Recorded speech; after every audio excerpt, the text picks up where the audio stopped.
All right, this should be working now. I am so sorry about that. We tested everything right before the stream, and the microphone was working, and once we went to transition into it, the microphone disappeared.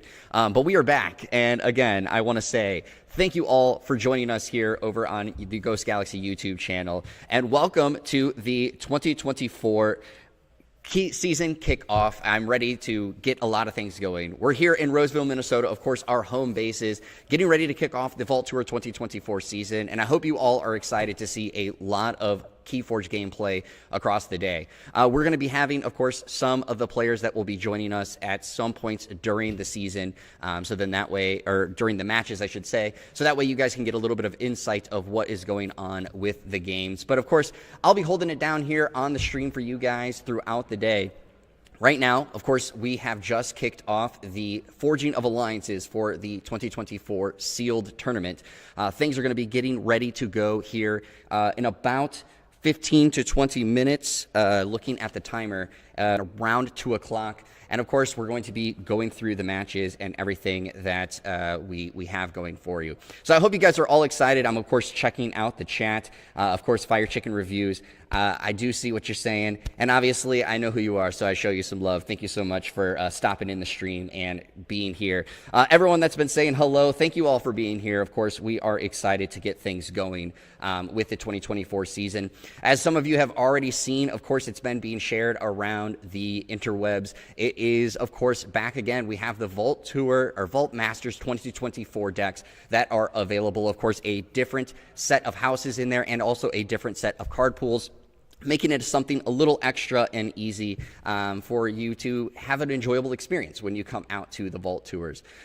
Today's event, of course, is going to be centered around the Sealed Tournament. So we'll be going through the rounds in the undefeateds, as well as, of course, the X and Ones, getting towards the qualifying spots for the top 8 tournament. We're going to be having top 8s, of course, for all of our events, and some of those things that may be getting shared around as well, so we go ahead and just talk about it right here, is, of course, we have made some changes when it comes to what the tournament is going to look like for this weekend. So attendance, of course, is down, and that is something that we are well aware of, and we obviously hope that some of you are able to come out to more of our Vault Tours here in the upcoming trips in stops. If you haven't already, make sure you go to keyforging.com/Vault Tour 2024. Go and check out if there is a stop near you and get a ticket. But because of those attendance numbers, we're actually going to be stacking our tournament tomorrow when it comes to Archon and Alliance. So with that, we're going to be, of course, allowing people who came out to this weekend that they'll be able to play not only in Sealed, not only in Archon, but also in Alliance for this weekend. And on top of it, we are not going to be charging a third key to people for that. So, of course, with that happening, of course, we're going to see, hopefully, a lot of people going across this because we want you guys to see a lot of KeyForge just as much as we want to see a lot of KeyForge. And obviously, I'm seeing the hype in the chat for the Vault Masters. It is great. We, of course, I see Fudginator there. Can't raid you on Twitch, or I would have. Totally understandable. Of course, we are over here on the YouTube channel. So we are going to be seeing how things are going. I see Sue Falcon asking, what are the numbers? So for today's tournament, because, of course, it is on a Friday and starting earlier, we have 32 people in the field for the Sealed Tournament.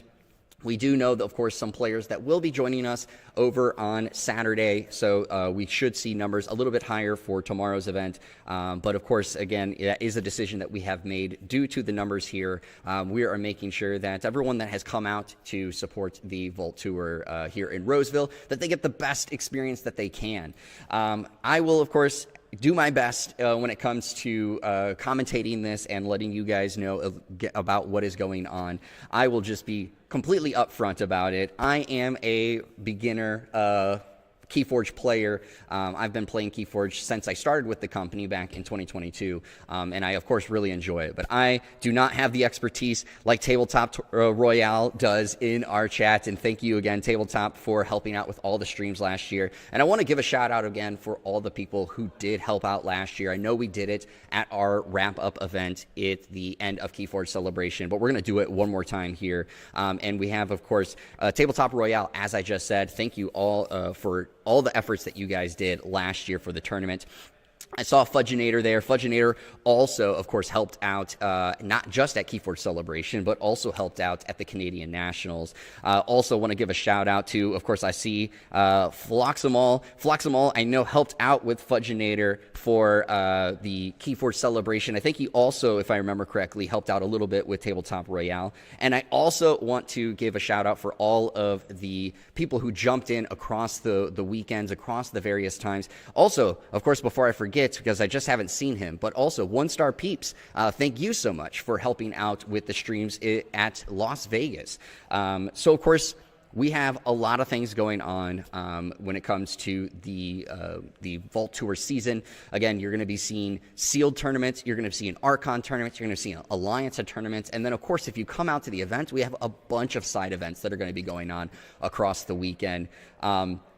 We have, of course, with the announcements that you might have seen, is that on Sundays we're going to be having a Menagerie and Unchained tournament, allowing you guys to use some of those non-legal tournaments, of course, for the main tournaments in a different way, of course, getting the most use out of it. And obviously, I very much appreciate the good lucks there. And Floximal, of course, that's where I was getting at, when I said all of the players that have jumped in at some point or another helping out with the streams. And, of course, Sydney Steele, SC Steele, of course, jumping in quite a bit. And also,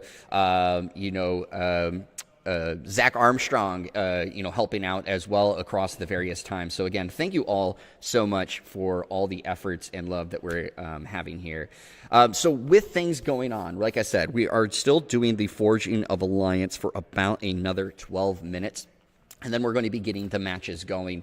And so in that time frame, of course, right now, for those that are still new to KeyForge or are checking out KeyForge for the first time, in our sealed tournament, we allow a form of semi-deck building for you to be able to modify your deck just a little bit for the sealed event. This allows you to take up to 1 to 3 decks and take 1 to 3 pods, depending on which decks you're using, or if you're using a single deck, and mix them together to be able to play in this event. So that, of course, means if you want to use an Archon and use a single deck, you can use that single deck and go right away. If you want to use 2 decks, then, of course, you can take 2 pods from one deck, 1 pod from another deck, mix them together, and now you're ready to go. Or take 1 pod from 3 decks and mix them together to play for this event. So obviously, I don't know what's going on back there. I don't know what the players are thinking when it comes to their strategy and how they are going to be looking at this. But for those that I did see earlier also in chat, this is going to be Grim Reminders. So every player that signed up for this event, of course, was able to enter with their most recent decks. And, of course, they opened all 3, or they brought in the Grim Reminders decks from the goodie bag that you get if you come to a Vault Tour. So, of course, we'll see what the players are going to be utilizing from that set. Do you know if anyone is planning not opening all 3 decks? That I do not know of. So I will say for myself, as some of you may know for this entire time, that I help out a lot with the Vault Tour event. I was helping with scanning everybody's decks to make sure that, of course, we have the most protected of decks so that there is not a mixing of a deck from outside the tournament. And at that point, I will say 1 star that everyone that came to me that I scanned in did open all 3 decks. Now, that does not, of course, mean that they're going to use all 3 decks. So that is, of course, something that is important to note. But from the standpoint of the 3 decks that they have a choice from, every player did go through with that. Our Sunday Menagerie and Unchained events are Archon only. So the events for the Sunday Menagerie and Unchained events, I am not 100% sure on. That is something, of course, that Josh Swanner, our marketing or our event coordinator, has been working on and scheduled for himself. So, Dave, I will try to get you that answer before this stream ends, so that you at least get an idea of what's going on for the events. But again, the Sunday event will allow you to use Menagerie and Unchained as a tournament because, of course, like I said, we wanted to try to find a way that you could use these decks from the non-legal decks in another way. So that way, of course, it's exciting and great for your experience. I like the background, cool art. Well, thank you so much. If you haven't seen this already, this is actually the art that is on our 2-player starter box. So if you don't have a 2-player starter box or you want to get more people into it, this is a great way to get started. Of course, it has the 2 learning decks, the 2 sealed decks, as well as tokens for enough for 2 players, as well as a learn to play booklet. And of course, you can scan a QR code to watch along a video and learn how to play, even if you don't have people that are able to be there and teach you. Any new KeyForge swag available for the Vault season? We do, DataForge. We have, of course, the Vault Tour playmat, and we will show that a little bit later here on stream. We also have, of course, the Vault Masters deck that I just talked about, Vault Masters 2024. It is a different mix, a different look, of course, of houses and card pool that is there. And then on top of it, of course, we also, in your goodie bag, if you come to the event, you will get a pin for the location. So it's all there, ready to go. And it is also, I believe, on the website that you can get a check at what is the playmats that you will be able to have. So just give me 1 second as I am going to start to get things a little bit ready, as I think we are getting close to pairing off and starting to get things going. And I'm just checking the time. We have 7 minutes before everyone has to use get ready for the sealed tournament. Which adventures will have competitions during the Vault Tours? Want to make sure I bring the right ones. So each Vault Tour is going to have a different adventure competition. For this one here, we are using the Fall of House Gormengeist Nightmare Speed Run. So those, of course, that you guys may have remembered from KeyForge Celebration 2024, as well as we did use at KFC, or the Vault Tour here in Roseville last year. It is something that we know that a lot of players did enjoy and have fun with, so we brought it back for this one. We, of course, are trying to figure out some new ones that will be coming along the way for the rest of the season, so do keep an eye out for that. And a +1 for the Culver cast, well, that is very much appreciated. I thank you guys so much.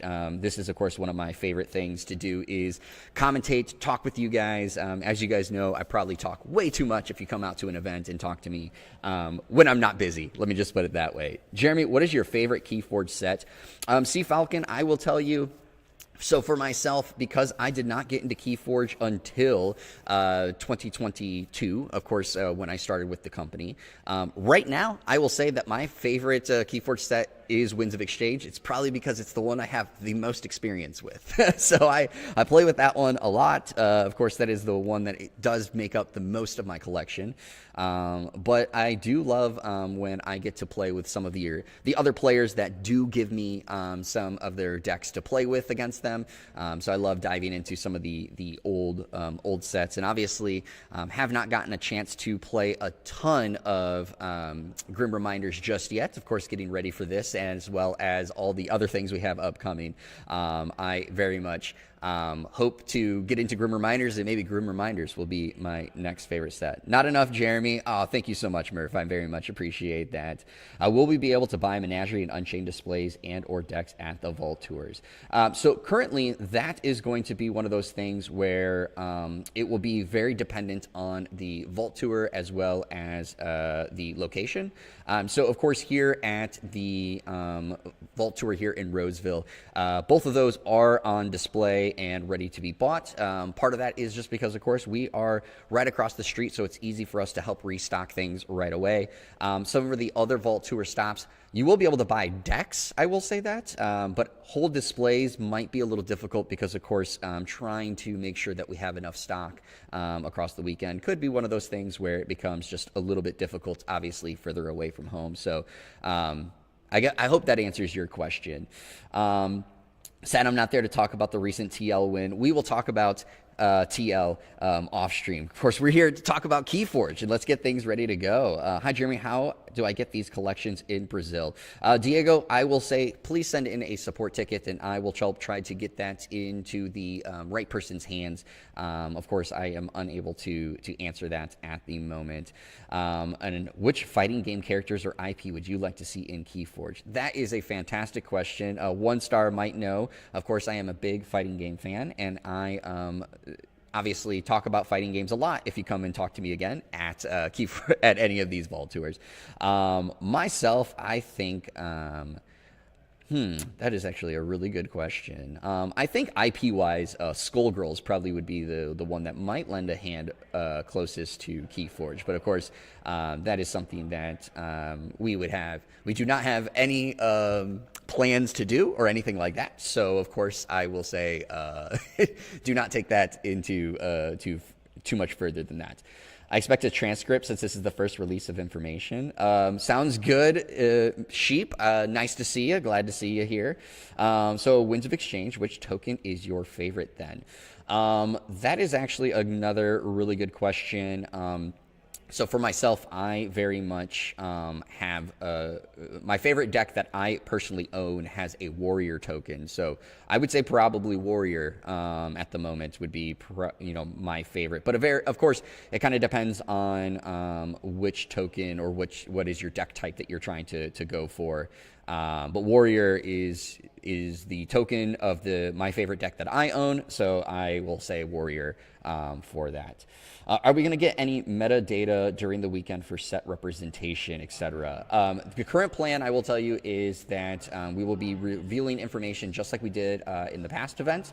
So we'll be talking about those in a wrap-up article at the end of the weekend.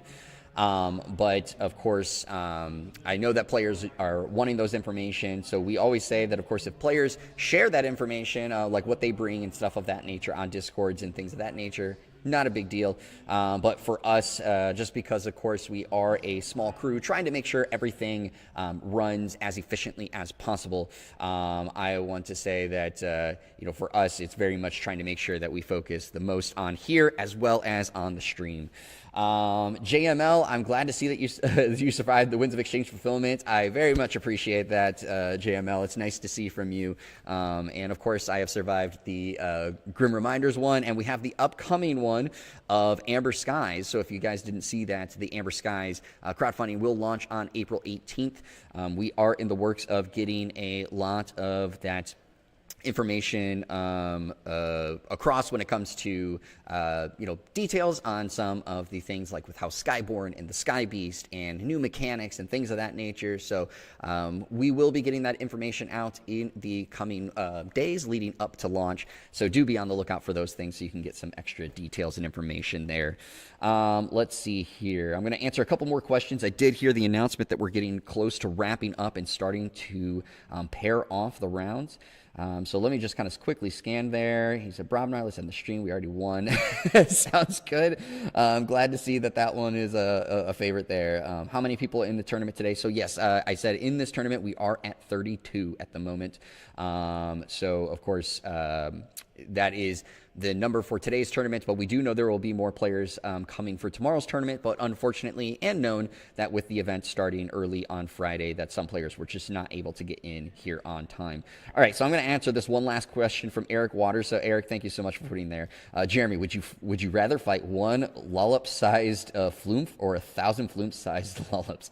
I'm gonna go with the one, because I may be able to run around it a little bit and hopefully outmaneuver it a little bit. 1,000 of them, I'd get overwhelmed right away. If you've played any game that deals with that hordes of things, you know that getting overrun is not Great. So with that all being said, of course, I am going to go put us in a be right back screen. As again, we're about to pair off the rounds, and obviously I want to get everything set up for you guys so you have the best action that you can see when it comes to the gameplay. So we're going to take a quick momentary break. I hope that you guys are all excited to get sealed going, and hopefully you're also excited that we're about to kick off the official Vault Tour 2024 stream, as well as, of course, the Vault Tour here in Roseville very, very soon. So again, don't go anywhere. We'll be right back, and see you guys here soon.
All right, everyone, we are here getting things ready to go. I am trying to, of course, get our timer going up here. But, of course, the round has just started, so we'll get those things going as the match unfolds. But as you can see here on the stream, we're going to have Jay Wallace 2 as well as Hammersmith here on the streaming table. Jay Wallace, of course, at the top of your screen, Hammersmith on the bottom of the screen. Jay Wallace is bringing Brobnar, Untamed, and Mars to the match as well. For Hammersmith, he's bringing Brobnar, Untamed, and Unfathomable. So we'll, of course, see what is going on or what they have in store for us. And looking at it, it looks like Hammersmith has the first term, and looked like he played Cauldron to start off.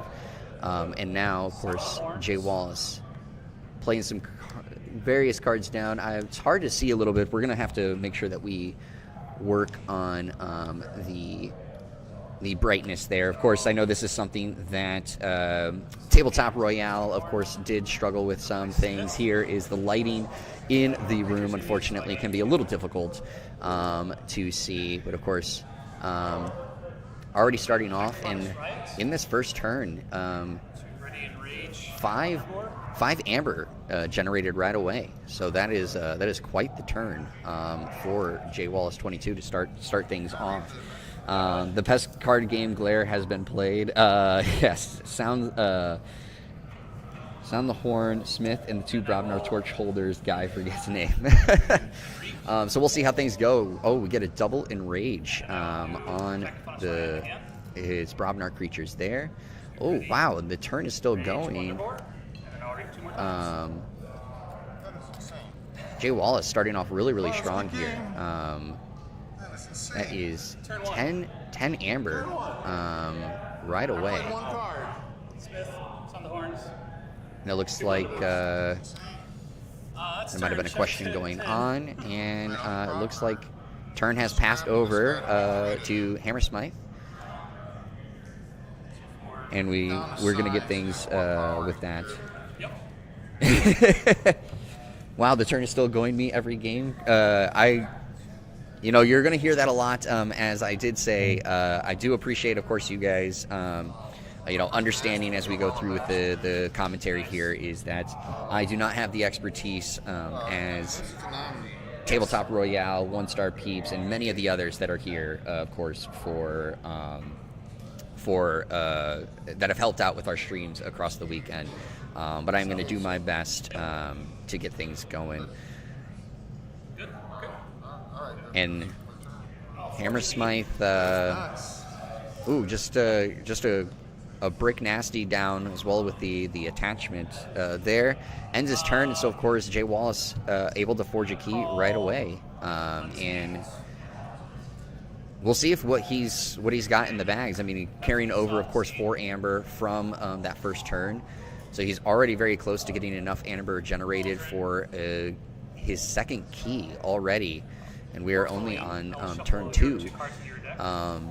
Jay Wallace coming out really, really strong to see this.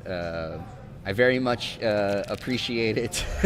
Nick, we will make sure that I hydrate across the weekend. I do have my water right here for us. And Floxum all, thank you so much for, of course, the kind words there on this. All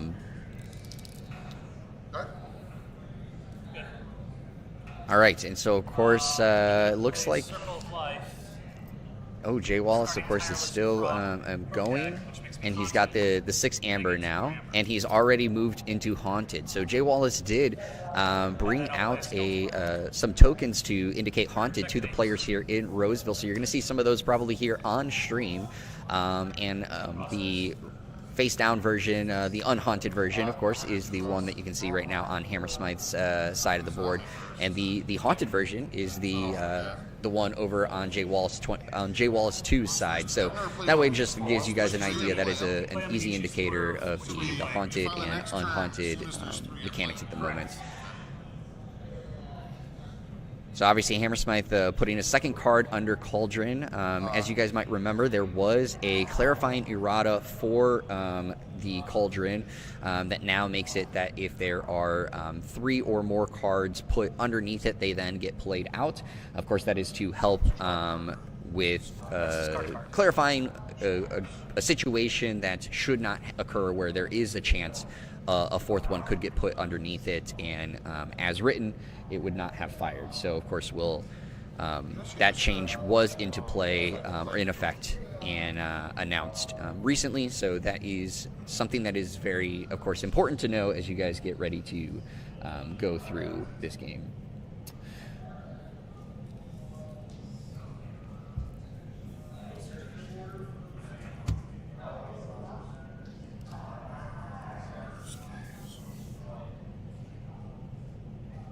So I'm believing it's still Hammersmith's turn based off of how things are looking here. But things are not looking really good for him right now. Of course, Jay Wallace is already on check for his second key, which is, of course, going to really put Hammersmith behind the 8 ball, knowing that, at this moment, just generating an amber off of the Berserker Slam there, being able to get to 3, but he's still nowhere close to getting to that first key at the moment. So obviously things aren't looking really good to start with this match here, but it doesn't mean that, of course, things are completely out for Hammersmith. There is, of course, some chance that something could come, but it looks like turn has passed over to Jay Wallace, and he has now forged his second key. I believe he just moved his amber off the field. He has not flipped the key yet. Give me 1 second, guys. Okay, I'm gonna do down the sides. He's got 1 power and no armor. Okay. And I'm gonna fight him to kill him. Okay, so will do 1 damage. 1 damage. That's my turn.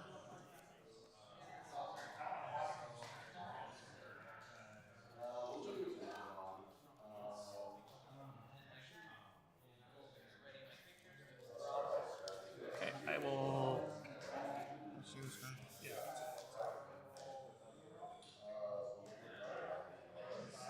Did you do that play? When I played him, yeah. That's why I shuffled those cards in last turn. Gotcha. And I only had 2. Gotcha. All right, everyone, sorry about that. We were just trying to get some things corrected over here for the stream, and I do, of course, appreciate your guys' patience as we I'm gonna go to run Mars. through all of these things. Cauldron. You got a cauldron? I do. Nice. And I also appreciate, of course, for those that can help with it, some of the plays that are going on. I know that, of course, To turn Mars first into my hand. I'm going to do my best, as I always say, for you guys, but trying to make sure that I give you guys the correct information. So I know that Jay Wallace lost a lot of amber there. Mars first. So ready and use him. So I'm going to reap. I would... All right, so we're going to get that timer up here like I was just telling you guys about it. So we are sitting at... It should be popping up here very soon. There it goes. All right, we have the timer up now so that you guys can see that. So good. I very much appreciate you guys being understanding as we go through this. Then I'll get the archive Mars card. Should be another Mars first into the archives.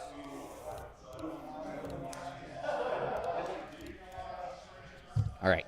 So, looking back at the match now that we got everything squared away here for this stream, and again, I very much appreciate you guys working with us as we get through this.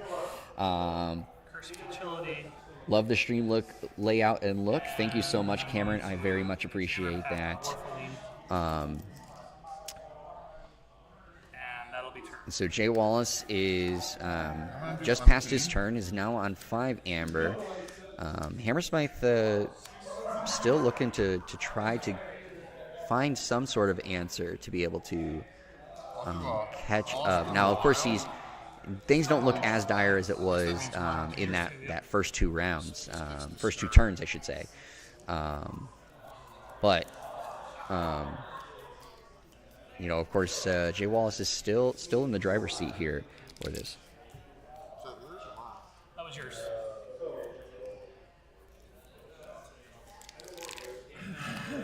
People on the podcast be like, you guys don't know. Well, at least one of these guys doesn't know what he's doing. There you go. Still got this coming. I'm not going to forget, but I want to do some other stuff.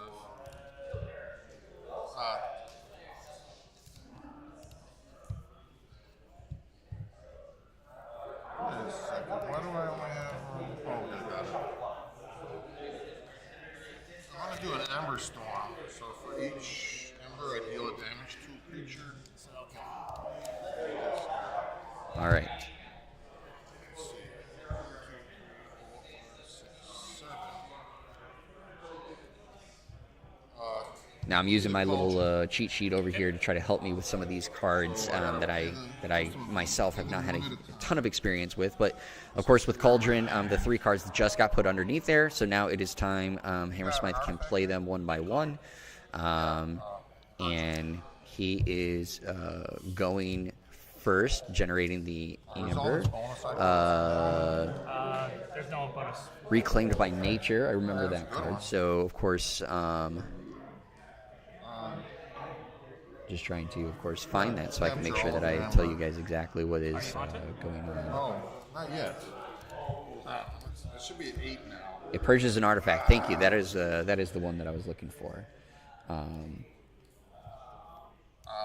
As I said, my time with Grim Reminders, unfortunately, is not extensive. So I know some of you guys have had many games compared to me with Grim Reminders. So Well, I'm not haunted, so I'm playing them. I do appreciate you guys in the chat that are helping explain some of the things that are going on, so that we can give this the best experience that we can for you guys at home. And as I said, later on in the day, we will have some players that will join here and help out Another haunted one.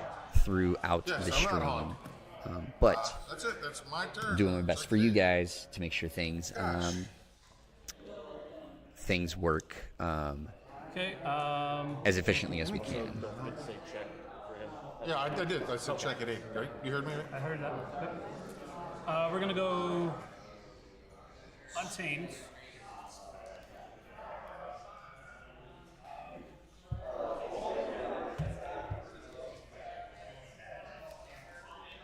Play an Amber Storm. 1 damage pip, but then I have 6 damage. So now Jay Wallace is back on 6 Amber for that second I'm gonna play a key. Hydra. And I don't see anything on the field that would increase the key cost. So Then I'm gonna play Till the if Earth. he has another strong turn like he did in the first 2 turns, of course they were close to that second key. Now Hammersmith having enough Amber to forge this time is obviously getting it closer.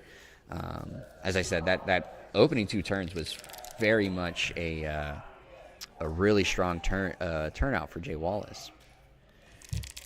But now things seem to have slowed down for Hammersmith. Good shuffle.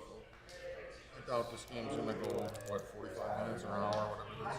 I think we were allowed 45 minutes, yeah. Have it set to mono to then stereo. We will get that adjusted potentially here in a short bit. But I do appreciate, of course, the tidbit here, and of course also appreciate the kind words. And I'm not haunted. Oh, So it looks like Hammersmith has been. Yeah. He did not, actually. It looks like I did not see what happened there. Of course, looking at the chat, what happened at that point, but he did lose. Obviously, the 6 Amber. Look at that cauldron.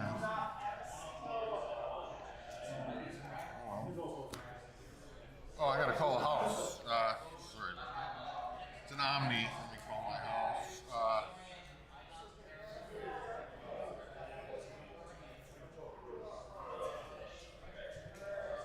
I'll do Bromnar. You think it was a forge?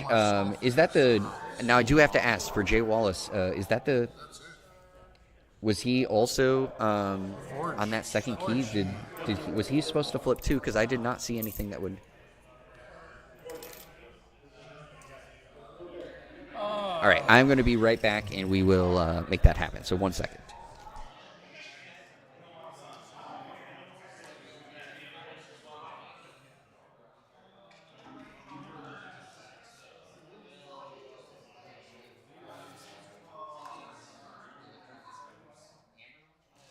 I'm gonna call Mars. Pull my archives.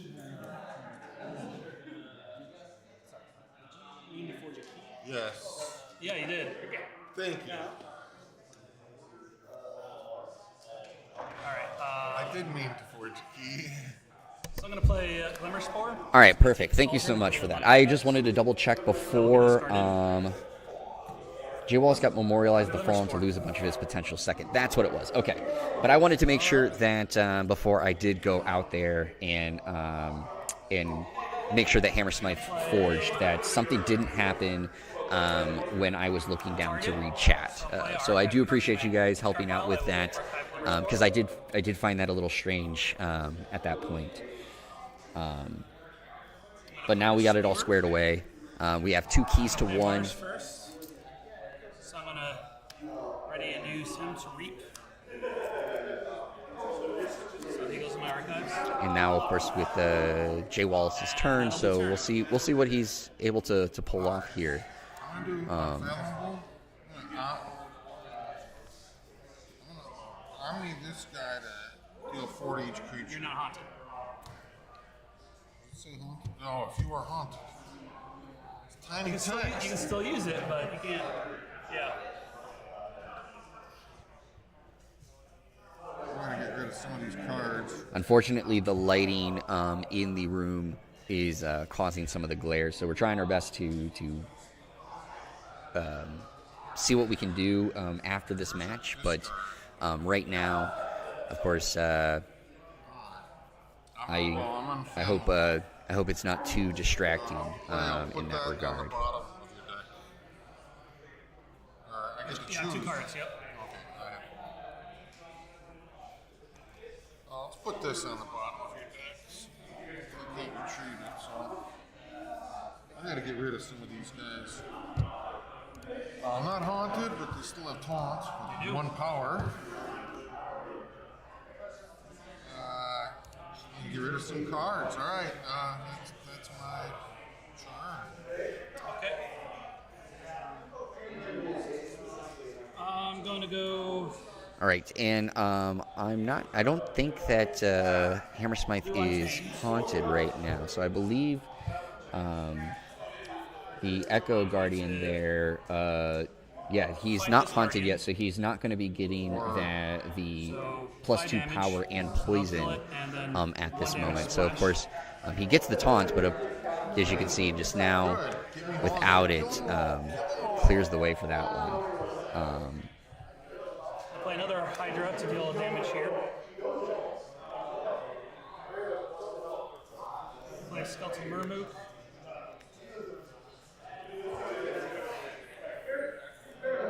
Jay Wallace seems like he called Untamed for this turn. That hurts. I don't think I've been haunted yet. All my cards are. You haven't. If you're haunted, great effect. If you're not haunted, no effect at all. Exactly. Like, don't bother using it. Now, of course, he's still in the lead, and he's building up quite a board here.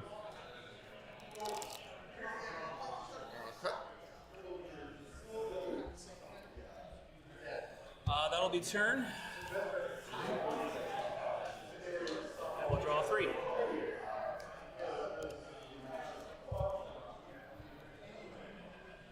Okay, so seeing Skeletal Mermook, while you're haunted, your opponent's keys cost +2, and so it looks like because of the must have reshuffled recently, is not haunted anymore. So of course, is not getting that key cost increase.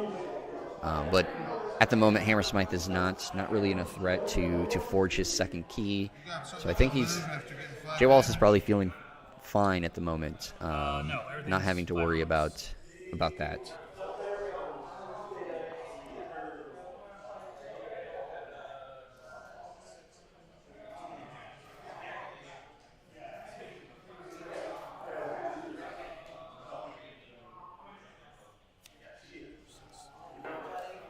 Okay, I'm gonna read with this guy for one. I'll do Brobnar. Okay. All right, so Hammersmith went Brobnar this turn, reaping to start it off. One full Brobnar. And a Fiery Jack. So it's kind of like bouncing Death Court-ish, except he's a creature. Yep. Can I use him too? Archons, there are less than 25 minutes remaining in the round. Less than 25 minutes remaining in the round. Well, if there's 5 and 5, let's nuke them all. It could destroy everything. Let's do it. Okay.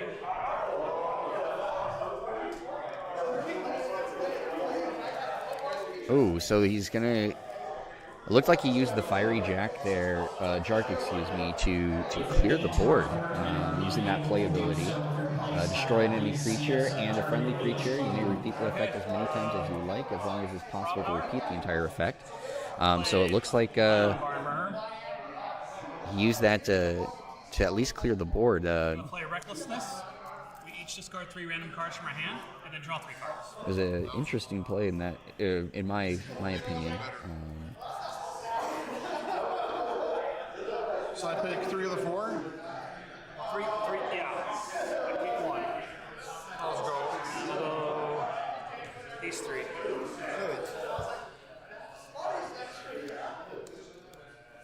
Oh, I got my other Recklessness.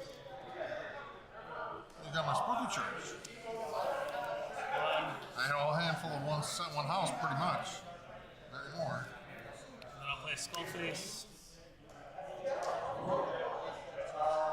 And that'll be turn. 1,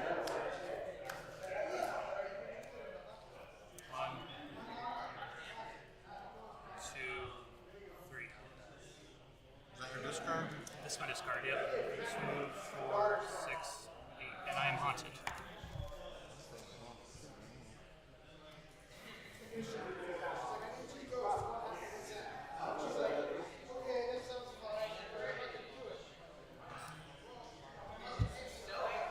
What do you got?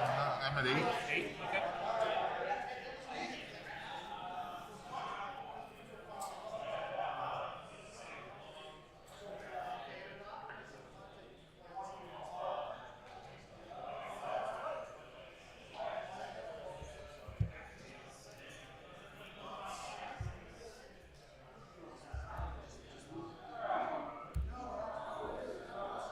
Yeah, I don't like where this is going.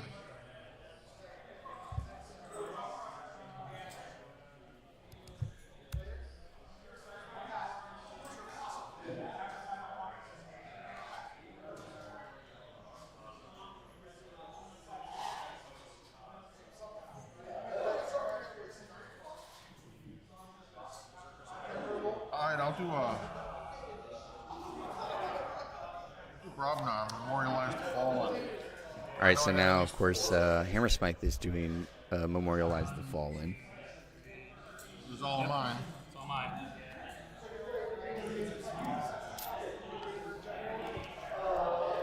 So that's going to clear out all the amber that's been generated at this point.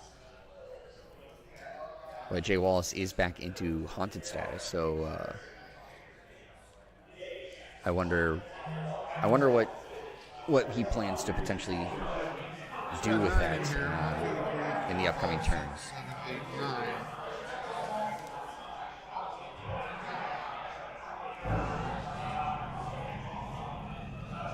Brick Nasty has no scrap effect, but I'm haunted. Go for it, everybody. Okay, that destroys it. I couldn't have played it first. Yeah, that's my turn. So you're haunted. Yep. Alright,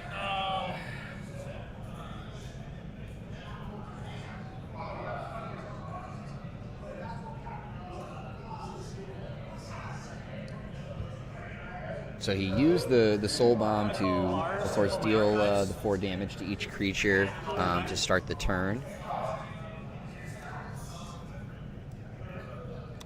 And now the question is, what house?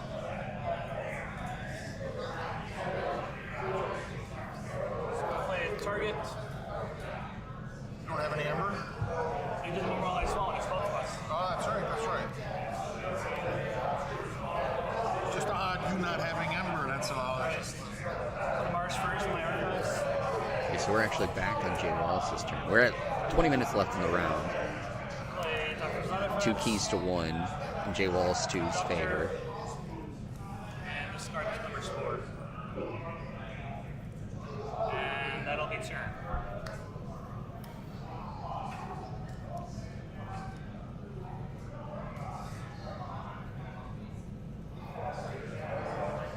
Can I see your discard?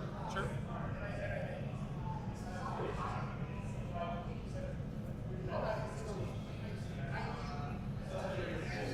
Yeah, I don't want that back in your deck.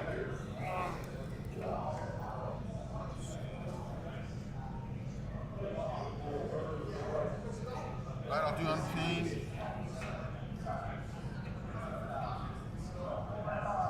Cauldron.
I'm playing him. He comes in exhausted, right? Yeah. He's got this. So he's -2 power, but he's got poison. Gotta,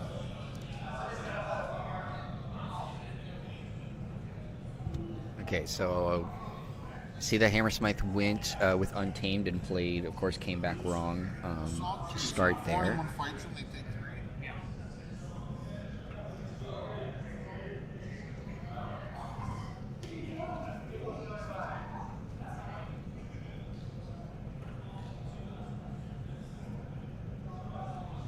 Do Morpholine.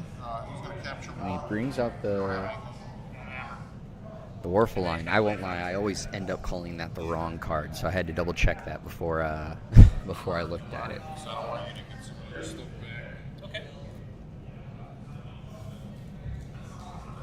I don't want you to take my calls. That's right on time, I believe. It is. Not going back in your deck. And you're not haunted.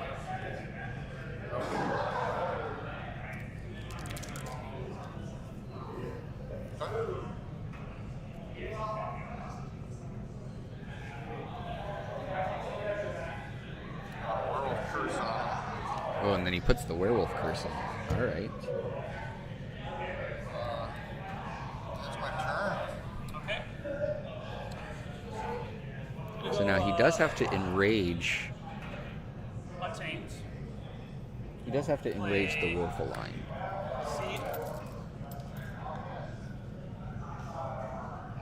Circle of Life. Discard bit. So I will discard Rock Hurling Giant. Each on a player gains 2 amber, which is only me.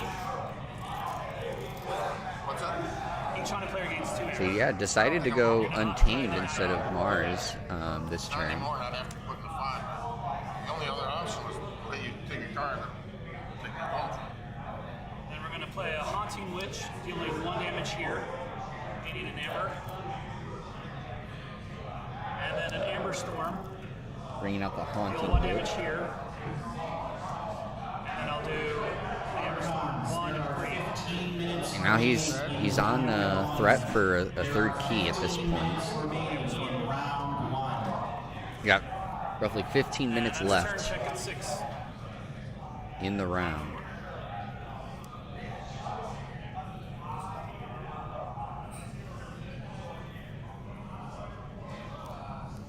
Alright, I'll do Unfathomable for Culture.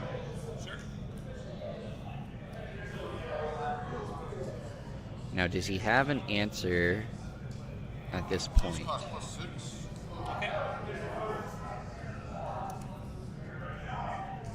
So Hammersmith went Unfathomable this turn. Just grab this to shuffle the bottom 3 cards into my deck. Okay. Yeah, I believe. I didn't want to say it, but I thought he had played Crushing Deep. I had to double check that, but it looks like he did. He's +6, +3 for each forged key. Okay, yes, that was a good call at this Although point. it's already shuffled, I don't know. Shovel it hard. Exactly. Cut. So of course, it's going to cost 12 next turn, so it will push Jay Wallace off of being able to forge in the next turn. But I'm assuming Hammersmith is going to be hoping that he has some sort of answer to continue to push that key cost up, or be able to remove enough amber to get him off of that forged key. Alright, I'm going to call Mars. And obviously, we can see a little bit of Hammersmith's hand compared to Jay Wallace now. Visually, I'm not seeing anything that would immediately say there will be a difference, but Science Fantasy, is this sealed? Yes, this is the round 1 of the sealed tournament. Jay Wallace now up to 9 amber. Birth later. Comes into play ready. And I will read.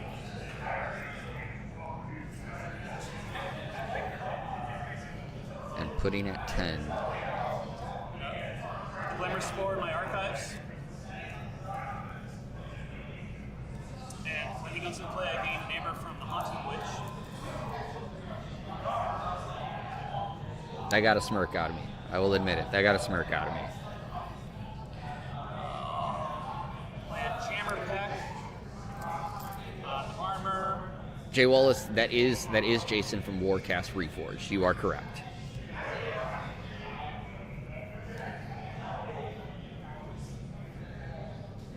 Play a Mars first.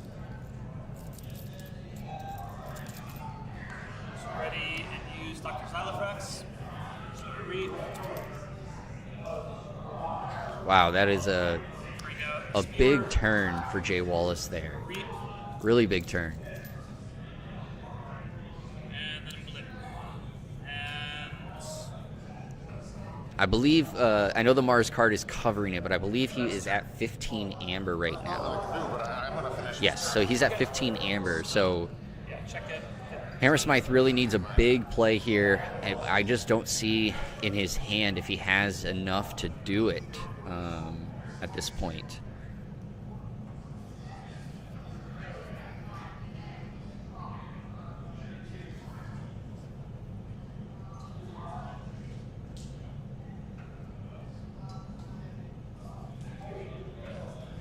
Did Jay Wallace miss 2 Hunting Witch triggers? That's actually a really good question. Unfathomable.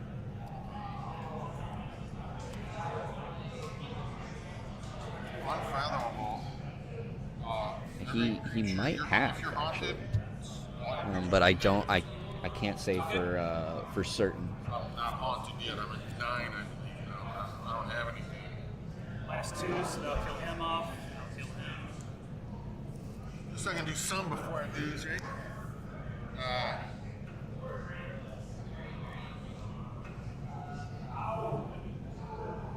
Well, I would use cauldrons, but this would be nothing good. Discard the top. Good game. Good game. And that's going to be game. So Jay Wallace is going to take the first game here on stream for Sealed, and that was a really good one.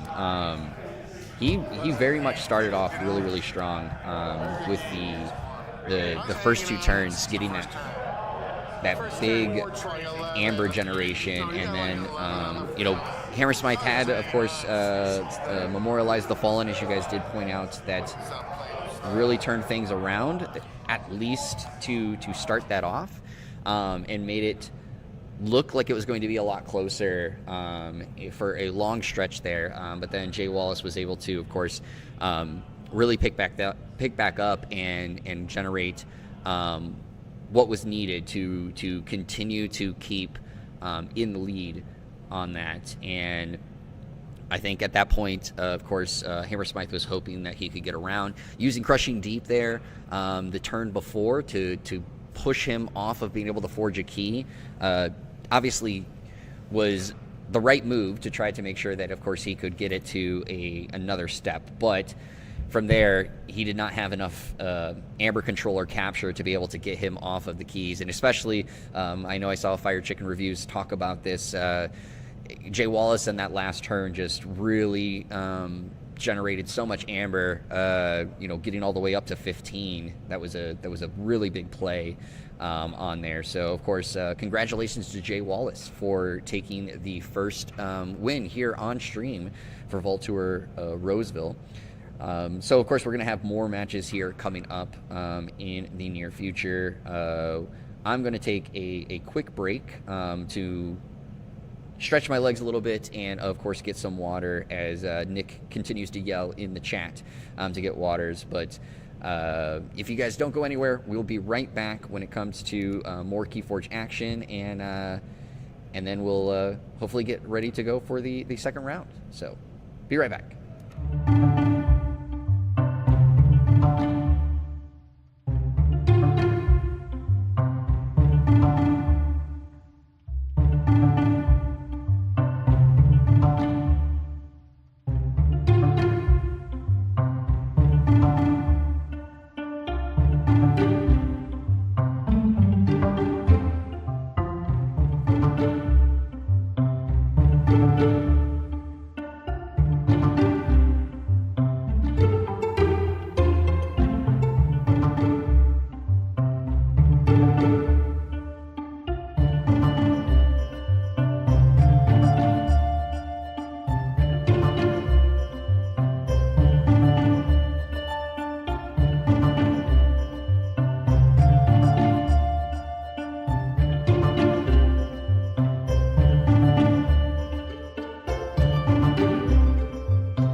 And we are back. So the round just ended here for round one. We do have a couple of matches that are finishing up with their going to time rules. So we will see, of course, those matches finish up, and then we will get the second round paired away. But I did talk with Jason J. Wallace off of stream while we were waiting, and he of course was happy with the win, and did talk about, of course, the on stream jitters being the first time on stream. So I think that many of us can say that he had a very strong game. So I did give him congratulations, and obviously he moves on to the winner's side of the 2-0 bracket. So as a reminder for those that have not been around a 2-0 tournament in a while, or this is your first time doing it, this is a 2-loss out tournament. So every player will be getting paired up based on their record. If they are undefeated, they get paired up against undefeateds, and if they have one loss, they get paired against one losses. Unless there is an uneven number, then there is a pair up, pair down But players will remain in the tournament as long as they have not suffered 2 losses. And one of the things that is important to note, that is a change from last year's implementation of this tournament, is, as a reminder, is that there is no longer going to be anyone who is eliminated by a cut. So while we will have a top 8 cut, there is, of course, going to be where a player will be playing in for the top 8 event. So, of course, that is important to note, that there should not be a cut, or there won't be a cut in the playstyle events this year, or 2-0 events this year. They will be playing in to the top 8. So we'll see how things go throughout the day, but again, we are waiting on just a couple more matches to finish up, and then we will have the second round going. But I hope you guys are enjoying everything there at wherever you're watching this from, whether it's on the couch, on the chair, in the bathroom, whatever you're doing. I hope that you're enjoying this, and excited to see more actions here for Vault Tour Roseville, for Vault Tour 2024. One of the other things I did want to pass along is that we will be taking a break, a lunch break after the 3rd round. So we will have one more round for round 2, then round 3, and then we will be taking a break to come back and finish off the sealed tournament. So that way it gives you guys an idea of when you can expect the stream to go down for a little bit. Obviously not completely down, but going on that be right back screen for quite a while we have our lunch break. But hopefully that gets you guys squared away there. Lunch break, more like dinner break for you over there, right? Yes, it'll be a dinner break, but I guess it'll be my lunch break because I haven't really ate lunch yet. So I keep wanting to say a lunch break, but yes, you are correct. At the time that it'll happen, it'll be closer to a dinner break. But don't worry, I have ate some snacks. I've gotten my water. We are hydrating here. I hope you guys are hydrating at home. And of course, we are going to be seeing how everything goes. What's the stream command for chowing down? We have not set up a stream commands here. That is something that I will look to get set up. Of course, I will say on my personal streams that we do have commands. So of course I want to make sure we got some commands here. Got to eat food. Thank you so much, Austin, because you are correct. I got to eat food. Exclamation chomp. Yes, we're going to do we'll make that the chomp one. But yes, we're going to be making sure that everybody gets a dinner break. I will be, of course, getting some food myself as well. So obviously I hope you guys also eat, because eating is important for you. But it sounds like what I'm hearing in the background, it sounds like the last of the matches just ended for round 1. So we will be getting round 2 paired off here soon. And of course, once round 2 pairs off, I will put us on a be right back real quick to go get that information for you guys so that we can make sure that it is available on stream of what is going to be the pods that are on stream for you guys. So yeah, it does look like round 1 has wrapped up. We are getting round 2 paired. So just like before, I'm going to do a quick be right back to get everything squared away, and that way everything is ready when we come back to get round 2 started here at Vault Tour Roseville 2024 for the sealed tournament. So don't go anywhere. If you haven't already, grab a snack, grab some water, and get ready for some more KeyForge.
All right, so we are back here for the stream. The round is about to start. And we have, of course, on stream, Ben the Monkey down at the bottom there, bringing Brobnar, Geistoid, and Unfathomable, and Moody 9 at the top there, bringing Mars, Untamed, and Unfathomable to the table. The sealed tournament starts now. So the round actually has started as the players are getting sorted away. We're going to start the timer just because that is the round time. However, if the judges do grant some extension, we will make sure that we make note of that as things go on. But Austin, as JDG did point out in the chat, but just to answer your question, yes, there are 32 players playing in today's event. So we'll see how things go from there. But of course, Ben the Monkey, for those that don't know, Ben the Monkey did win the Open Tournament at KFC last year, KFC 2024. So he has already qualified for the World Championship at KFC 2023. Excuse me. He qualified, and he's going to be playing at KFC 2024. So Ben is a name that some people may recognize from that Open Tournament win. But of course, playing on stream using the KFC 2023 playmat that in chat Nick created. So if you haven't seen the extra crispy mat, it is there. And as Nick says, I do actually have the 2024 edition, and do have it here for using later today. One of the things that I was saying earlier that I can, of course, share with you guys, for those at home, of course, unfortunately, you will not be able to take part in it, but we do have an event where allowing players at the event to play us staff, the Ghost Galaxy staff, as well as our judges, and an attempt to win an extra prize. And I did bring the KFC 2024 edition to be used for that event. So of course players will get a chance to see that 2024 edition here at the event. So you'll see how things go. Actually, you are correct. It is the 20. Ben is using the 2023 edition. I have the 2022 edition Ben is using. I have the 2023 edition. 2024 is this year. So I hope everybody knows what year it is, because apparently here at the commentating table, as well as in chat, we don't know what year it is. So Moody opened up the game with Unfathomable, and it looked like Ben the Monkey started off with Geistoid. So of course, right now at the moment, not a whole lot took place in that first turn. So we'll see how things go from there. But now that we have our years sorted and the houses understood, it is time to see how things are going. Moody 9 going with Untamed here on this second turn. Ooh, and gets a number out here on the board. That'll be my ult.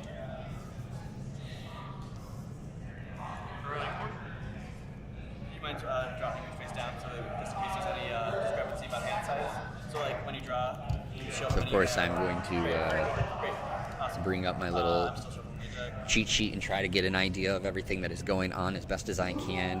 Again, as a reminder, even those that lost in the first round, everyone is still in the tournament. However, this will be the round that we'll see some people get knocked off, as they will have 2 losses.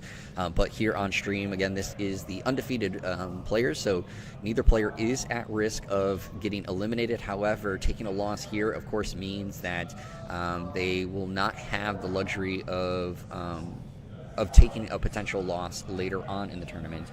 So this is a time where, of course, both players want to continue to stay on the top side of the pairings and make sure that they can give themselves a little bit of flexibility later into the rounds. And as another reminder, as I mentioned right before we went on a break to get this started, we will be playing one more round after this, round 3, before we take a break and pause for about an hour. So of course we'll have one more round of KeyForge going before that break, right after this. So it looks like Ben went Brobnar this turn. Headhunter.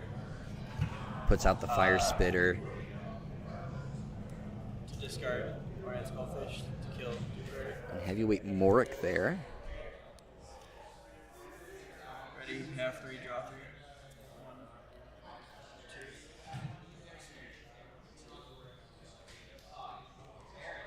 And so far, it looks like no amber generated on either player's side at the moment. So this one definitely not starting off racing towards the finish line like our last match did.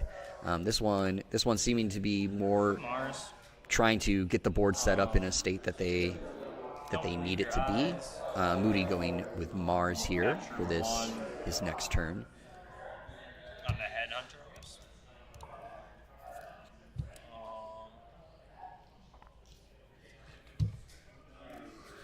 Trash Grabber. Enters play Enraged. Discard pip. Void. Red Death, cannot ready unless I'm haunted. The Grabber Jammer with a discard pip. I'll go there. Go ahead, drawing 6. Oh,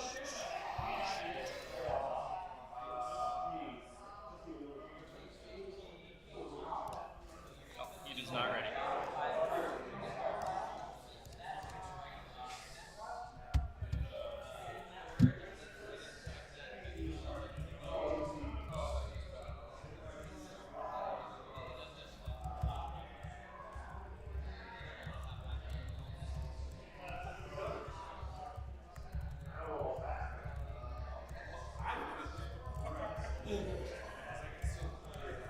We'll go Brobnar. Screamer.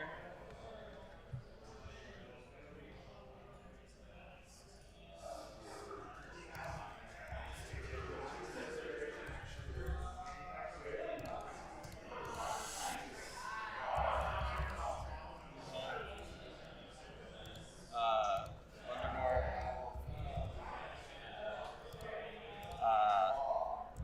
And then I will have. And I'm going to shout out to Ace of Keys for the question. I thought it was a good one, so we're going to throw it in the chat as a poll. What house do you expect is going to have the most impact today between Mars, Geistoid, Brobnar, or any of the other houses in the Grim Reminder set? Go ahead and put your answers in the poll, and we'll of course reveal it or talk about it here in a little bit.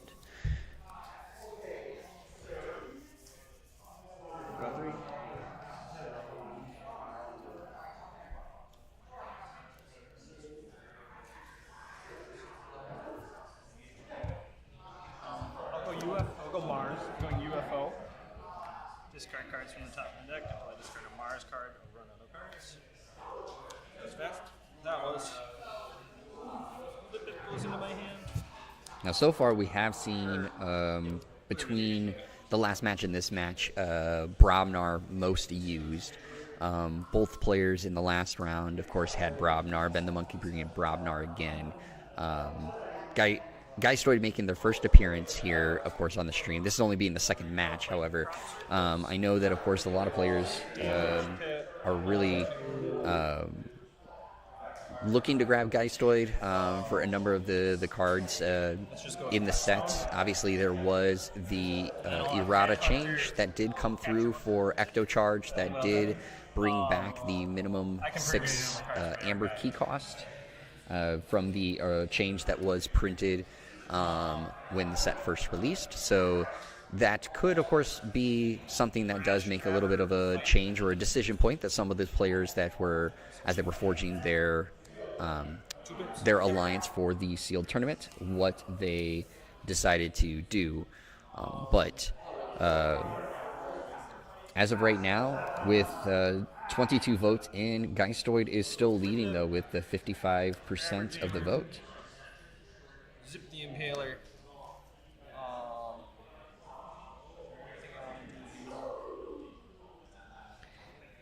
Andrew Hurley, thank you for the kind words here. We do appreciate it. I will read.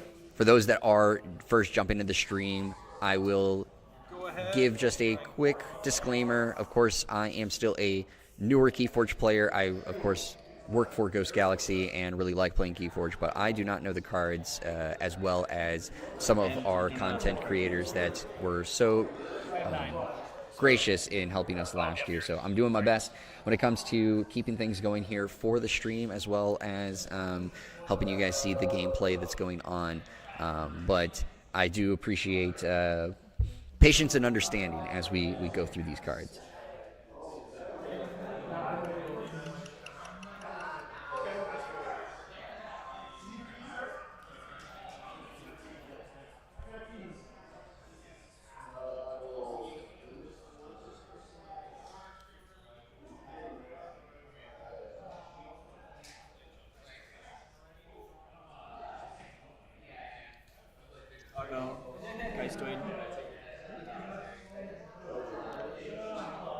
So Moody at 5 amber, not quite at the 6 amber needed to forge the first key.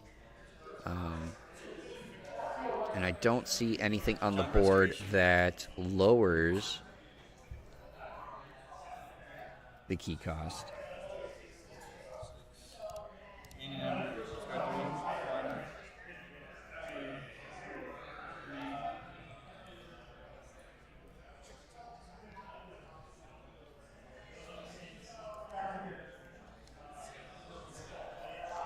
And I wonder what Ben's going to put into his hand from the Junk Restoration. So he gets to discard the top 3 cards, and he gets to put one of them. I guess he doesn't not have to. It is you may put a card discarded this way into your hand. So I did not see if he actually ended up adding any of those to his hand. It looked like he started to consider the Unfathomable card there. However, then it looked like he reconsidered, and I don't know if he actually ended up putting that into his hand.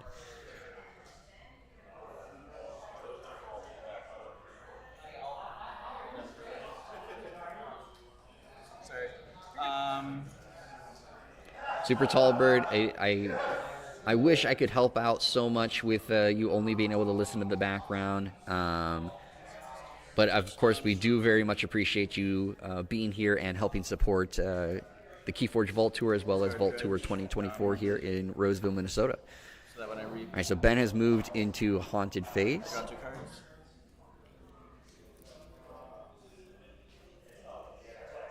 And, of course, this will help out some with Geistoid being a house that does utilize the Haunted mechanic quite a bit.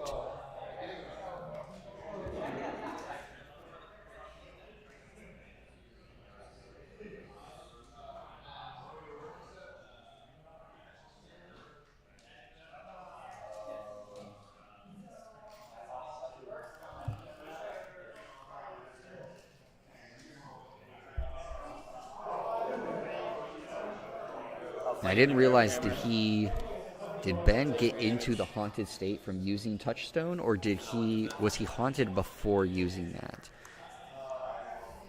So there's the Hall of Death. Is that, if I remember correctly?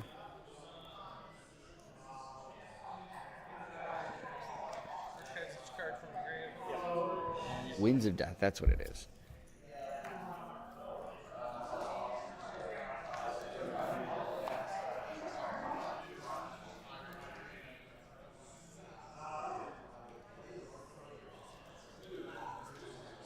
And then I will go to. And of course that has cleared the board, so now things have passed off over to Moody 9, and we'll see what, of course, he has in store for us on this turn.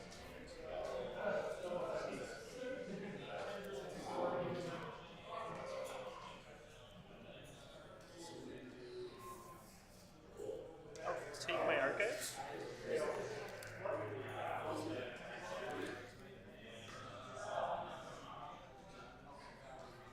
So both players are in the haunted state at the moment.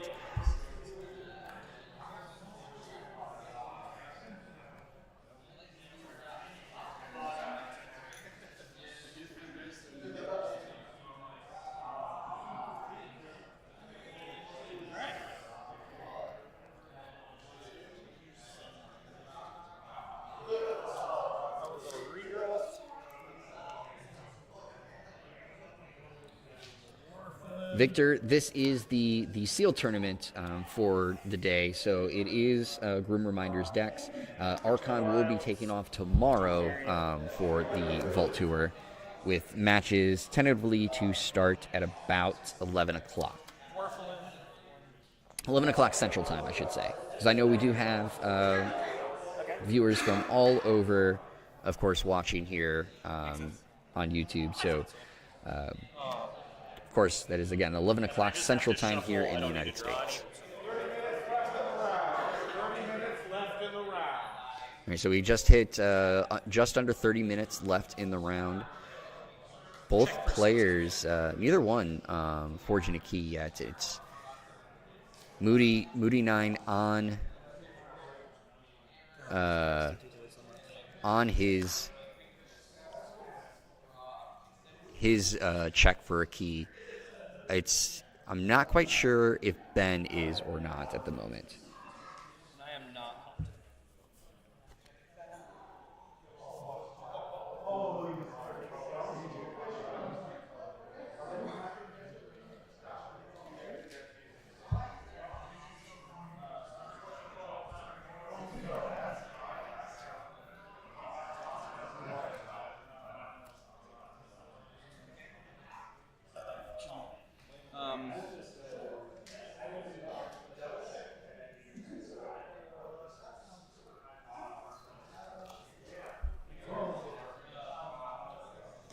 I will see if I can find an opportunity to ask Ben to slide up his amber here very shortly, but I don't want to interrupt them too much with their match.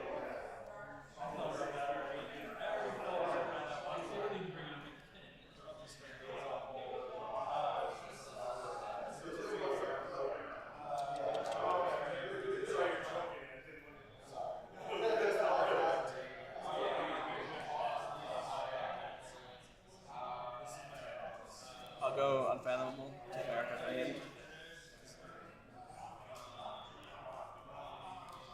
All right, so Ben decided to pick up his archives there. And so we'll see what he does. Before he picked up his archives, it looked like he was going to go Unfathomable, and he still does. So he still does go Unfathomable for this turn. You want to jump over? Yeah.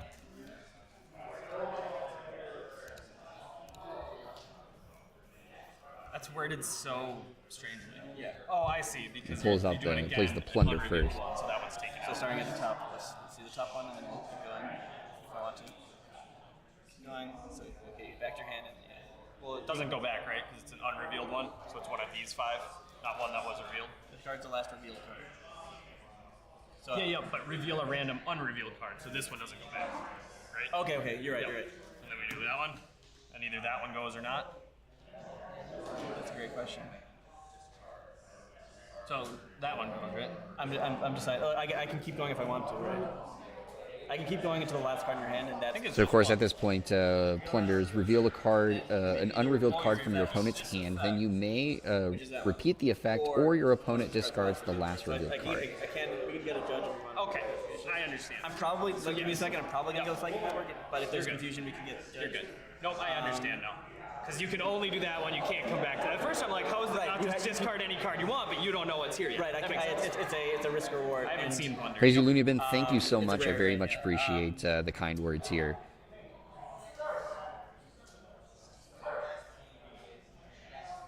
Yeah, let's discard Psychic Network and stuff there. Okay, this goes back to my hand. And so it looks like he is going to discard the Mars card there.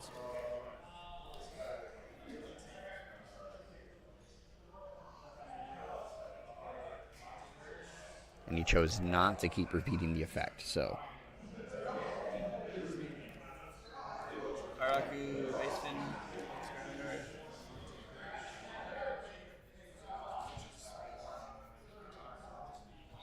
Arcane Transmitter.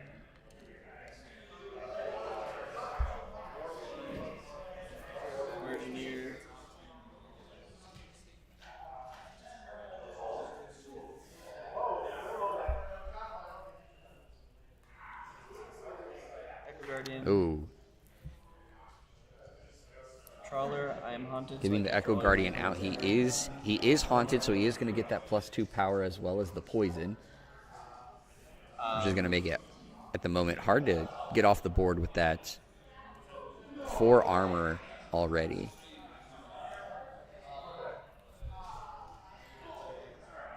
And then I'm going to discard Arcane Transmitter and use the scrap effect of shuffle your discard pile into your deck.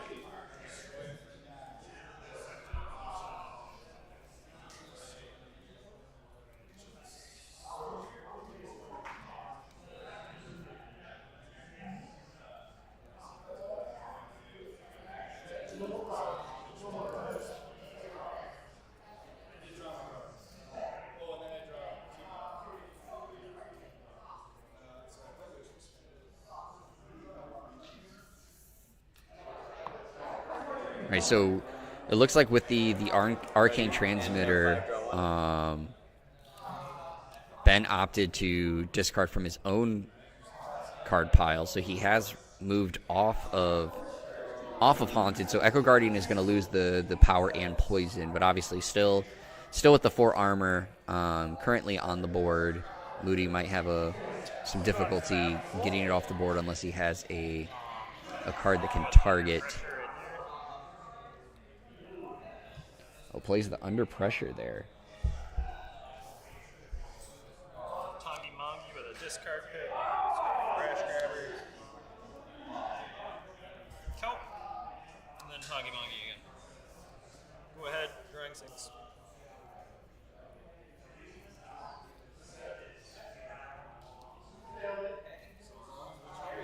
Floxamol, I'm going to go check actually real quick because as we did say, not being able to see Ben's Amber, I have not seen anything that indicates a key has been forged, but I will be right back and we're gonna find out.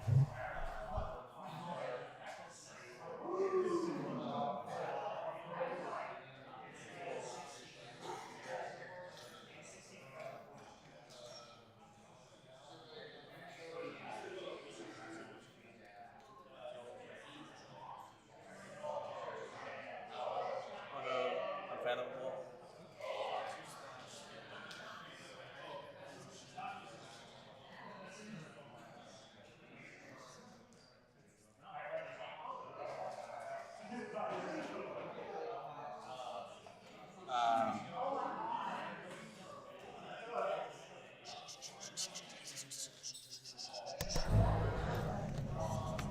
So Floxamol, I did check that both players are currently at no keys.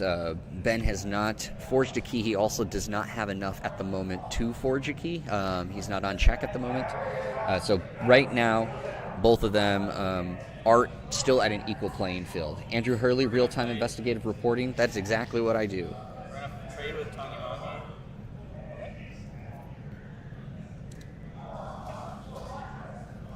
Now you are haunted. All right, so Moody was able to get Plunder off the field and get all his Amber back. So, of course, he is back now at check for his first key, which with just over 20 minutes left in the round, and no one really at the point of being able to run away with this, that could come, that could be a really big deal at this point.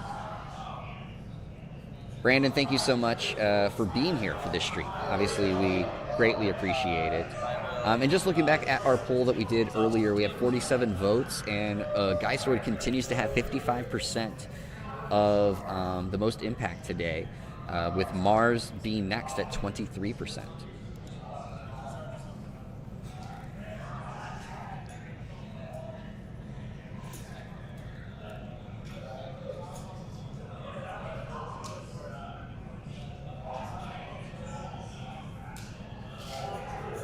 I'll make you discard the top 4 cards of your deck. Archons, slightly over 20 minutes remaining in round 2. Slightly over 20 minutes. So Moody is back off of key check now, so we'll see how things go. I think where I saw with Ben the Monkey earlier is that Ben is might be 1 Amber off of key check at the moment. There he goes. He's sliding it up. So he actually did generate quite a bit that's in the last round. So I did ask the judges if they would be kind enough to ask Ben to slide his stuff up, and of course Ben being so kind, did accommodate us. So of course now we can see what is going on his side of the field, and of course he is at 8 amber. So we are now. He is at check for his first key, and we just went under 20 minutes left in the round.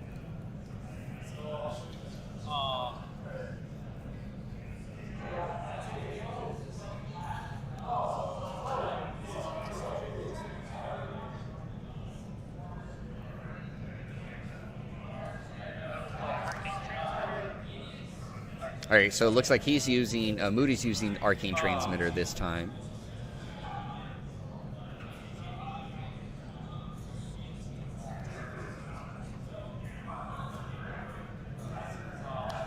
Key abduction just for a pip. Fun. I thought so. Yeah, double reap.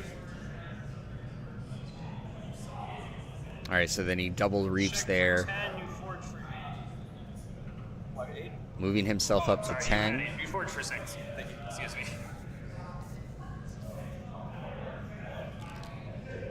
And it looks like Ben's going to forge the first key. So obviously slight advantage at the moment, of course, with the key forged, but Moody is right there for forging his first key. So potentially after this round, we're going to be back in a very even state. And it looks like Ben's going to go Bravnar this turn. 3 damage on Tiny Monkey, but then I'm going to move that and put 1 here and 2 here.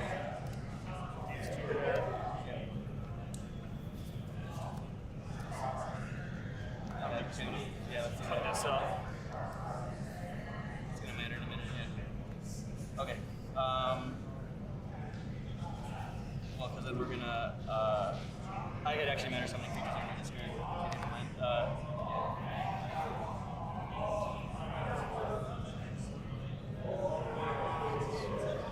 Okay.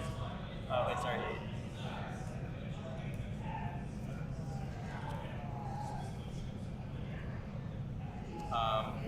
I'm so sorry. I'm going to confirm one more time. Just 2.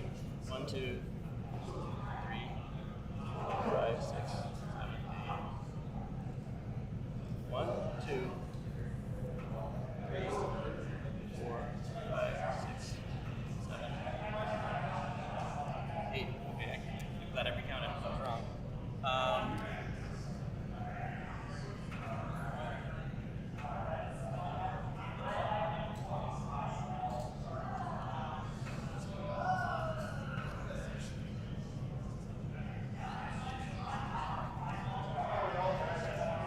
We'll see what he's got in store for that. He did spend a lot of time looking at that discard pile.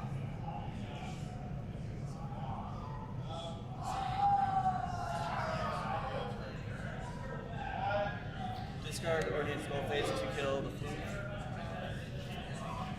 And then Memorialize the Fallen. I lose 2. You lose 9. It looks like he scrapped the Ornar Skullface there to deal the 3 damage to the flank creature there.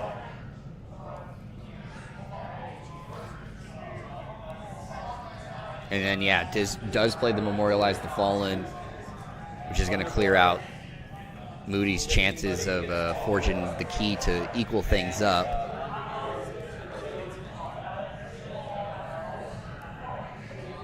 Headhunter was a discard pick. That is 2, 6, 8. And then I ready, and I draw 6.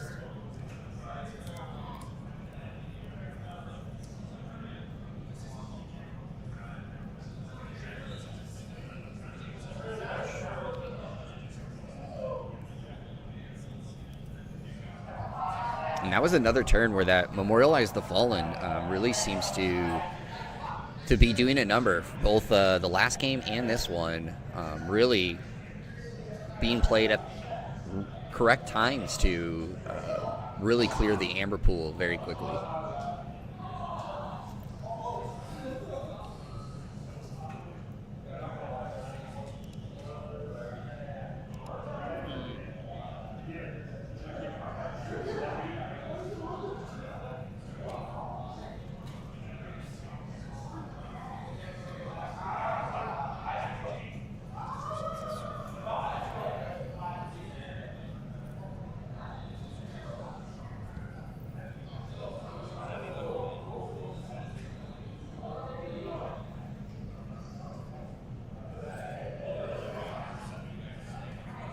just under 15 minutes in the round. Round 2. Less than 15 minutes remaining in round 2. Right now, Moody hasn't really been able to find a way to get in front. Grabber jammer. Discard hypnotic command. Mars first. Doesn't matter. And he went Mars this turn. Ready and use. I'm just gonna read. Go ahead. Drawing 5. Has 2 grabber jammers out there, making, of course, the key costs at 8 now. I will.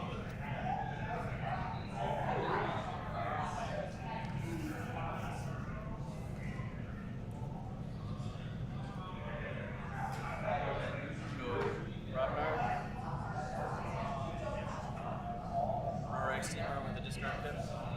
And Ben comes right back out with Brobnar.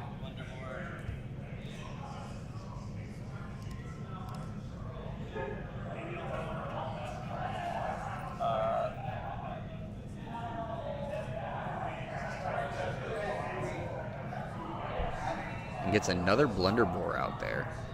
I'm gonna read Lifting Money. Up to the Hunter. Headhunter is gonna fight Tangi Mangi. A good way to use the Lifting Buddy, get the +2 power onto Fire Spitter, and then fight with that. And then fights with the Blunderbore there. And then we're ready. And draw.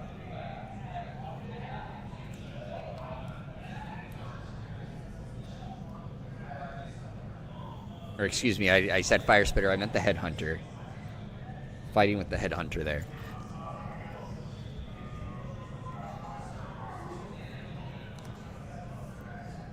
We're going tamed.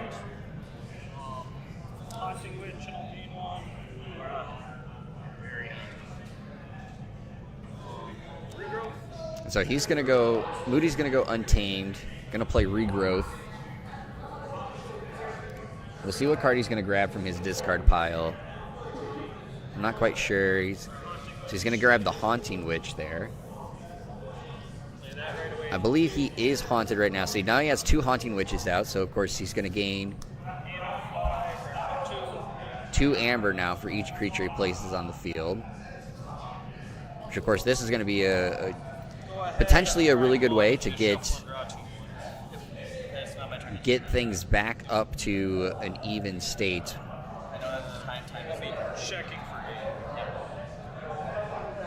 I don't believe Ben has reshuffled since he used Memorialize the Fallen. So unless he has a second Memorialize the Fallen, I'm not quite sure what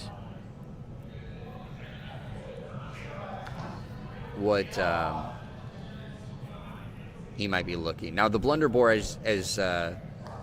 as you did say, Floximal, of course, is going to do a lot of damage, and at minimum right now will allow him to shed 2 amber from Moody 9, but I don't think he's not haunted yet, so he's not going to be losing 2 each turn.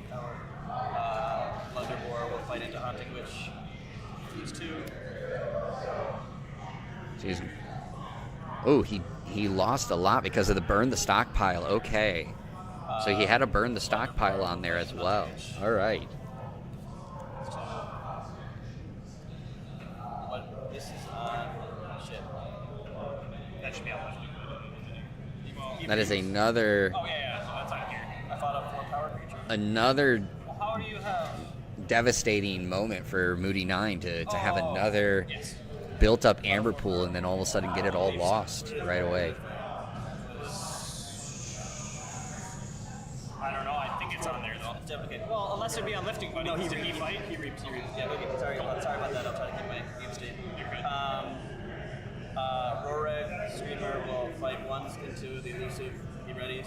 Fights twice into it. He readies.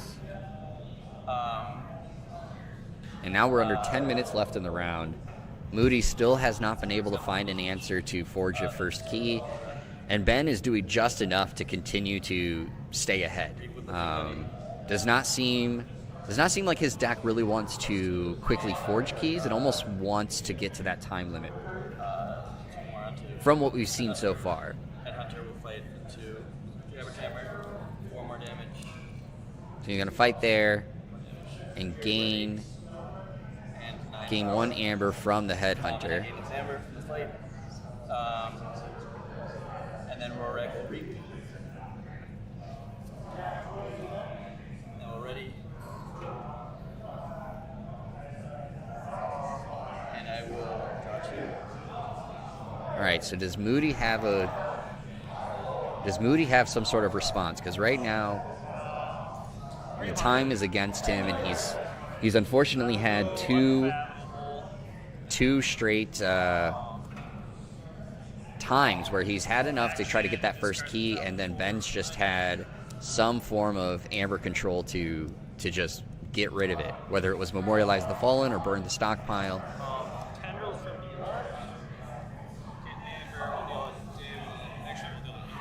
So Moody went with Unfathomable this turn.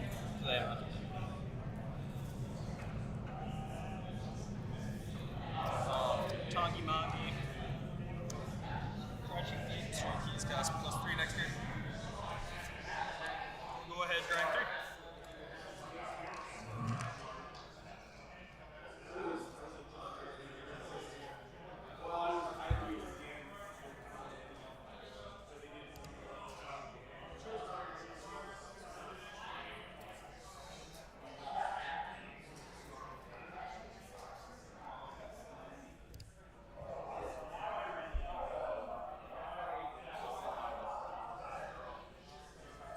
And right now, even though I will go. you all in the chat have said with 54 votes casted that 57% think that Geistoid is going to have the most impact. So far in the last match and this match, Brobnar continues to seem to be a troublemaker for those going up against it.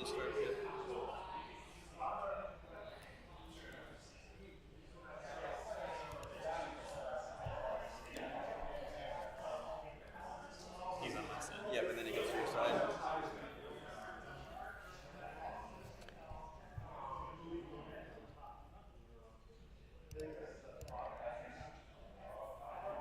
Ooh, that Infiltrator is going to make things just that much more harder for Moody. Energy Vampirism, gain an amber, draw a card. Then plays the Energy Vampirism with a... Choose 1 from his own side. I'll put that on this guy.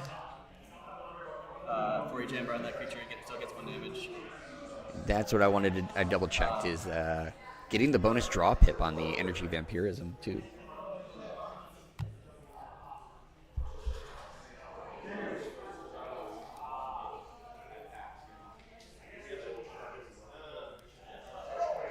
Touchstone, my lifting buddy.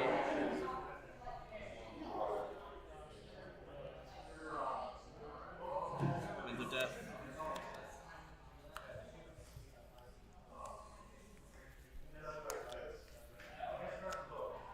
Let's see who regret that. Slightly over 5 minutes remaining in the round. 1 amber going back to Slightly over 5 minutes. And now we get the Winds of Death, so of course that's going to clear the board. You got your 1. Yep, I got the 1. That's pushing Ben up to his second key now.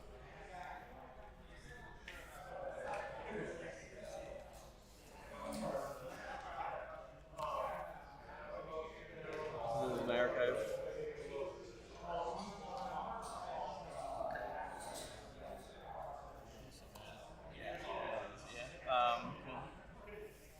And then here's the discard with the death on top.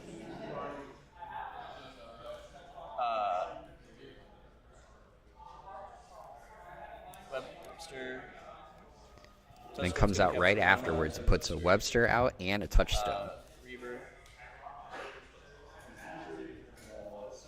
Oh, I'm sorry, discard pip. I didn't need to resolve that first. And then reaver. Okay. And then I am check at 7, and I will, from that, I will draw 6. And for those that don't know, just in case you are wondering, that card on Moody's side that, of course, the glare has become a bigger problem on is Arcane Transmitter. It still has that out on the field from playing it earlier. And how many cards do you have in your discard? Not haunted, I have 7. All right, so there's 4 minutes left. Moody still has not been able to forge a key, and right now has no amber to do so. So he's really got to find an answer in the next 4 minutes to try to get to a key to at least force something when it comes to the going to time rules at the current pace.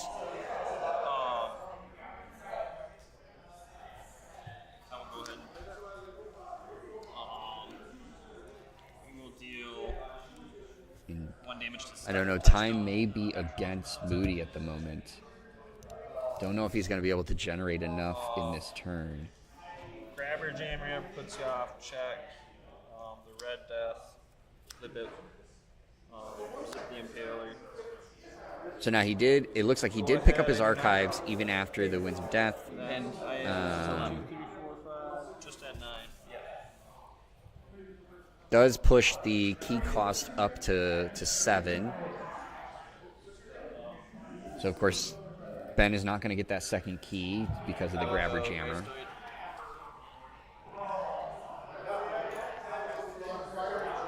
But with less than 3 minutes to go and only 2 amber on Moody's side, things are looking real grim for Moody 9.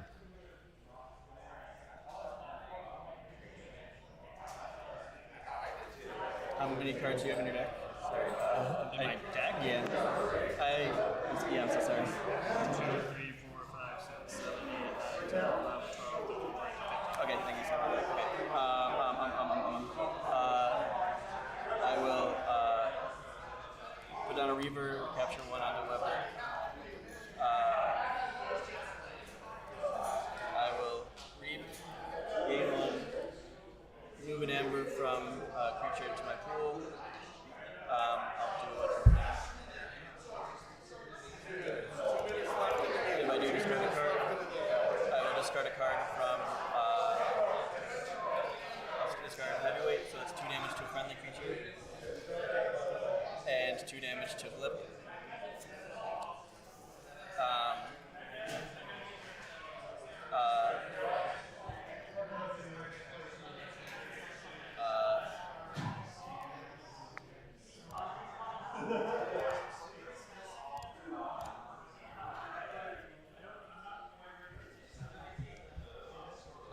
I will reap. I'm haunted, so I draw 2. Junk Restoration, 8 amber.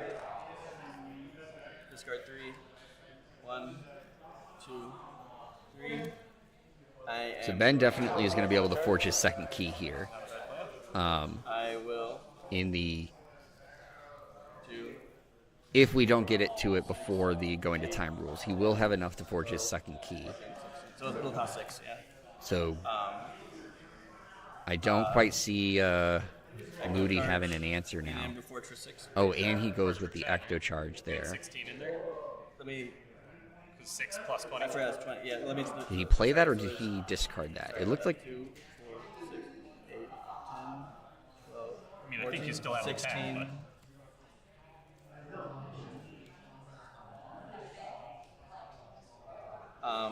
so. As a reminder, because it looks like the Ecto Charge is coming out, Is that okay if I change the order? or maybe it's not. But remember, there was the errata that did come out recently that reverted Ecto Charge back to its anomaly version. That there is a minimum 6 amber cost to forge the key. God damn it. 2, 4, 6, 8, 10, 12, 14, 16. Now there's 18. So now I forge for 8. So it looks like now he's playing the Ecto Charge. So I'm sorry if I slow played. I didn't mean No, to. you're good. You're completely all right. You were playing the whole time. And it looks like I mean, it looks like do that the rules, is but it. it's gonna be So it too looks easy. like Ben, as we expected, just based off of how things were looking, Ben did take that win and moves on in the winner side of the pool.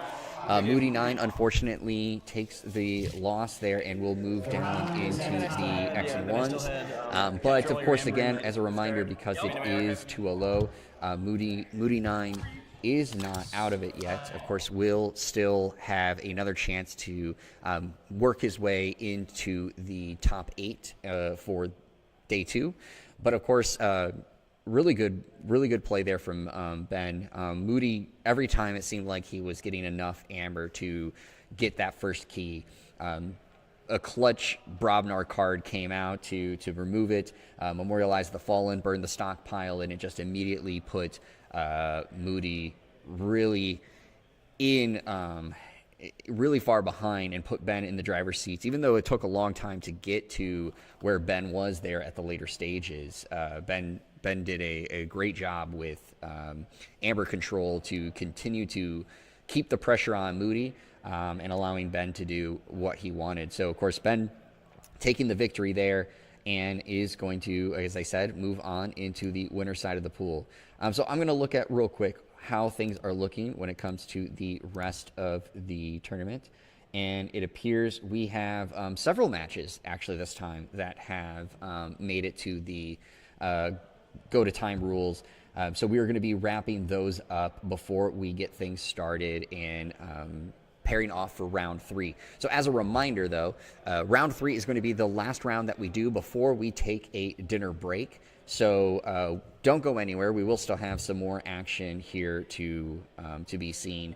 However, some of our players, of course, are going to be eliminated after this round and will be moving into the second Amber tournament. And for those that haven't been to a Vault Tour yet, just to let you know what second Amber is that after you have been eliminated from the main tournament due to the 2LO system, you then can be entered into a side tournament, a secondary tournament called Second Amber, that will allow you to keep playing matches, keep going through and trying to go through the weekend with getting more wins, getting opportunities for raffle tickets. We do have prizes as well for people winning this year, so that if you enter Second Amber and get some wins, you will get some items, even if you don't get a prize drawing. As well as we do have a weekend-long event called the Key Warrior, where then you will be able to, for the person who gets the most wins, most matches across the weekend, will get an additional prize. So it's another way that you can continue to get wins, continue to play along in the second Amber version. So, of course, again, some players will be removed from the regular tournament here after this round, but they will be able to still play in our side events and still play in our second Amber tournament. But as I said, we do have some people that, of course, are at the going to time rules, so those things are going to get wrapped up, and then we will be able to get the third round paired. So with that being said, we're going to take a small break. So I hope that you guys have gotten your food, gotten your drinks, and are ready to get back into some action here for round 3. But until then, I'm going to take a small break. I'm going to stretch my legs. I'm going to get some water, and I hope you all join me in doing so. And we'll be right back here with some more action from Vault Tour 2024 here in Roseville, Minnesota. So don't go anywhere. We'll be right back.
All right, everyone, just wanted to give a quick update on how things are going here. So we are going to be pairing off for round 3 here in roughly about 3-ish minutes. And then, of course, we will get round 3 started at that time. I will say that due to how the events have unfolded for the event, that I am going to be joined by a player here on stream. Many of you may know her, but of course we are going to have June, the KeyForge Vault Tour 2023 Roseville winner, joining us for the round 3 match. So you will having June here helping out with the matches. That hopefully will help some of you guys as well that aren't being able to watch the matches very closely, get a better idea, of course, of what is going on. But June will be joining me here very shortly. So I hope you guys are all excited to welcome June to the stream. And we are just going to really quick look at that poll that we've been having again. Again, Geistoid still leading the way. Brobnar in third at 13% and Mars at 25%. But yes, June is going to be joining us here, so we will be getting things going for this. And I, of course, will get all the stuff updated when it comes to the players as well as the pods as things get ready. So I just wanted to come on here and let you guys know that before we get this round paired off. So again, I'm going to take a small momentary break. The plan is, of course, for the matches to get kicked off at 4:30 Central Time, so we're going to be pairing off here very shortly. So don't go anywhere too far. Of course, stay within earshot, because once we get back, we'll be getting into round 3. So don't go anywhere, and if you need it, get some coffee. Well, we have more KeyForge coming to you very shortly.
everyone, we are back and ready to get things going. We have on stream Sydney, SC Steel, as well as Ben the Monkey again.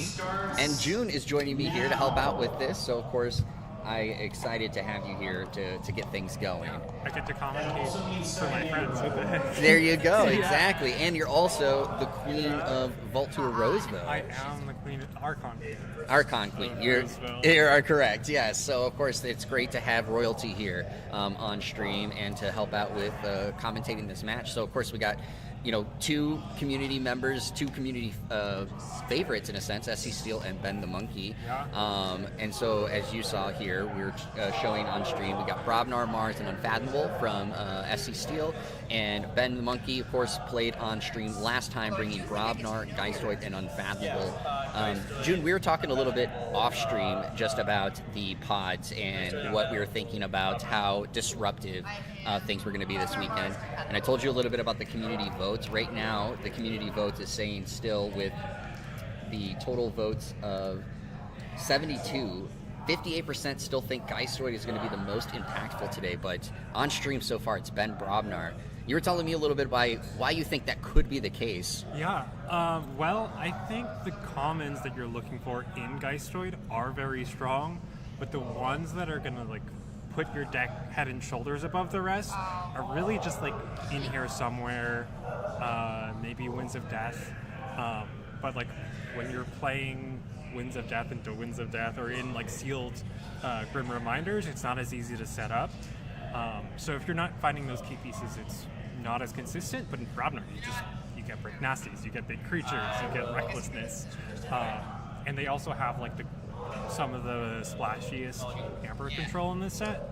So it makes sense that consistently the Brobnar is having a big impact on the game, whereas the Geistoid really needs to come together. Actually, good 3 card first hand, and the other 3 cards were.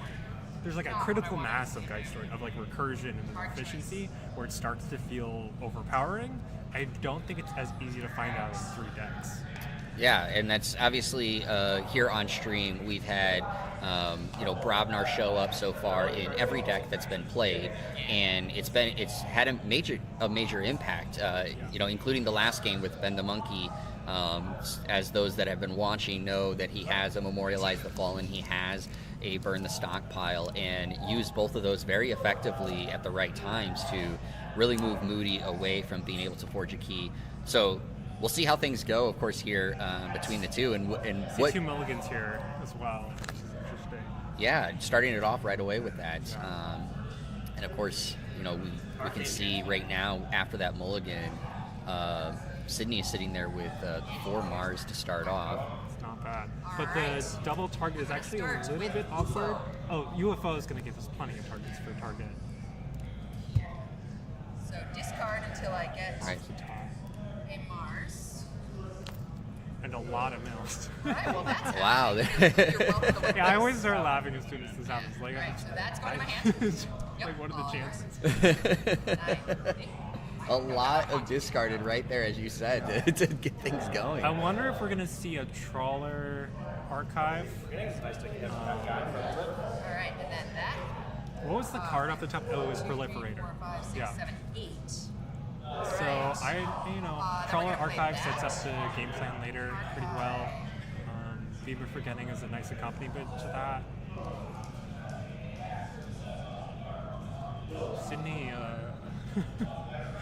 Sydney, very much the planner. Yeah, I'm gonna archive the Beam of for Forgetting. late stages of the game. Then we'll play that. Oh my god. That was And, the second one. sorry. I know she's been I will archive the Beam of double Forgetting. B's. Yeah, okay, I see. Going for early tempo plays is pretty valuable. And then I am going to the guy that you saw me pick up. Geisoy, so she's And I not planning will to get Jammer that Pack onto him. Trawler back in time. Amber discarding Rickety Cyber. So we haven't seen Sydney's list? Correct. We have not seen Sydney's list at the moment. We just know the pods that are being brought to the table. That's interesting because we know what to expect from Ben a bit. Let's see if I find one. But Sydney's Yeah, Sydney's the wild card right now. Sealed wild card. So she could even have like a second or third Trawler that she's planning for. Yeah, so right away, Ben goes with Junk Restoration. set of Brobnar options. cards. You know, it's not to be understated how that helps you with handcrafting, knowing that 3 Brobnar cards are out of the way. Yeah, and he obviously has the choice, and I imagined he was going to bring Memorialize the Fallen into his hand. Especially after Sydney just milled a bunch of creatures. Yes. And that very much is going to set him up exactly what he did in the last game of having that Memorialize the Fallen at the right time of when he wants to use it and disrupt whatever Sydney's trying to do when she's rushing for that key. It does give Sydney a chance to interact with it. It looks like Ben's taking the opportunity to throw a couple of cards back in the deck using Immersioneer's Scrap Effect. I don't recall what the bottom the discard was. Oh, just all the cards then. So it was a jump restoration.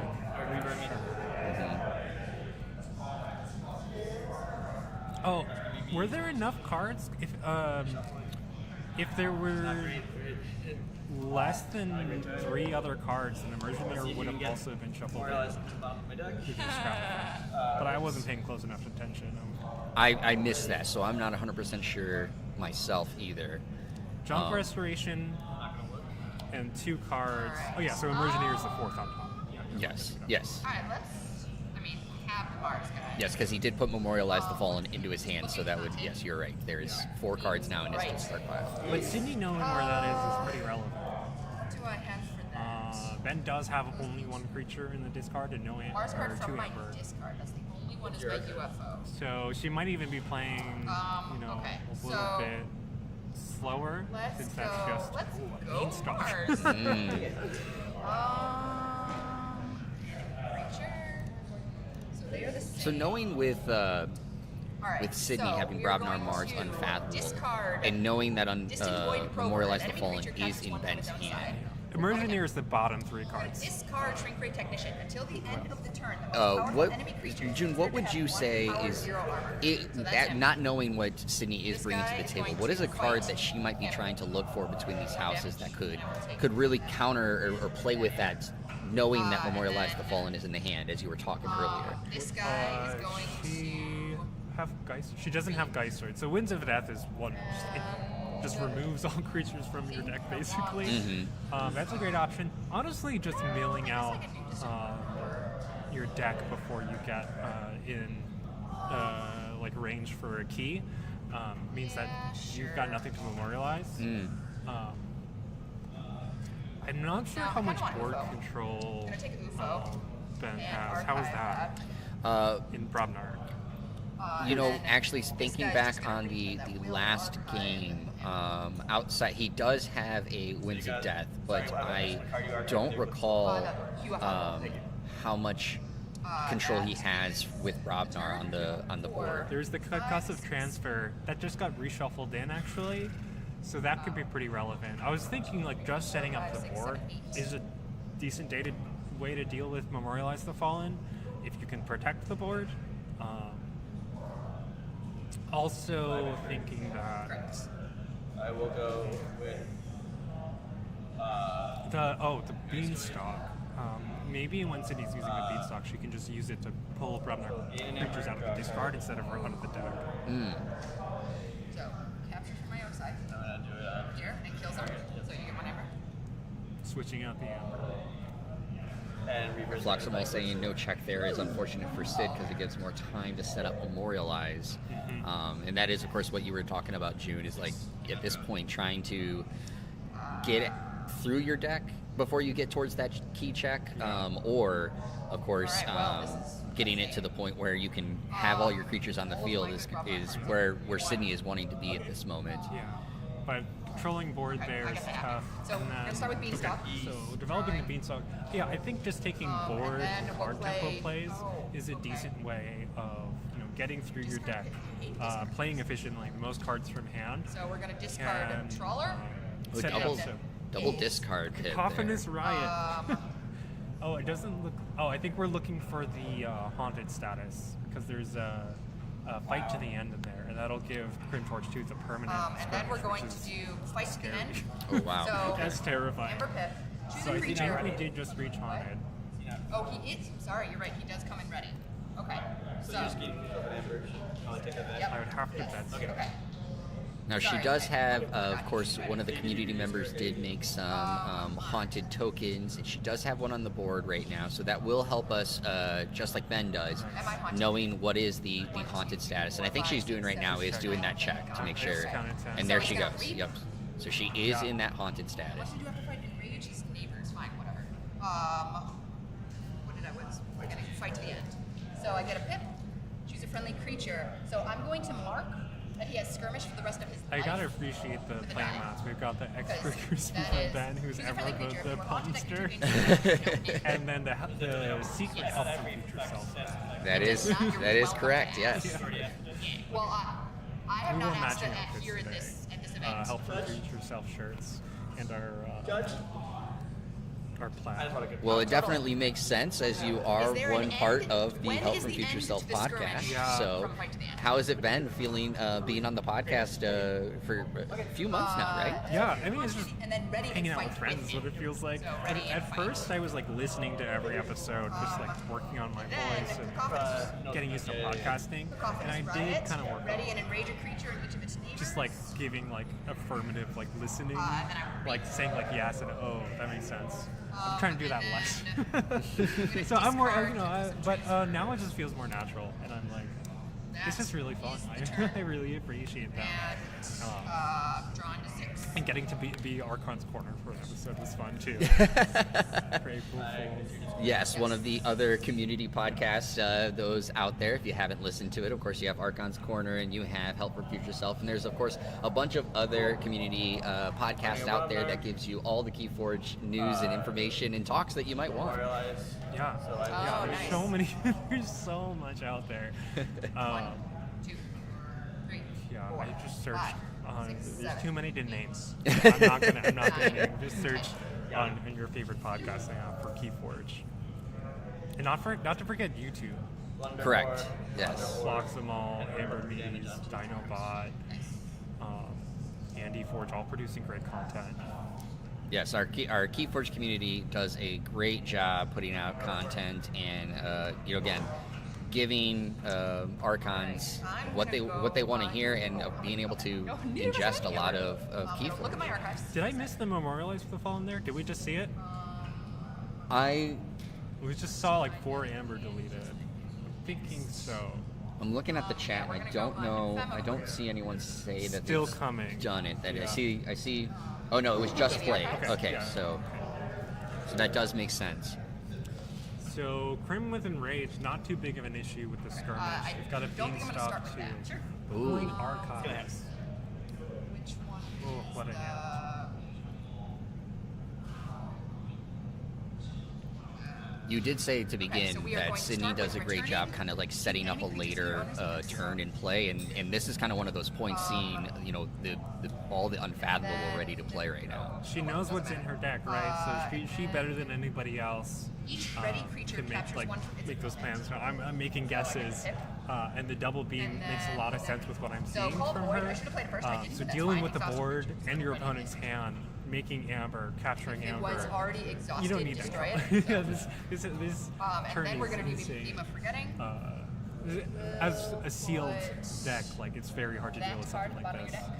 And you don't It get is reveal. Reveal a random card. She does run the risk of Go. putting the blunderboards under, but she might want to break up the house composition of Ben's hand. Put that Might have been the goal there with playing Ah! Raptor Ruin first. Very good. Oh, double.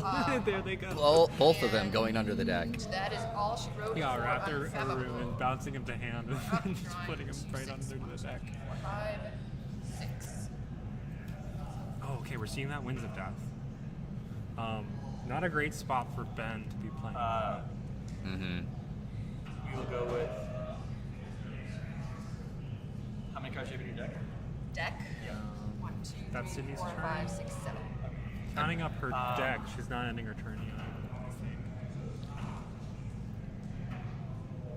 It might be that she's trying to stay on it for a bit longer. We'll go Unfathomable. Yeah, it looks like maybe she did pass turn. It looks like it is Ben's turn. He's starting to play some cards, so he pulls out the plunder right away. Your hand chill. It is. Well, I Actually, yeah, I drew 6, so Punter's I haven't great even looked card. at them yet. I don't even know what's in This here. is like, it's so cool. Like the gambling inherent to it of like, oh, is this card their best, or is it the next, or just the value of seeing their whole hand if you just keep going. Yeah. I love playing that card. And we did see Ben use it, of course, last turn, but he only used it to reveal 2 cards, and it's hard to see, of course, now Sydney slid the cards up there, so we got a quick glimpse of it, but we did not get to see it for long. Looks like he's thinking about his choice. Oh, I don't love Plunder being played against me, but it's really fun, honestly. So like hoping they take like the bait card instead of the actual best card in your hand. You discard 4 cards. It's a fun little thing. All right. We are And so it looks like Rick. he's gonna use his Arcane Transmitter to mill Sydney's deck. Okay. And then I will play Echo Hit Guardian. another Plunder on top. And I'm not. So playing Ecto Guardian, of course, Ben is not haunted yet, so it won't get the +2 power or the poison. Yeah, we're like 6 turns in, still not on with the Geistord deck. I have no idea, That's interesting. so Okay. I'm willing to ask when it matters. When it matters. All right. Then I will.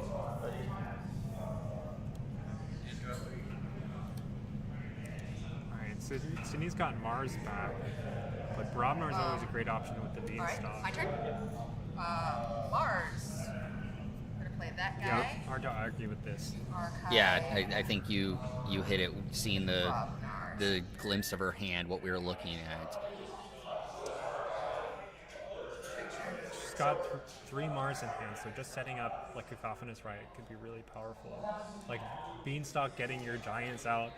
Oh, she might just be grabbing the Giants for the Okay, Beanstalk. so I'm gonna take the Cacophonous Riot into my archives. Her next turn is going to be insane. I can't wait to see The other it. guy. Wow, They were in my that's archives. 3 copies of that. I think there's 1 in her discard pile that we've seen, and then there's now 2 on the board as well. Let's see in a second. Interesting not to see the We're gonna UFO take- first. It might be that she's not playing it so she can stay haunted. Oh, we'll just take fight to the end again. Oh, and she Yeah, did that's talk gonna go about the into my Psychic archives. Haze. This In is Seal, fine. like, we're establishing then the we'll board's play the pretty UFO. important. That Psychic Haze is kind of debilitating. Alright, we're seeing the UFO now. For UFO. And then we'll play the UFO. This Mars seems so efficient. If it's And then we'll take the feeding pit triple into my hand. UFO, triple the plug feeding it, and the feeding pit. That ton of is efficiency. my turn. So I think she's very much trying to Drawing to reshuffle, which she's going to. So of course, as we were talking earlier, this is I don't think Ben has used. Oh no, Ben had used Memorialize the Fallen. So, but does he have Burn the Stockpile in his hand? That was something that he used last game. We are sitting at exactly 6 amber, so it wouldn't work safe. yet. Yes. Also, reshuffling those Brobnar Giants in, so you can draw them off the top and throw them out ready with the Cacophonous Riot, so using them all twice. 2, 3, 4, 5, 6. The placement of the targets, though, is going to get in the way of that Cacophonous Riot, potentially. I will go Geistoid. Junk Restoration.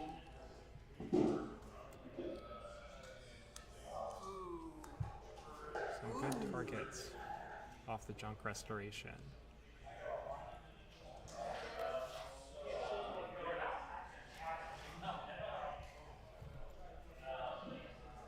So we're seeing Ectocharge being played for the very first time with this tournament.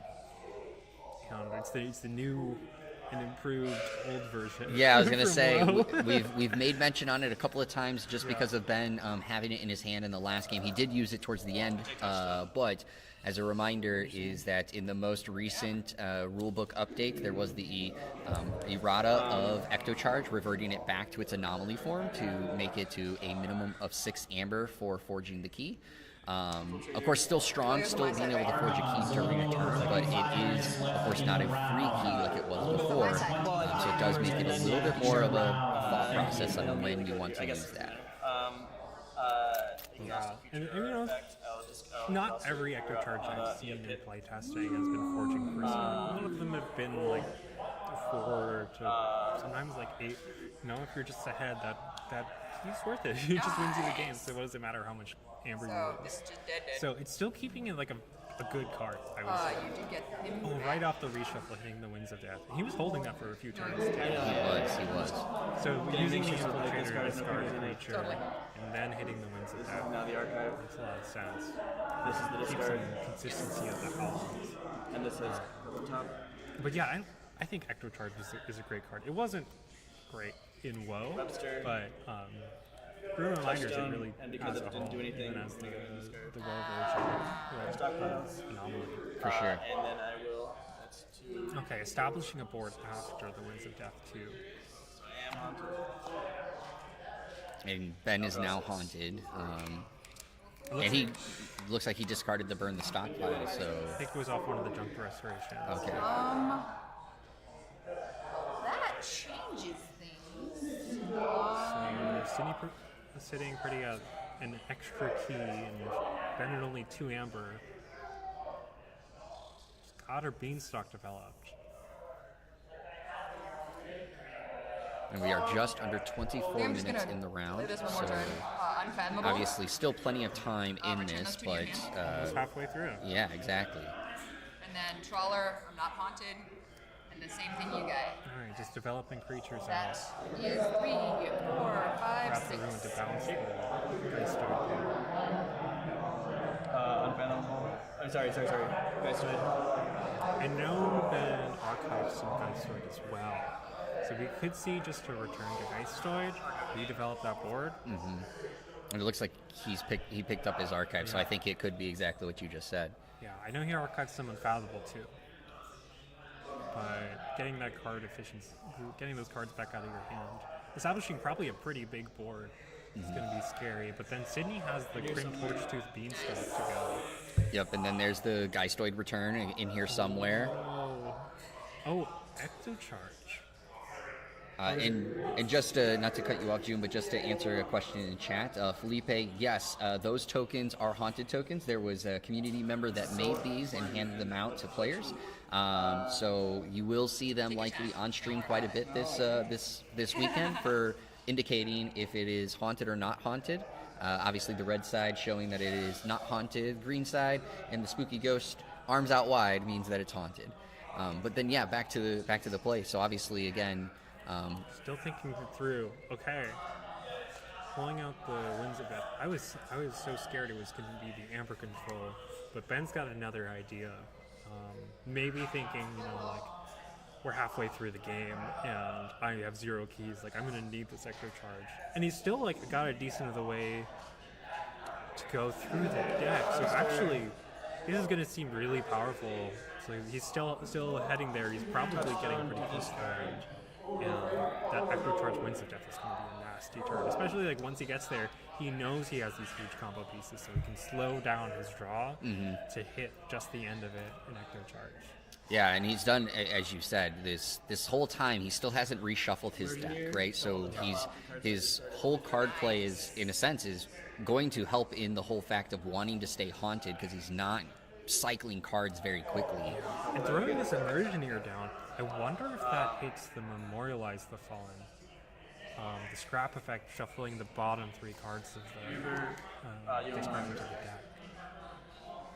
The archive here joining the creatures in the battle line. 2 to discard.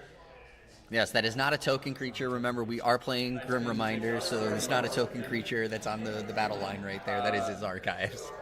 I think it would be so sick if in a future set a rare card came with like a token, or it said like Prospector was your token or something. No comment. You heard it here first. Confirmed. See if I got the answer in here. Yeah. Flaximals may have At least spied I the can try. Memorialize the Fallen off that Immersion Ear. Alright. That would be really big. So, Yeah, this deck is showing a really cool side of Archives in Grim my hand. Reminders, which is just the card You're management. going to. Which is something Search my I deck and obviously discard love for a about the giant game, is creature, that, reveal like it, put it in my organizing your hand. cards into where exactly you want them to be. More specific, so I These guess. like Junk Restorations, Immersioneers, and Winds of Death are providing so much just power over the board in the deck.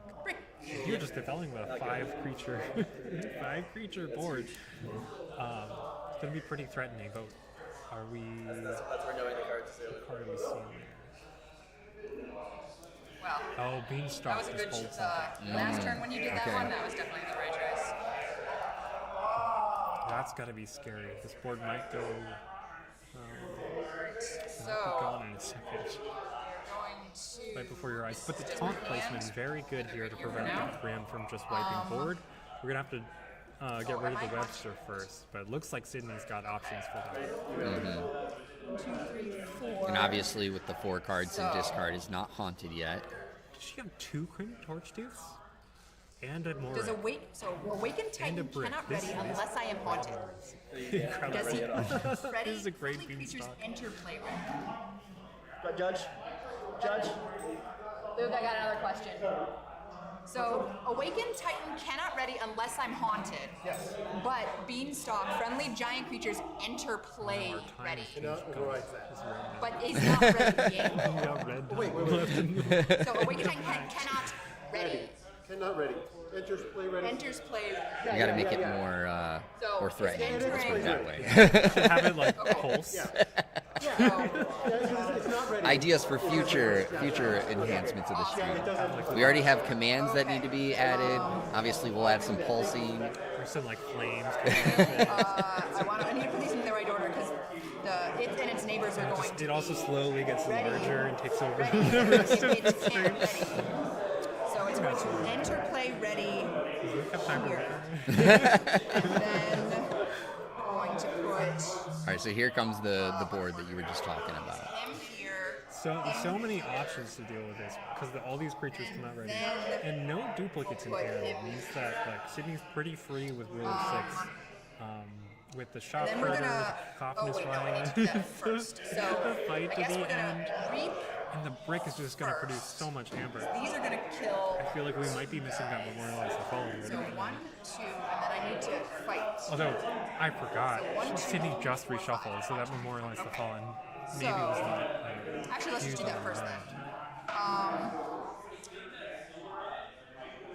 Thinking over the Fiery Shark, hard to figure out how So many yeah, we're gonna times play left Fiery we're gonna Shark. fight this turn. So I'm gonna kill. I feel like even just taking out enemy. that So we'll Webster start and with getting you, the rest of dead, the board to fight. Synonym dead, Alright, we're taking out a few and then more we'll do cards. Touchstone dead and Trawler dead, wants to- and then I she like said, to. I'm reaping. Wait, I don't know. Yes, I would like to end that ability. Making room. And then we are going to. Yeah, her board was just empty. Yeah, it was. Now it's filled with 4 ready Grobnar creatures, and they're dead. Fights, rage. So And There's more to come. and I was about to say that. And there's more to come. Okay, so I'm gonna reap 4 times. She's not done. So Ben, I'm sorry. reap, There's the 1. reap, There's the 2. and reap. Alright, we're seeing Then we're Reaps, going and to then the cook-off play, next Friday is going to Fight to the end. Or the Choose a fight friendly stand is going to creature. give us I'm gonna count if I'm haunted. the skirmish first. So if I'm not haunted, 1, Yeah, 2, we're 3, checking 4, 5, checking 6. the It's gonna be a yeah, different not creature. enough for the skirmish. It's like just the ready and fight. Okay. So I still get to ready and fight, but that creature does not gain skirmish. So I will that, and it's going to be Plugins imploring us to shred this deck. guy is going to ready and fight with that creature. We'll fight. I'll do my best. Here. So I will know we've take got a these party three on tomorrow night. I'll bring up the deck and maybe we'll shred it. and 1. Yes. So 6, All right, so gets rid of the Webster, 9. gets rid of the touchstone. And Amber for the fight. And then we're gonna do. And now this let's see riot ready what's- and enrage a creature in each of its neighbors. So get that Amber. 10 minutes remaining. And I And then will we're ready. gonna Cacophonous Riot comes out. So Choosing your targets carefully. we're gonna fight him with. Not to forget the shock herder to come. Oh god. Oh yeah, she does have a shocker too. You're right. Sure, why not? So yeah, these three gonna ready Okay, choosing and the word enrage. as our So I'll target. ready him and enrage his neighbors. It's just the sound from above. I'm There's scared. that is the sound of choosing for it to happen. Who fight here? Scored by Hans Zimmer. 4 damage. And Throws the damage An amber out. from Brick. Not to forget the enrage. Leaves. yes. There we go. And then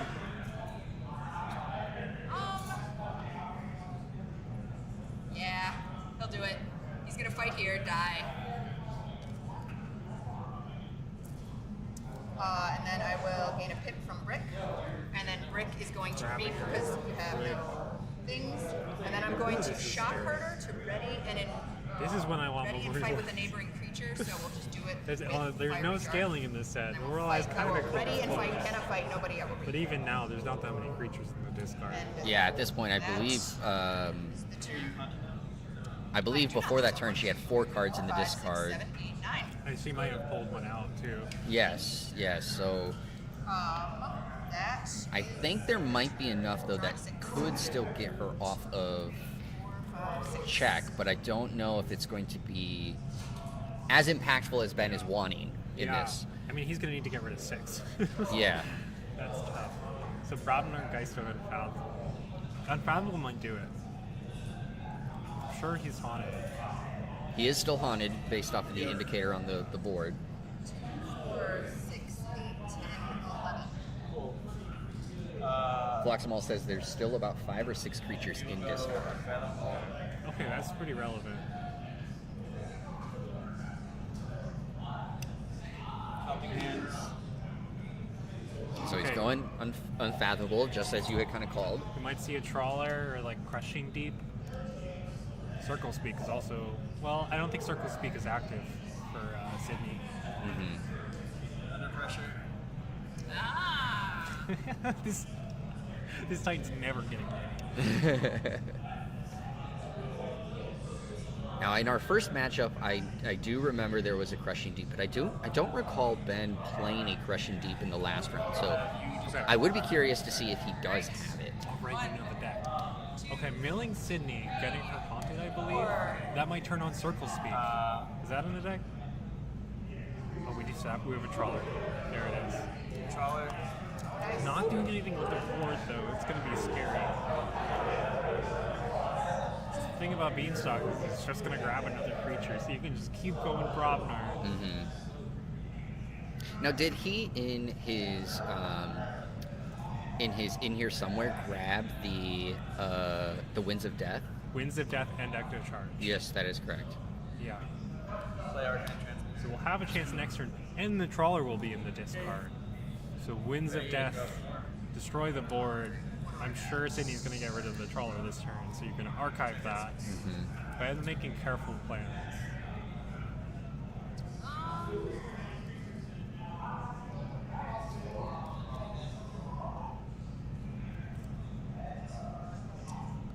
There's Kill a that thing. there's a very aware presence of Trawler locks, because Trawler captures all of their amber, and there's Look for my a card discard in pile. Geistoid, which is an uncommon, has an amber, and it's an artifact, and it's called Soul Vial. fun stuff. All your creatures with amber on them have destroyed archive this creature, so you can just play Trawler, they destroy, play Trawler. Sydney may have ideas. Oh, she's going Mars. But there are ideas for leaving the Trawler on the board and getting to 6 amber, so they can't recur their Trawler to take you off check. Yes, I can give you. So we might see her in a We're gonna future go- turn, just reaping We'll go Brobnar. to 6, and leaving the Trawler there, so I'm going Winds of to Death search doesn't my deck and get it discard for a back. giant creature. Feel it, put it in my hand. I'm gonna search in here. She uses the but I may Beanstalk. take it from my discard. I will still shuffle Okay, when I'm so ready. she counted out, and we're going Brobnar. She's going through the deck this time. Oh, is she? So I will be shuffling this, but the giant that I am taking into my hand. So it looks like she actually, I think she might have realized that. Or maybe it was... Grim Torch 2. Grim. That's pretty good. So that is my discard. We're about to hit 10 minutes left in this match. It's not a great spot. I mean, Ben is on check right now for his first hit. It's true. It has an ecto charge. And does have an active So charge. he might just sneak up. Remaining in round This is actually a little scary. Sydney knows that ecto charge is in there too. So, I am going to. What we need is a third person with a little like plus and minus buttons to track the discard and just go plus plus plus minus minus minus minus. So we can know exactly how hot they are. He's a giant. And then I'm But my I 2 discard appreciate chips. them keeping track This guy exhaust a creature with the haunted or counters. artifact. Yes, the haunted counter is very, very helpful. And it obviously is also helpful for those that don't have that counter. For the store championships, one of the prize items for just attending was a haunted card that could be utilized as well for future events.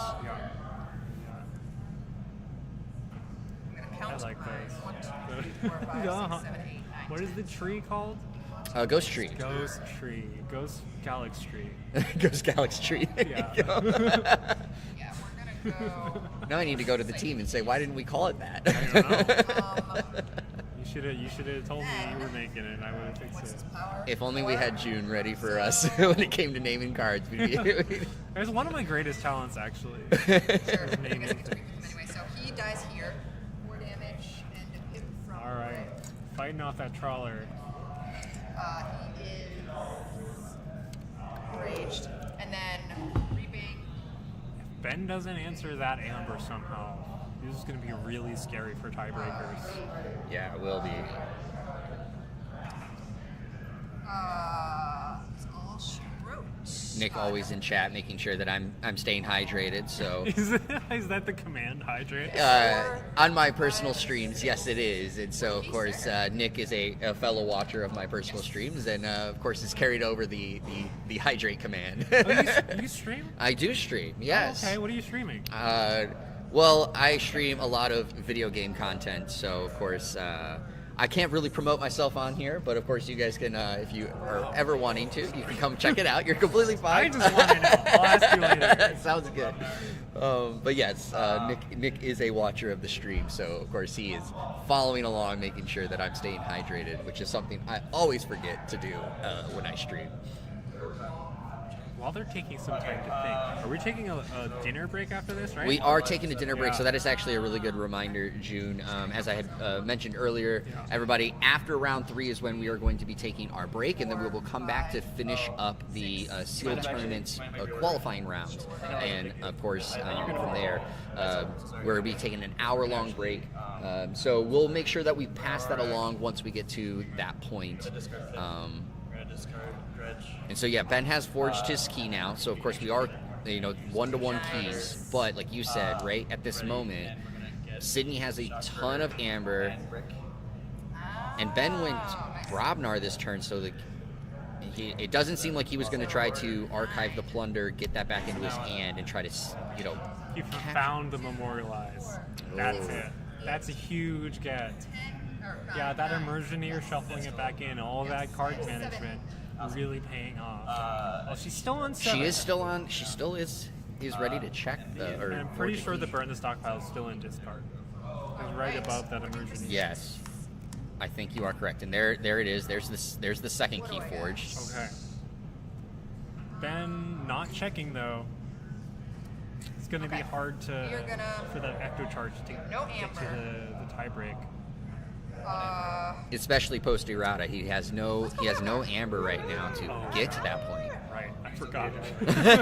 I'm still playing for ecto charge the old way. The nest is.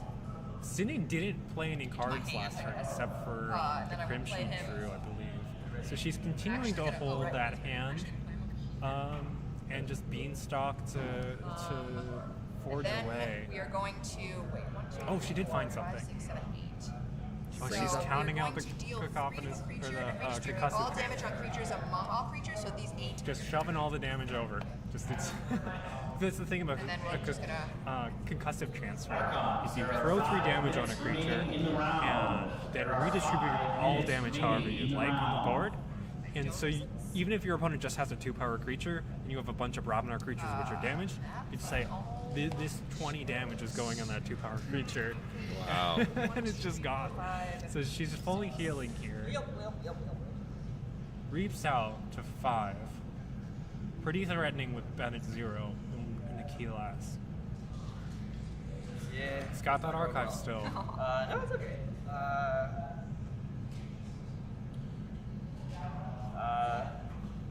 That Brobnar pod is gross. I agree.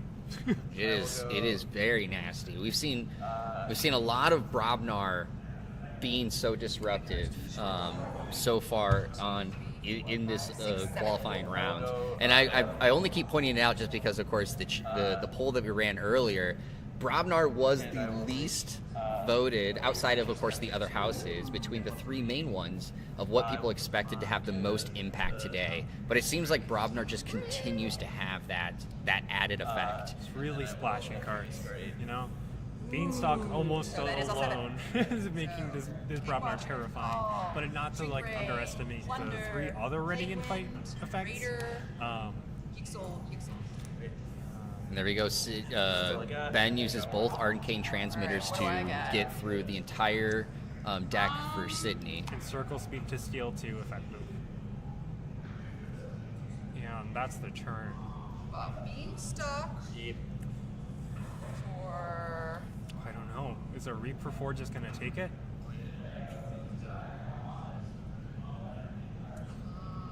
I don't know what other tricks this Ben has. I'm not, giant. as you had said, we talked about it earlier, a lot of the things that Ben, trick-wise, had been utilizing in his last match are in his discard pile right now. And the Ectocharge Winds of Death isn't going to do anything with him right now because he doesn't have the Amber to use the post-errata Ectocharge. He just hasn't had time to produce it with the threat of this Brobnar board. Sydney once again just pulling 1 card with Beanstalk and reaping out for 5.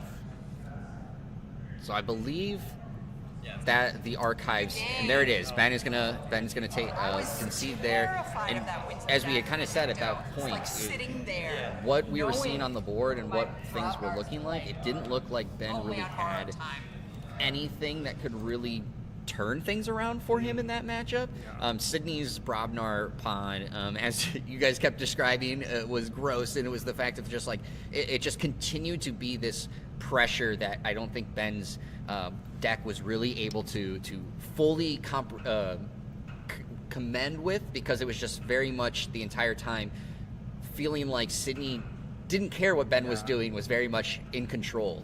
Yeah, Ben's deck reminds me a little bit of like a powerful like Coda or AOA deck where they have like they have a pile of threats and answers, but if you exceed that load, he didn't like he effectively used those cards several times, but you know Sydney had just overloaded that ability to deal with it. Yeah, I wonder. Just kind of talking about something that you brought up before it happened, and then we ended up not seeing it, was that he had the plunder out, took all that amber back, and we talked about, you said potentially trying to get that back in his archive to pull it out and use it again. Yeah. And we didn't see that end up happening. Do you think if he went that route, that things might have changed a little bit, being able to destroy the Brobnar field that had been built up, that battle line? And yes, it takes 2 turns, because of course Winds of Death is a Geistoid, Plunder being unfathomable, he needs 2 turns to set it up. But do you think that could have helped a little bit with clearing that board and dealing with what he kept dealing with the Beanstalk and the Giants all coming out? I don't know. The Winds of Death is great, but it seemed like the density of Geistoid cards it was all on the bottom, right? I think that may have been the killing blow there, is just not having an effective Winds of Death turn, because Sydney archives a few creatures and then on a Beanstalk turn just plays out. And she did have like a hand that was just sitting there. Probably a pretty good hand if it was just 2 houses. So she was effectively using the board and her cards. So even with dealing with that threat, unless Ben drew a threat of his own in Geistoid, I don't see it winning it back. City's got something loaded in the chamber, you know? Yeah, I mean, but again, hats off to Sydney. The deck that she was able to craft in the sealed tournament seems really strong, and I'm actually very curious what other decks are out there that could try to potentially deal with it, because so far, I think some of our viewers might agree with me. I would say that was probably the strongest deck we have seen on stream at the moment, and that Bravnar, of course, being a major factor of it. Yeah, that relieves me somewhat that was the strongest. That would be horrifying. You know, a little artifact control never hurts. Some scoop ups. Yes, yeah, would be very nice. Any card of kind of card purging like Grim Reaper would have done a lot, or you know, he's got Geisters, so like Grim Reaper or Cursed Tomb, which is one of the first revealed cards, would have been pretty impactful there. Yeah. But unfortunately, not able to effectively deal with the Bravnar creatures that keep coming back. Yeah.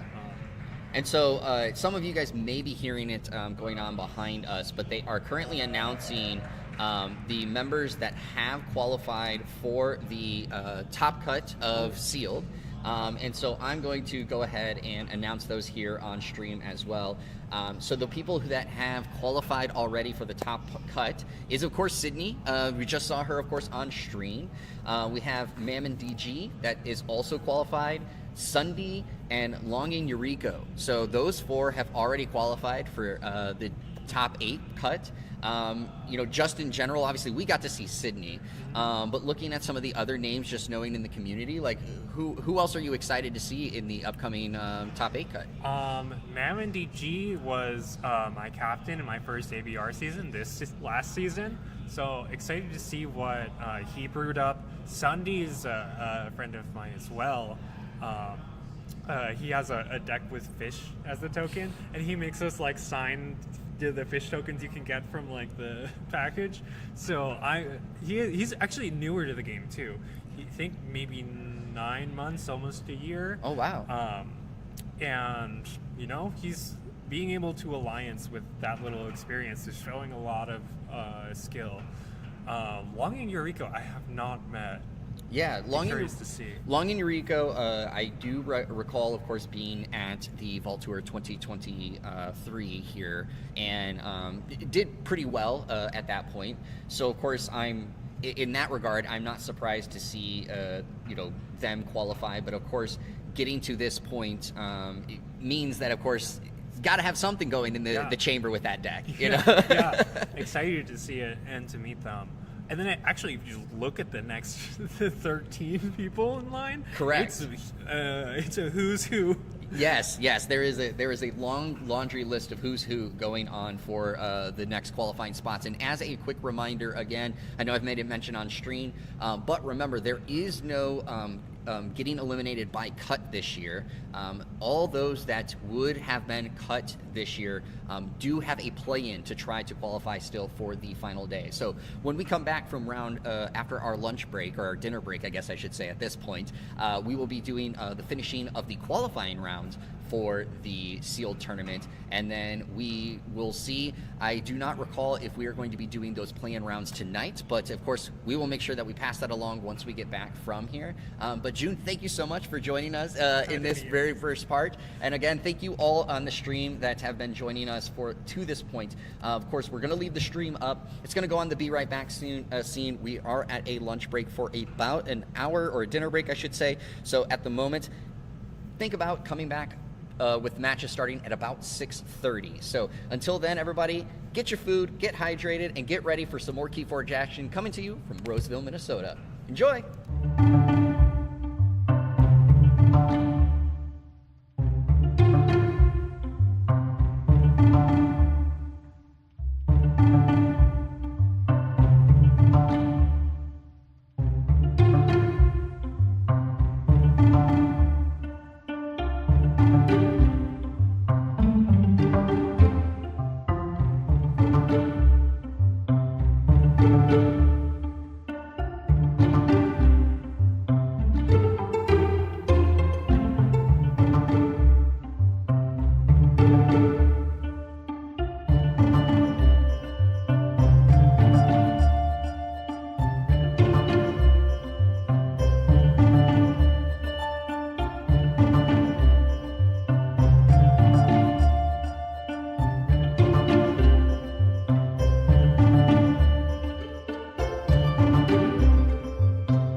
Thank you.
All right, everyone, welcome back. I will apologize for not coming back at the time that I did put on here.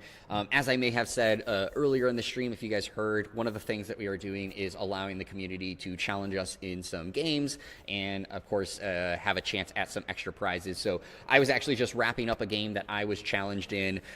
Spoiler alert, I did not win, but, of course, it was fun getting to play in the community. But we are back and getting ready to pair off the next round. Just waiting to get a couple of people who are waiting to get into the next qualifying round in the room, and then we're going to start pairing things off. I will say June is going to be joining us again for the next round. I did ask, of course, if she'd be willing to join again, and she said she would. So she is wrapping up some food and will be joining again for this next round.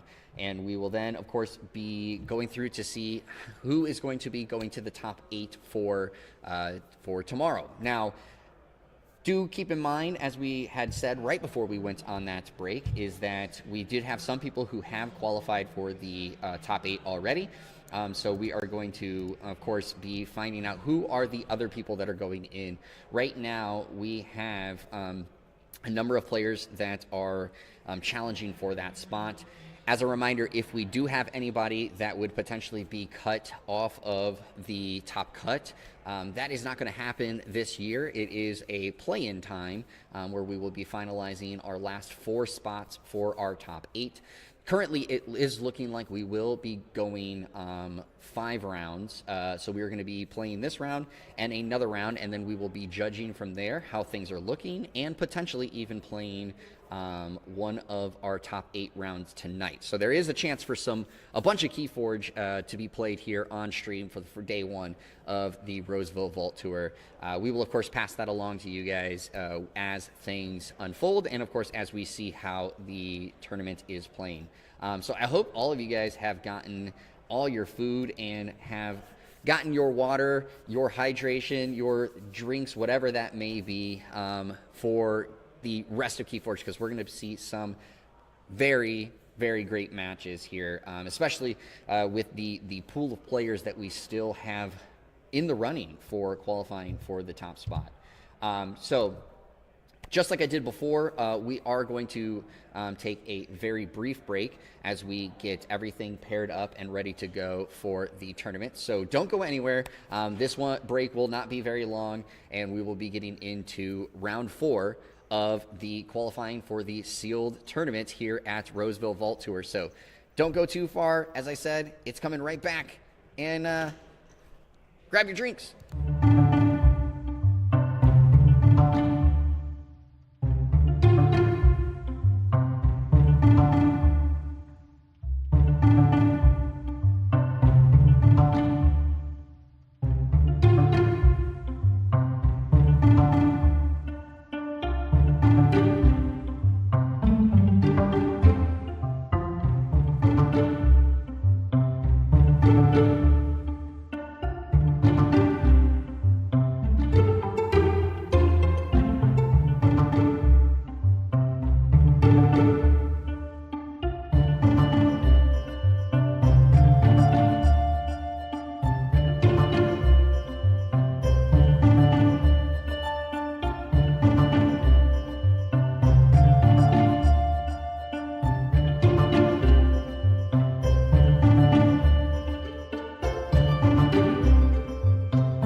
All right, everybody, welcome back to the stream. Again, thank you so much for being here for the break. Of course, it was a long break, and as I did say right beforehand, June is joining me again. So, June, again, thank you so much for joining for the break.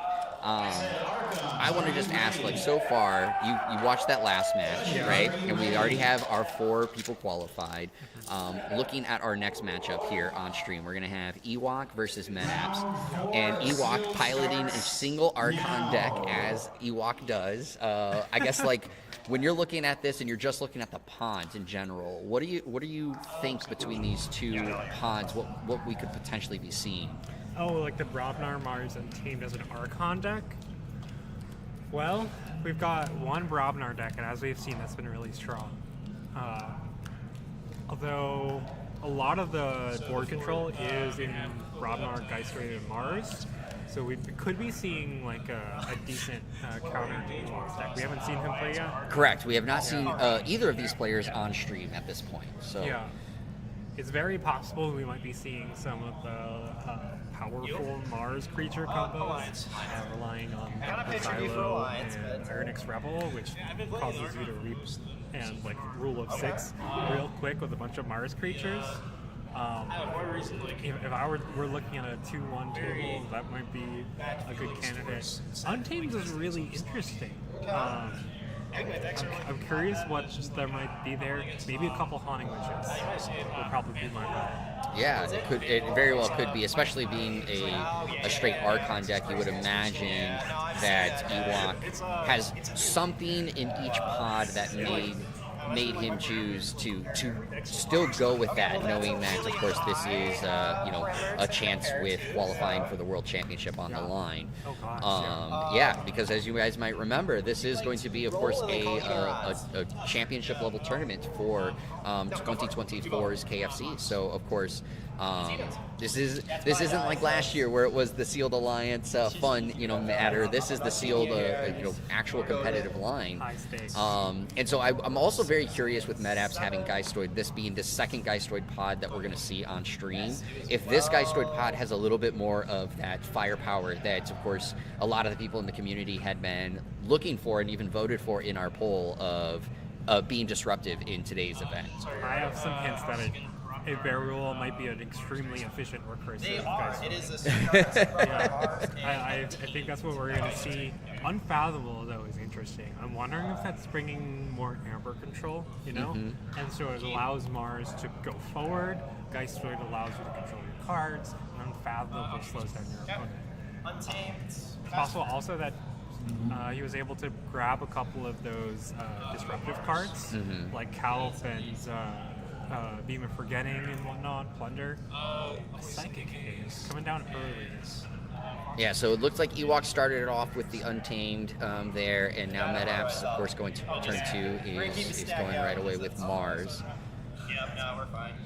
And I did not get to see what that back card was before of course, unfortunately, our glare makes it very difficult. That one's Psychic Haze, Okay. which Sydney was looking to play last game, but essentially it is an artifact in Mars that has the action to enrage all enemy creatures, which is pretty good. Yeah. And it has a passive ability that enraged creatures cannot fight your friendly Mars creatures. Oh. So the practical upshot of which is that your Mars creatures are safe. And the other is that your opponent is being slowed down.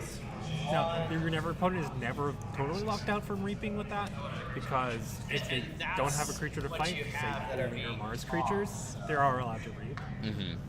We're seeing if Reckless has come out early and get past some of the Untamed Clump for Ewok and disrupt the planning that MedApps is doing. But losing 3 creatures may be okay here, but just pushing on the gas. That is it drawing 4. Pester Grove as well. Going to be really interesting against the Mars that was talking about. That might be the case that Ewok does not have that Mars, and rather is playing a more like steely, control-y, like board control Mars. That is pretty hysterical. And now, if MedApps is playing that combo Mars, it could just be totally turned off, unless he's able to wipe the opponent's board. Yeah, we'll see what he does in this next turn. So obviously we can't see what his hand handcrafting looks like right now. So it's not quite sure what house he'll want to call at this point. Yeah, unlike Ben and Sydney, who really know each other, is super friendly, like leaning their cards far into the table. Yeah, very much so. And also, unfortunately for this one, looks like MedApps does not have the haunted indicator that we've had, thankfully, in the last few matches. Ewok is holding one down there. Yeah. So we'll have to, of course, take a look more following the discard pile a little bit closer than we did in the last turn. Obviously, 1, 2, 3, 4. So it looks like he's close, but not quite at the haunted stage yet. Yeah. Regrowth. And I have shown readouts how to turn the card sideways after the 10th one, so maybe he'll do it, and we'll see. Oh, a regrowth for Haunting Witch. Yep, there's the Haunting Witch. Not haunted, however. Oh, and catching meetups with the Circle of Life just before he gets haunted. Raged. I have a tendency to do it at the end. I apologize on that. So of course, as you said, all the creatures coming out in rage. So that is, of course, as long as he still only has that Mars creature there, Ewok will still be able to reap. But if you get some more creatures out there, we're gonna have to start seeing some fighting before Ewok can start to generate even more of a Amber Pool. Yeah, that is actually a really interesting interaction between Psychic Haze and Pestrogrow, where Psychic Haze's work is like already kind of done. You don't really need to call Mars to do it. And the moment your opponent does finally wear off the Pestrogrow, like you just throw it right back in. Mm-hmm. I'll go Mars. But it looks like Ewok took that calculation and said this is going to be good this game. Might have been specifically scared of that Mars combo and thought this will tide us over for a bit. It looks like an Ironix Rebel might be being thrown down in between. He's thinking about it. I feel like that's what's going on. I agree. You know, as you talked about with the Ironix Rebel a little earlier, I think that is a spot to put it. We again don't know if it's in Meatapps' hands, but if it is, that seems like to be the play that could be coming. He's holding a card. He's trying to figure out how to play. I'm so curious. Okay, fight's elusive. Loses the enrage. Deals some splash.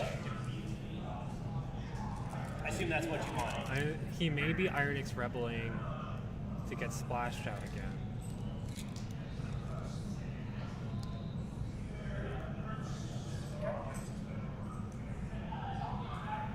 So there's the splash. Okay. And there you go.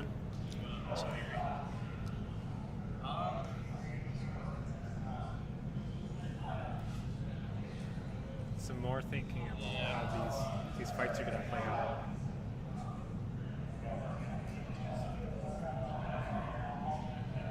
I guess I'll fight there again. Get trade. Okay. Finish. Throws into the Emberfly. So that'll take out The Haunting Witch. the Haunting Witch as well. That's pretty key, especially if you're destroying creatures. Getting that Haunting Witch off the board before he gets any more haunted. Yes, enrage. Okay, and no fight off the Shrink Ray Tech. Which is interesting. The Shrink Ray Tech would have killed the Morik. Go ahead and rock and roll Mars myself. What do you think was the thought behind that one? Well, Mars creatures can't be fought by enraged creatures. So those Brabner creatures can only reap right now. Mm-hmm. It may be that Meetups is planning to wipe the enemy board at some point and then reap out. So he wants to keep those Mars creatures on board. Especially because it seems like this deck might be planning a little bit around the Psychic Haze. Check. So it is playing for having the Mars creatures on board. Okay. And it looks like, so yes, Ewok just went into Haunted, so of course now he has that in his favor, depending on, of course, what cards are going to be impacted in his hand off of being Haunted. Rock and roll with it. I love it.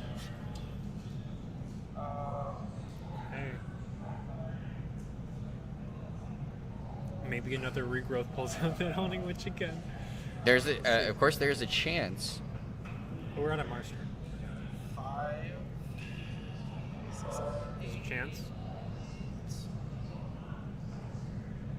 Wish I hadn't seen that rare, so Did he call Mars this turn? Yeah, I think he just played UFO and Sniffer. Okay. lost this one. Okay. Yeah, you're right. There's the Mars cards coming out. Thinking about where the discard goes, where the jammer pack goes. It feels like the boards are gonna be sort of uninteractive this game. Both sides are gonna be enraged and unable to to fight each other. Creature gets most power. So where the jammer pack goes may be pretty significant. 7. And for those that don't know, that are newer to the game, what does the Jammer Pack do? This is actually a Call of the Feels Archons bad, card. but- So one of the first set, it's a Mars upgrade. So you play it on any creature on the board. gives you an Amber Pip, and the creature gains the text. Your opponent's keys cost +2.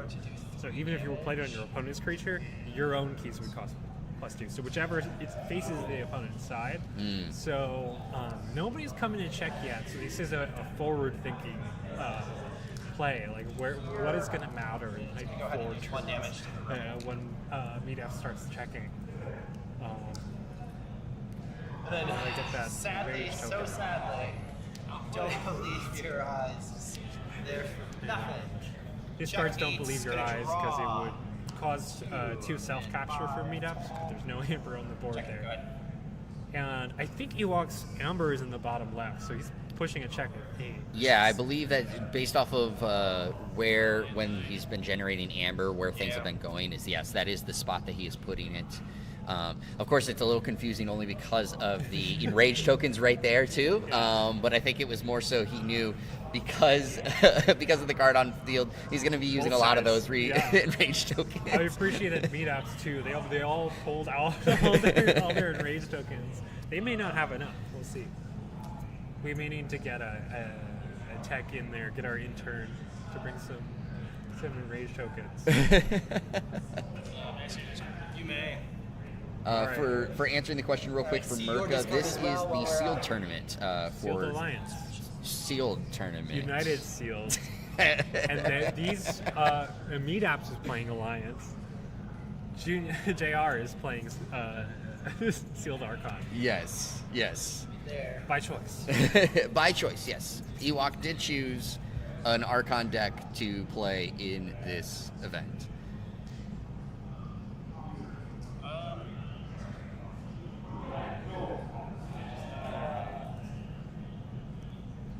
Meetups took a look at the discards. This may be a Geistoid turn that maybe just thinking through what might be in JR's hand. Mm-hmm. As it stands, JR's board, despite being enraged, can reap. So developing non-Geistoid creatures will turn off that ability for a moment. But we'll get the Morik and the Brick active. Sorry, I assume, but I should not have done that. Okay, BR Geist. That was what he was counting for. They're checking out. We could see the Haunting Witch. That's pretty nice. Yep. There it is. So he's going to gain an Amber off this, plus the BR Geist, and then any creatures he's running out this turn. That could be pretty brutal. But he is behind on Amber, so this might just be catching him up a bit. Okay, Yep. that's all for this turn. But maybe next turn is going to pop down a couple of creatures. Could very well be, and of course there is the first KeyForge for Ewok, so taking that early lead. Ewok's creatures now forced to fight Haunting Witch if they use any actions. Turning some cards right side up.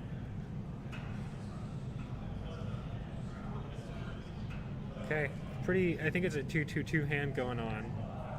So Yeah, it Ewok's, looks. Yeah, it is a 2/2 hand, 2/2/2 hand there for Ewok. So taking some time to figure out how to get out of the situation. I mean, there's a Brobnar board, a Mars creature. Brobnar? Question is if you want to use those resources now. We're going to rock and roll here. Because I don't think we've seen much on Tame, so we have not. I think for Ewok, outside of the first card played, it's been Brobnar and Mars the rest of the time. and he had one extra turn where you have regrowth something. That is correct. You are correct there. Till the earth? Okay. Okay, discarding an untamed card. Yeah, so it looks like, once his untamed turn could be highly effective on the game state, unlike Till the Earth, which is more affecting cards and their placements. So waiting for those to come, allowing himself to buy more time before it goes untamed. And then wiping out the creatures, getting Haunting Witch into this card. I cannot Firth fight is free to based reap on again. what is I think. but No, I can Amber's go right. ahead and play Fiery to go Fiery pain, Shark. pain. Now I can go ahead and reap because you have creatures that are available. You can actually reap. The jammer pack is starting to come into So, play. because they are not Looks like they're allowed- just clarifying on Psychic Haze. Yes. You are right, and I should have been able to do a lot better than that. But yes, Brick should Free, be thank able you. to reap at the moment. Because it's gonna Yeah, as you had said, because of the moment that Psychic Haze only prevents from fighting the Mars, there's nothing on the field. So anyways, at this point, even being enraged, Brick would be able to reap. But Medaps has not really been able to put anything on the board at the moment outside of Mars creatures. And it looks like going Mars again. All right, it looks like he is haunted, able to cause 2 self-capture. Oh, Deep Probe's gonna. He's looking at the cards in discard and thinking about which creatures might Ewok be holding. Deep Probe is a Call of the Archons card as well. It allows you to take a guess to a house your opponent has, and then your opponent's going to discard all creatures of that house. Still the Earth, another one. Terrible teammates. Ewok's still playing them out for drama. Oh, he called Mars. All right, 2 good hits, especially considering that hand. It's hard to find a good turn off that. Might be a callback into Brobnar. But Deep Probe, an amazing card. The hand information is incredibly valuable. And if you have another way of gaining hand information, even another Deep Probe, then you just know what creatures you're trying to hit. And you can just call that house. All right, reshuffling the discards. Curious. So it looked like he played till the Earth this turn, so that's where the shuffling of the discard pile is coming into play. Till the Earth, a very interesting card, specifically in GR versus GR play, because a lot of cards rely on yourself being haunted. So if you, especially in Alliance, can formulate a plan where you don't need to be as haunted. So it's interesting and a little I played in wanted, like, KFC with people wanting to go out and play during the sealed Geistoid, and with brought some a of the deck with like abilities 2 that Till the each card- Earths and is an a bunch interesting of like mills. It's been an interesting and counter just from what's forced people there. out I of do being have haunted, which everyone was trying to play around for the that set that was finishes just being draw teased 2, Yeah. right then. or It was really cool to see that I am go back off, to and I being think not he haunted. went 3-1 or something. Did really well. Yeah, and that was during, of course, the preview sealed event, as you said, of course. So where everyone got their first experience trying to figure out, Grim Reminders and what it wanted to do. So having 2 of those right away, where everyone was wanting to try to stay haunted to figure it out. It was the perfect time. Yeah, exactly. Yeah. All right, it looks like the little clarification. You walk me through it. Steve's over into the designated spots, as per the FEMA. Meetup's not checking due to the jammer pack, but 2 amber on the brick does pose a key potentially. 2, 4, 6. On final turn, just developing cards out of hand, handcrafting, finding the This is next big still play. out with forever. I'm gonna go ahead. So far we're at 28 minutes left in the round. We did start our timer a little bit later, so it's probably closer to that 28 minutes versus it being a little over 28 minutes. How are you feeling about this matchup so far, seeing what Ewok's been doing and where Medaps has been at? How are you feeling at this moment? It's a lot of jockeying for position, especially for board. Nobody's really hit more than 3 creatures out on the board. There we go. As you said it, The moment that sticks, the caster curse comes in. no, that makes me look like a genius. All right, so the caster prophetic vision. There you go. Prophetic vision. So I have to fight. They cannot Okay, be dealt so damage. if this board sticks, doing it's going to swing the tide here, especially because these how Brobnar I'm processing creatures this one are going time. to deal with all the Very non-Mars creatures and then be able to No, he reap drove them up even despite these yesterday, enrages. so. I'm wondering who this Pester Grove is really working for. Yeah. Right? Yeah, especially the turn 1 play of it. It's it's been interesting. Yeah, and it really does slow down the game, so it makes sense we're on our first keys, really. Meetup's fighting to get that first key done. Killing this brick will get him a long way towards that, but we'll see if he has the ability to kill Brick through this taunt. Passing over, the Cauldron coming out now, going to speed up Ewok a little bit more. Really powerful card. It's basically like Near Future Lens, allowing you to play cards from the top of your deck, but it plays them 3 at a time instead of 1 at a time. And you also don't know what you're playing. Yeah, and it's just talking about Cauldron, of course, that did get a clarification in our recent update where there were some scenarios where you could get more than 3 cards underneath it, which, of course, as it was written, meant that you wouldn't get to play those. Right. Now we're at a point where they can be played, and so that's one of those things where would we see 4 cards potentially get under there and get to play it? You mostly have to play around off your opponent's cards for that to happen. Something like Ember Imp or Scrambler Storm might prevent that, but they might reach a clever place where you can actually make that work. All right, so we're seeing a fight, and I think we're going to capture Amber off that. Meetups is haunted. Ductomatic captures 2 Amber if you are haunted. Less than 25 minutes remaining in the round. Less than 25 minutes remaining in the round. So real quick, just to pass it along to our viewers, we did just hear over the call that there is less than 25 minutes in the round. So again, we're probably about a minute off with our timer here. Had no impact, but Kill the Earth on haunted meetups. Okay, so don't believe your eyes, just capturing 1.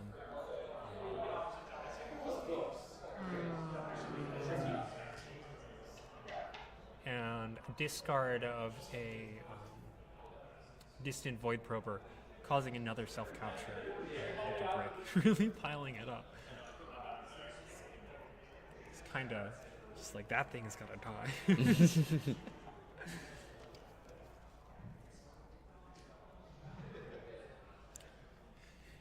Meetups being a careful player here, not looking at his cards until his opponent starts. Doesn't want to give anything away.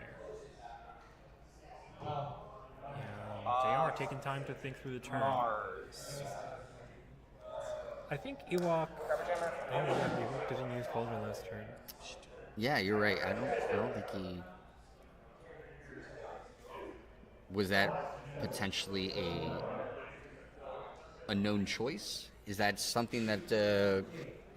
Yeah, well, it's something to consider. Is that the card you play under Cauldron won't be accessible for at least 2 more cards. Mm-hmm. So there might be something that Ewok is desperate to draw. I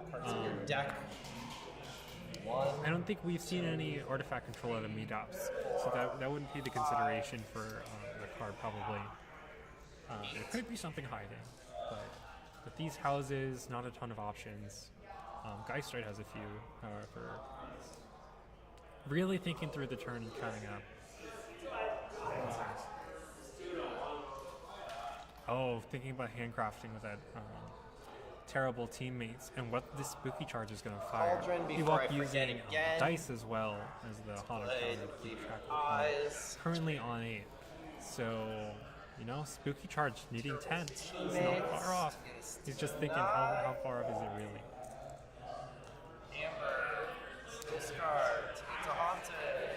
And has now moved to haunted. Did he use the Cauldron? I see a tap there. I think he bumped it. I did not see him actually use it. Well, hopefully he doesn't think he used it. Okay, yeah, he's fixing it. Oh, nice run up. Interesting. Oh, no, actually, I think he is using it, and he's putting the cards sideways. A little hard to see. I see 1 there. So he is using it, just like his positioning is keeping the card he moves behind the screen. All right, so he's trying to trick us. He's trying to make me look bad.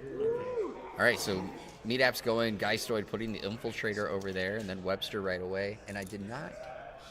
That's a Halidee Fest, or Halifest, as I like to call it.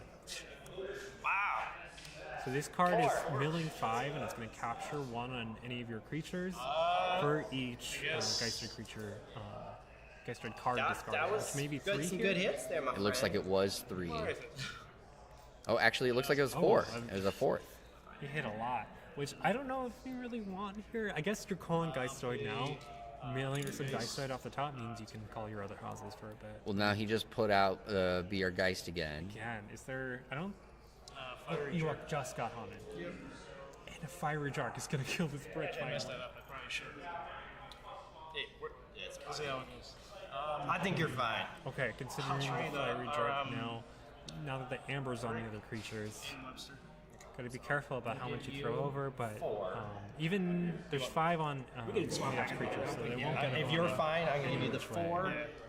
So the first 2 targets are Webster and Brick. Meetup, seeing all those Geistoid cards go away and thinking, I'm not calling Geistoid. You totally want Throw this Infiltrator. one I first. know that would be the I next. imagine the It's pretty good. Fiery Jark is going to be one of the I'll do targets. Cyan There's no Brobnar in Meetup's deck and really to call for the Fiery Jark. And then I'll do Shark. Throwing away the Eldritch Sign-In, maybe not one of Meetup's favorite cards. And actually, the Beergeist is still in play, so it won't even enter the discard until after Fiery Jark's effect ends, which will be right now. There you go. And then, of course, now Meetup's getting Now that a bunch of matters, 'cause amber I off played of this turn that. earlier. It Yeah, would be so one further that was a really big play to get now to the point where he's going to forge his key, and then he's going to be ahead in amber as long as Ewok isn't able to generate any really this turn. 8, 10, 12. Yes, what I got. And, well, the Ewok's got Brobnar, so we'll see. Yeah, we will see. We will Brobnar is see. a big player. We haven't seen anything like that yet, but Ewok keeping his cards very safe and tucked away. Also, Managing those enraged tokens. Meetup's making a little smiley face out of his amber, maybe by accident. And is ahead by 3 amber. Well, no, is on par. You count all the amber on cards in the key. Yes, it does. You are correct with the amber on creature. Yeah, it is on par right now. Untamed. They're just jockeying for a board. That Brobnar board didn't get to be used because of the need to take that Mars turn and curate that hand. Fine here. So And just the this fact that is you know going to be your Soul Bomb creatures aren't doing what they in order want to blow up this. with all these enraged counters. Take 4. Okay. Soul Bomb coming out. Say it again. Asking to order. Good sportsmanship there. I will do As it's Ewok Jr.'s turn. and then, thank you. Normally, a lot of players take it for granted, but in this set, it does matter. And there you go. We did see that time the cauldron being used. He did slid it up enough that we could see it. It wasn't trying to trick us anymore, but then the Haunting Witch comes out now. Oh, off the Cauldron? Oh, it's an Untamed turn. Use the Soul Bombs on the ability. Now running Untamed. Got to be careful with that Don't Believe Your Eyes. Both players do. That's potentially a steal 2 from either player if Ewok is haunted, which he is currently. Ooh, and then the spooky charge comes down now. Huge. So pulling ahead. Second key, which is the side key.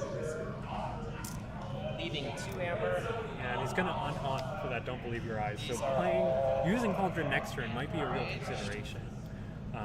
Whether you want to throw that Don't Believe Your Eyes out for 1 capture, or if you want to use it for 2 steal in the future, once you get rehaunted. Spooky charge with an amber. It's pretty nice. It's basically an ecto charge.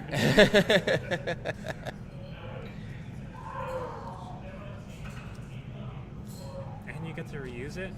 It's not bad.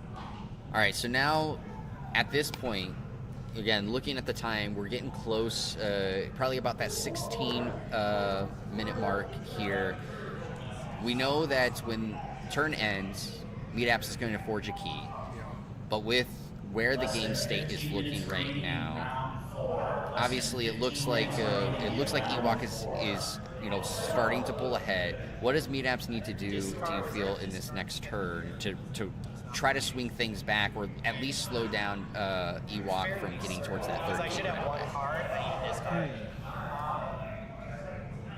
Yeah, it's tough because he's going to have to forge 2 keys, so he needs to buy a turn, even if he gets all of it, which he doesn't have yet.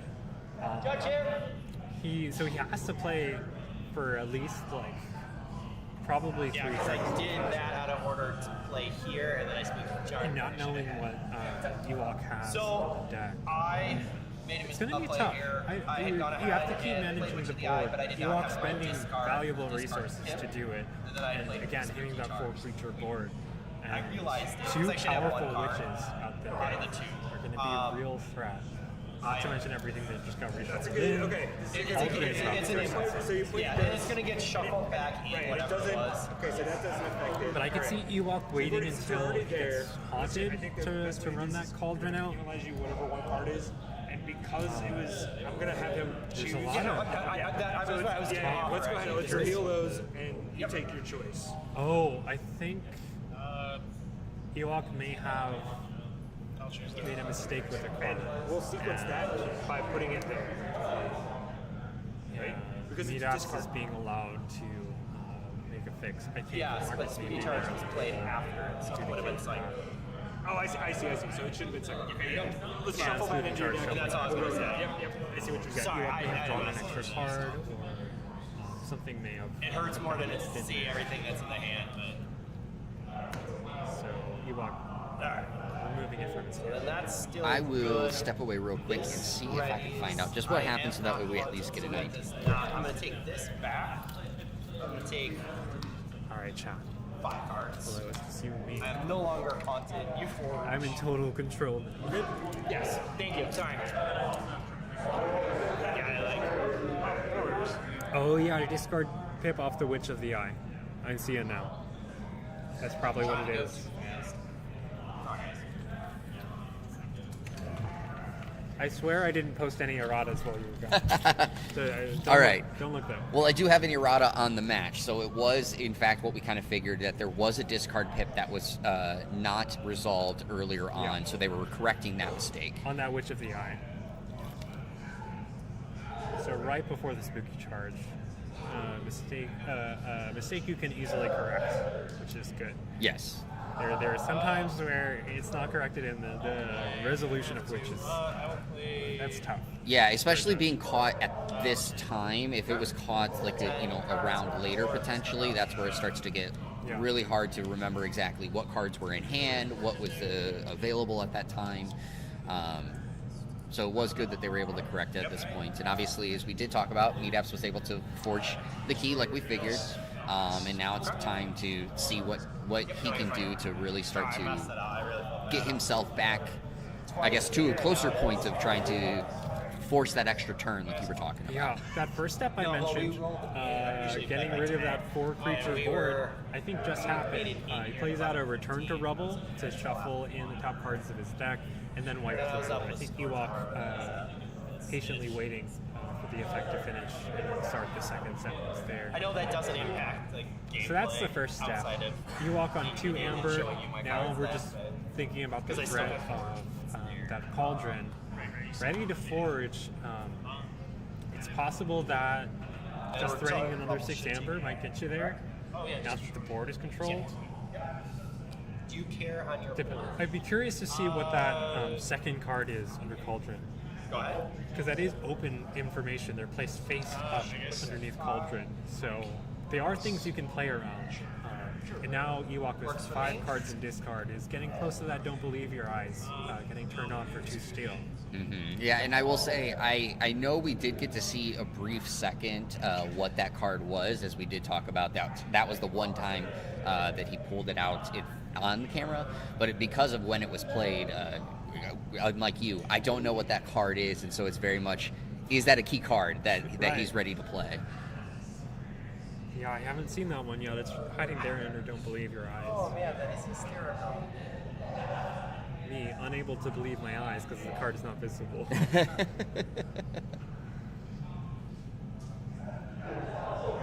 so what falls up on this Geistoid turn.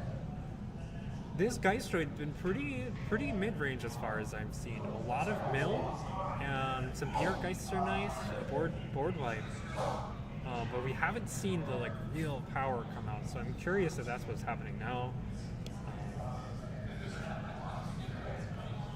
Yeah, you're exactly right. I think when looking at Meatapps' turns, as you had mentioned earlier, the Mars pod seemed to be kind of that pod that he really wanted to use. Outside of that, it really feels like the Geistoid Unfathomable has kind of just been there and not done a ton of the driving forces. And obviously now Ewok is going Brobnar, getting two big bodies on the field. And then here we go. It looks like we're time for the Cauldron to be played. Oh yeah, Cauldron doesn't destroy his own. Ewok unable to believe the card That's super weird. playing out 3 cards. So don't believe your eyes. Oh, it was the Ghost Tree. That's what it was as the other card that we saw on the field. Otherwise, a creature I am not. So considering the play order, and actually last turn Meatup's just taking the time to play Return to Level, recurring some cards, and wiping that board. Did I think well recognize the threat of Ewok having a board like that ahead on a key, especially with Haunting Witch and Witch of the Eye. That poses a huge threat. And now we're seeing that board redeveloped. Although these creatures are not going to give like Amber card advantage. So these the Brobnar board is nothing to scoff at. 3, 4, 5, 6. But a little less scary than what we just saw. But, you know, Meatapps kind of revealed his hand in playing only a board wipe last turn. Yes. That tells you probably doesn't have another one. Yeah. So that's a great time for Ewok to pop that all out. Now, of course, Ewok didn't know the third card that would be under Cauldron, but it's playing out really well for him. In this set, like. So Meatapps going Unfathomable this turn. Yeah. 2 Kelping Hands. This creature's going to be so poisonous. You wouldn't believe it. They're not just poisonous, they're more poisonous. Venomous. That's actually a totally different thing. And actually, they should be venomous, shouldn't they? Because if something is venomous, then it is attacking you and hurting you, right? Poisonous is when you eat something and it's... Minor details, but No. Just kidding. No, we can fix this. Reprint all the cards, a lot of them, to say venomous. This is what you need to focus your effort on. There we go. That's what we're focusing here. All right. Did Meatapps pass turn? Because it looked like he just drew up. Yeah, I think so. I think discarded this sign-in, which is interesting. Doesn't want to give the Blunderbore any fuel.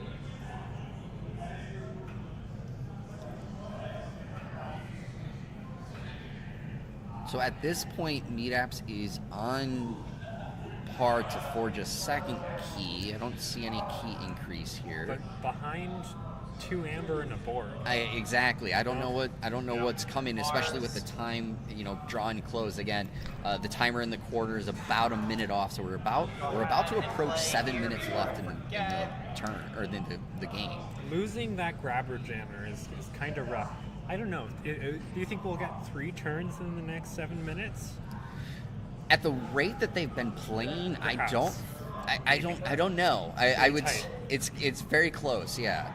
It kind of depends on how many cards are in hand, and in the same sense that we've seen so far are there any big card plays that require a lot of, in a sense, steps to resolve? Because it seems both players have not rushed those. Yeah, and Slowok can't be underestimated, and I mean that as a compliment, of course. He is a talented and careful player, and as you said, both of them taking their time to walk through every step, allowing each sentence of every card to resolve. I have 3 cards. And it looks like Meatapps here is starting up his turn.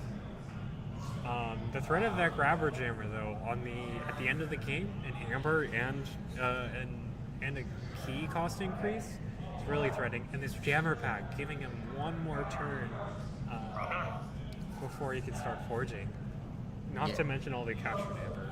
Yeah, I would think just based off of what we've seen so far and what the most recent turns is, I feel like Meetups has been crafting a Mars hand and is trying to get something going in this.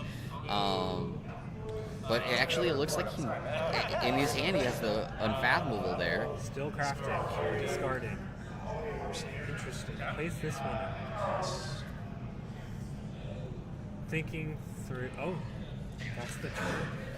What is he crafting? And then at the same time, Ewok seems to be crafting on a tamed. Like, very little tamed. Yeah. Two very careful players right now. Less than 5 minutes remaining in this round.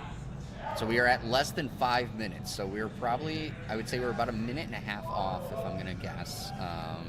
We unfortunately did not hear the start round timer, so our timer is a little bit off, but we have less than 5 minutes to get for Meetups to not only forge a key, but also try to get to a state where he has enough amber where those extra rounds before the going to time rules come into play will really be important for him. Dealing with that board is going to be important for it. Oh wow, and memorialize the fallen in hand. That's what we were talking about. Those splashy Brobnar cards are gonna be really good at hitting tiebreakers, especially with all stopping that key there. Oh yeah. That's I'm gonna go ahead and go that's with a rough spot. And I wonder if Meetups even knows that's there, because we have not seen Ewok use it at all this game. Not even mill it. It's been hiding. Oh, There it goes. and there comes out. Ewok losing one amber. Or two. He's got 2 amber in his pool, I believe. So I got all mine. And I think that's going to be everything for Meetups. That's rough. At this spot with this much time, Yeah. it's going to be hard to find an answer.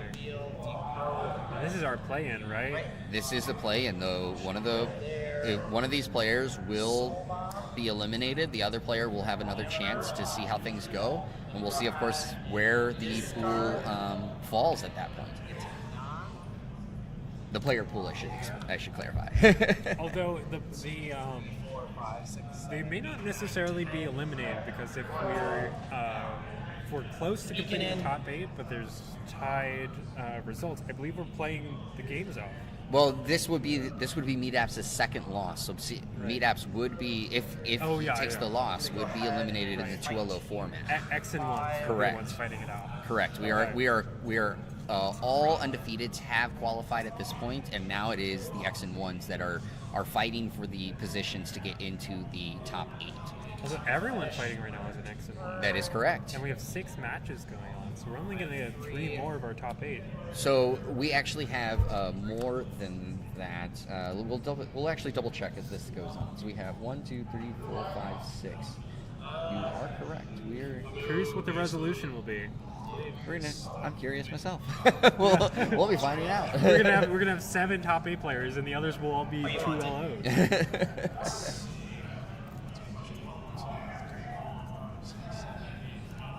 We will get that update as things go on, but We'll have to ask Josh for the decision. Okay, Geistoid coming out. A little bit of capture. Oh, no capture because of the Pester Grove. Okay, fighting here. Removing the Enrage.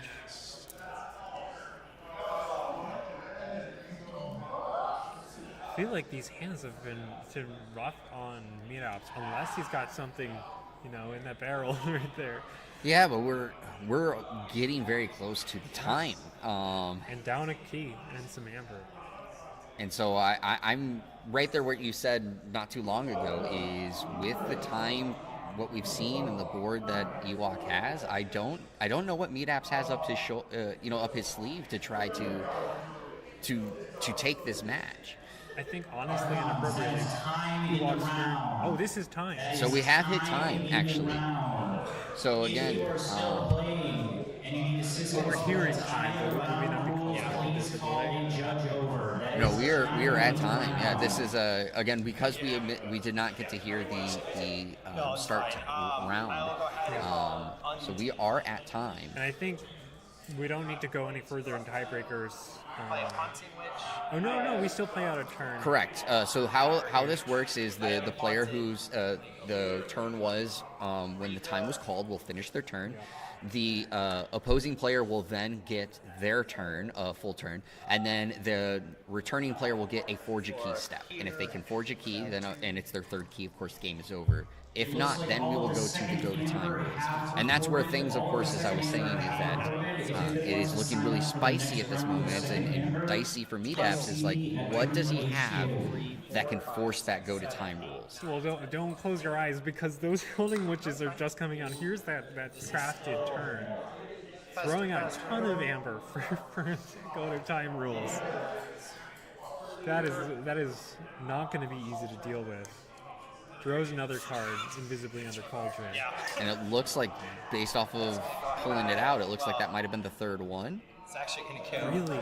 Yep, so here it goes. And hits. Okay, if that was a third one, we probably would have seen that come out first. But this is a powerful turn to end the game with.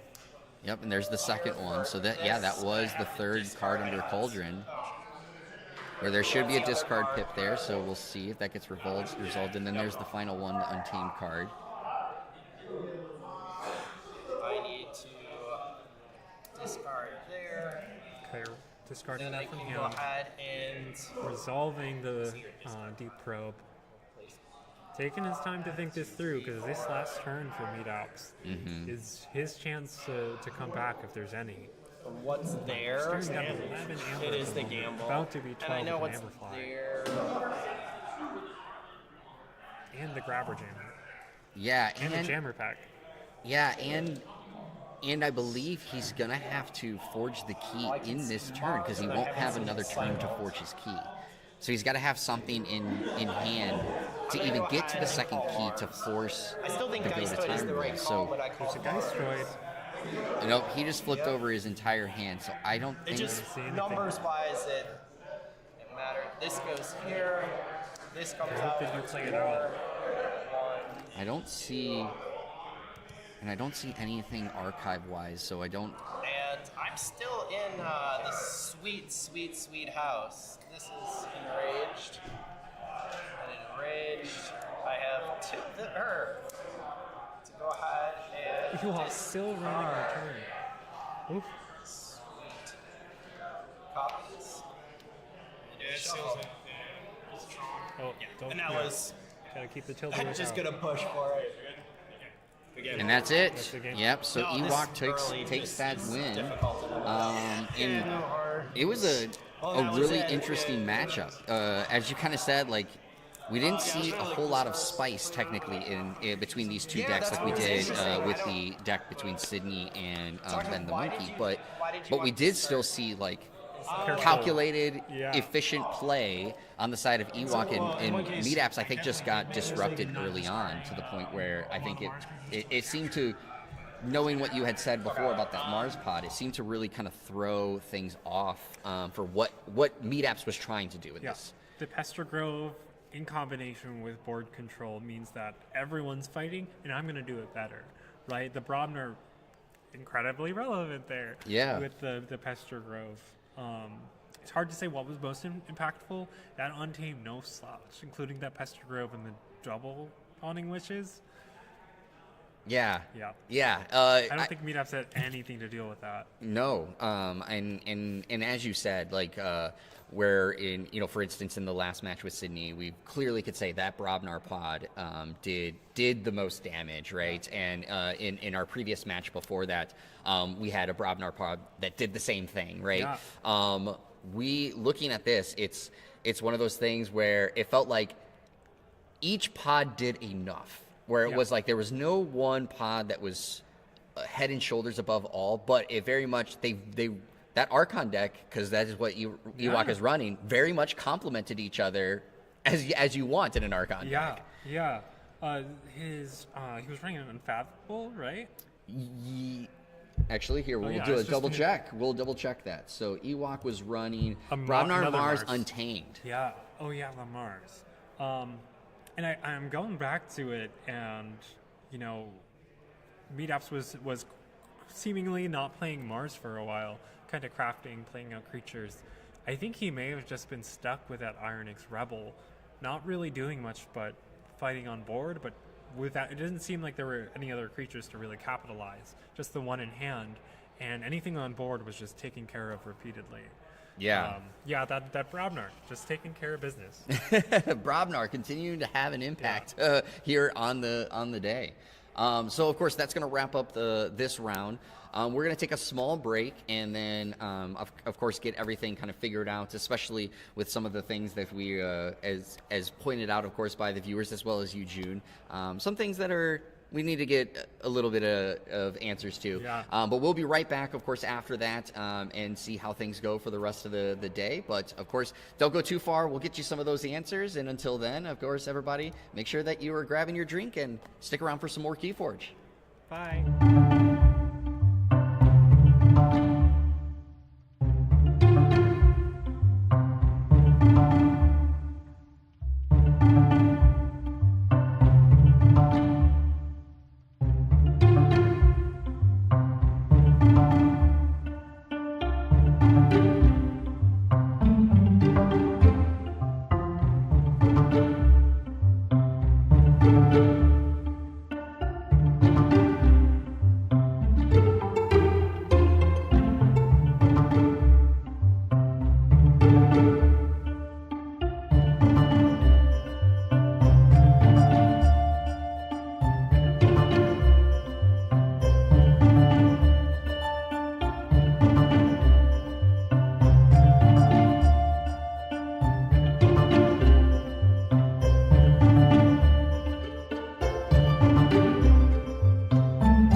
All right, everyone, we are back. So, as I did talk about, we had got this clarification. So what we found out is, of course, in the last round, that was actually tiebreakers going off to play in and get things qualified. However, we are now at the point, as we did talk about earlier in the day, that with this season, there is no people who are cut off by qualifications or for the cut. So now we are at the final part where it comes to the play-in stage. So, of course, people who are now fighting for the last spot. So the bottom 4 players are playing right now. The 2 that would have normally been cut off of the strength of schedule cut, and the people who are now in currently the 7th and 8th spot.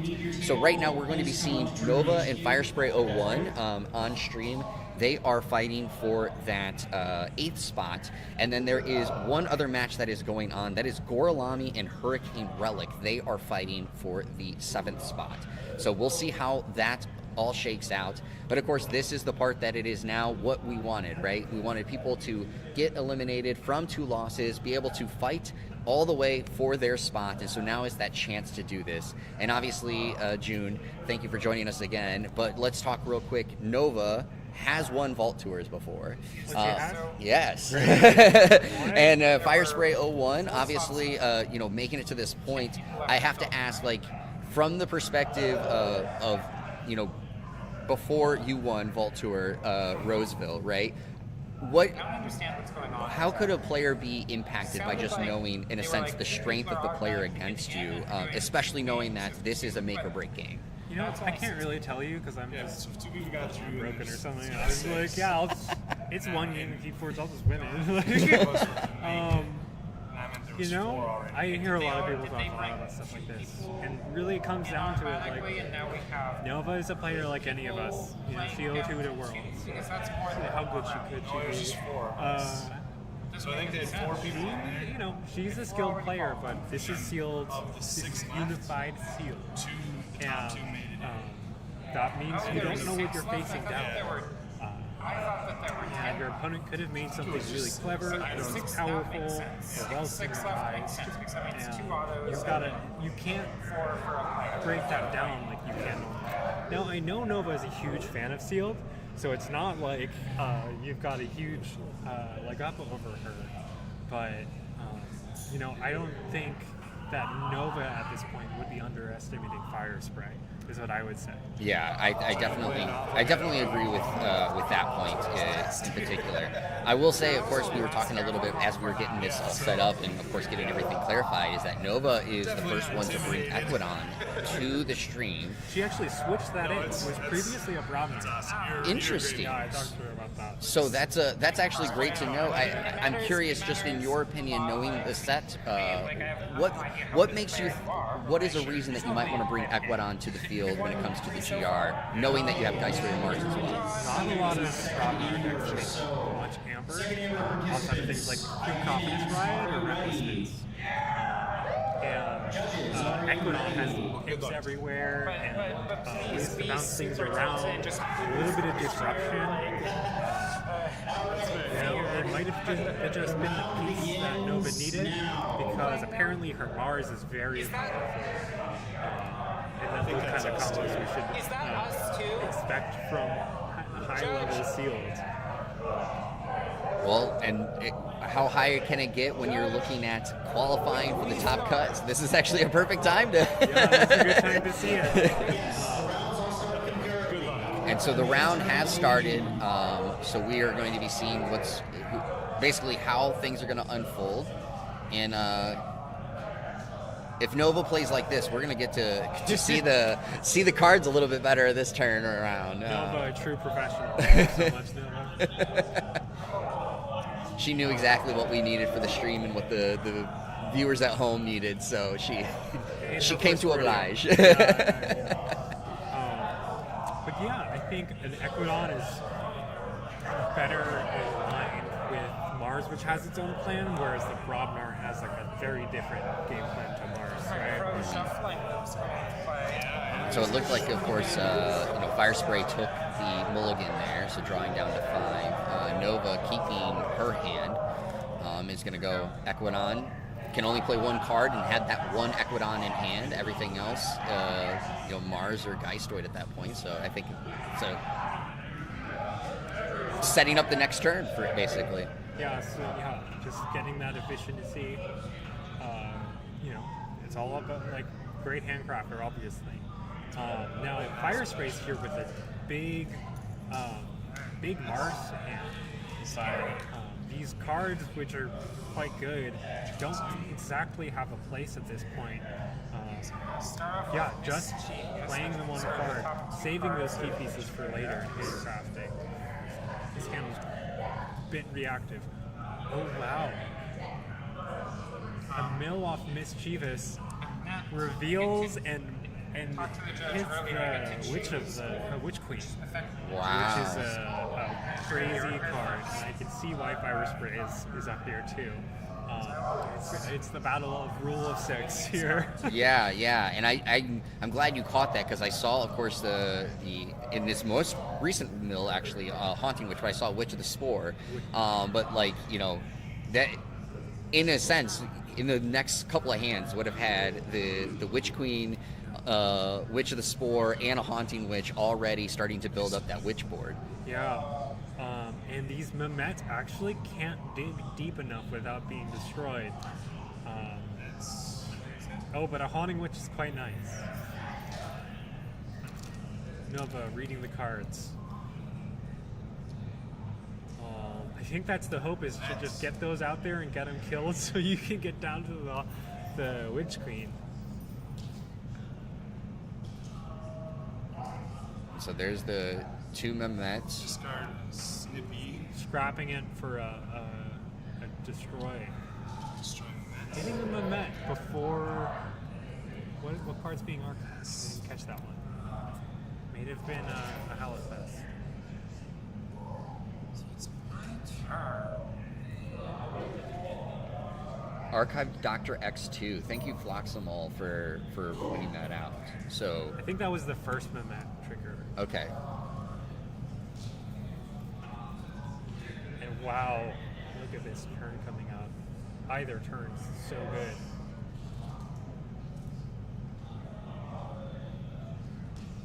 A Rebel with 2 targets. What can you ask for? And it looks like Floximal is saying that they believe it was an Echo Fly in the last Echo. archive. Okay, thank you.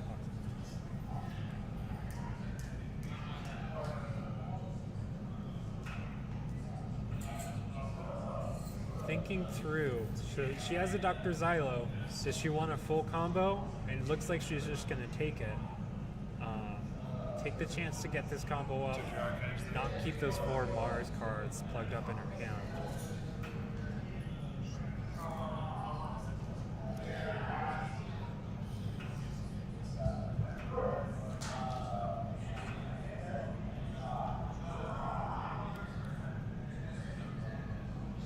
Floximal doing the best they can on a tiny phone screen. Well, we're looking at a big monitor screen and we didn't see it, so you're doing a great job. I just wasn't paying attention. That's on me. I mean, I'm doing my best to keep up and also keep a look over here at what's going on in chat. So thank you all that have stuck around for all of the matches that have been going on here at Vault Tour Roseville. Does she have another Mars card in discard? She's reaping for 2. And it looks like her keys and Amber may be off screen. Oh, So no. we'll see if we can get her moved. Just a small suggestion. Don't force her. Yeah, so Dr. Xylo is interesting because you kind of want to discard a Mars creature to pop something out for that reap effect. It's just so powerful to play a creature from discard and get a free reaper or use that action to delete some Amber. More mills with Hellfest. Capturing 1. That's curious because we're in a Geistoid turn. We may have been able to dig with Mamets to hit that Witch Queen.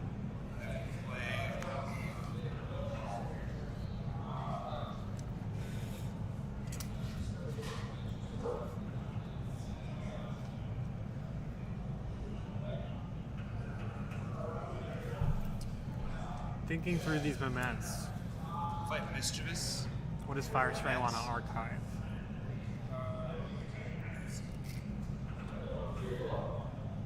That's Archive Okay. Holiday Festival. Nova taking the time to, process, internalize the cards being archived, not just let them fly around. It's very important for understanding what it exactly is in opponent's archive.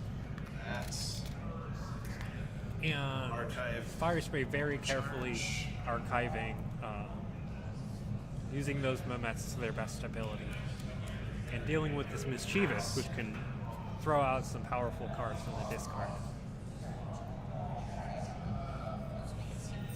Yeah, Floxon, that's what I was saying. Is with your Dr. Xylos, you want to make sure you've got a Mars creature in the discard. Oh, yep, here are our keys. Yeah, and they are business cards. She should be revealing them, specifically what they're for. Yeah, so as we can see, now that Nova has moved those onto the field, currently sitting with 3 Amber.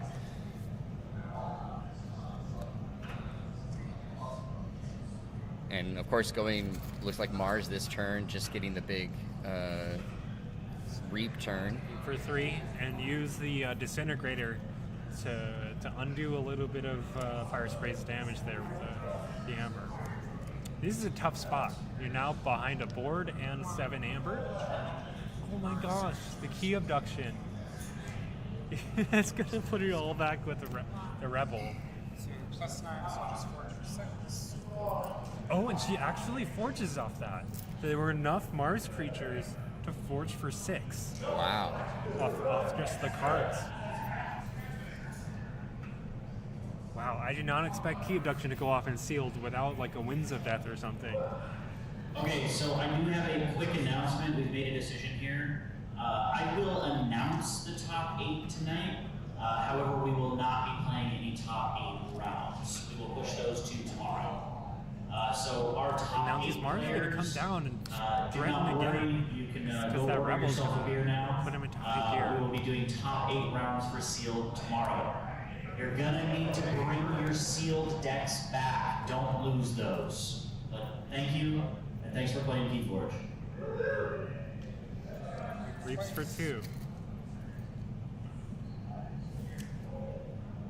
Tapping her creatures in perfect sync. Definitely a veteran player move there. Yeah.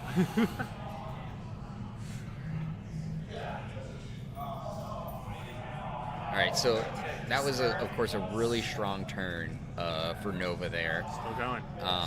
And Her new power counter is huge. That's probably why she's playing that pod, honestly. She could have played the creature. No, she wants the. She just 3D printed those. And yeah, so the joke is that power is +1 size. there you go. Yes, we did. She did show us those earlier before the event started, and of course we're getting to see them right on stream now.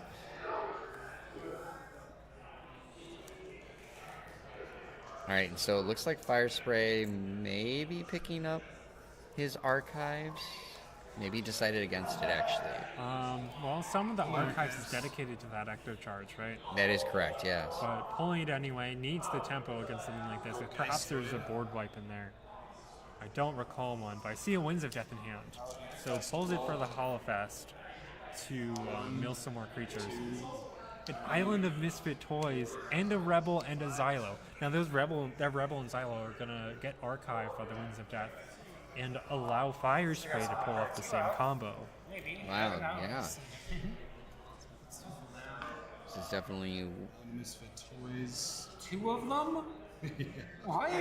Oh, That's not What's right. the island of lost toys? That's not okay. Wait, does this deck have 2? We just saw one milled, I'm pretty sure. It costs 6 anyway. I'm not for sure.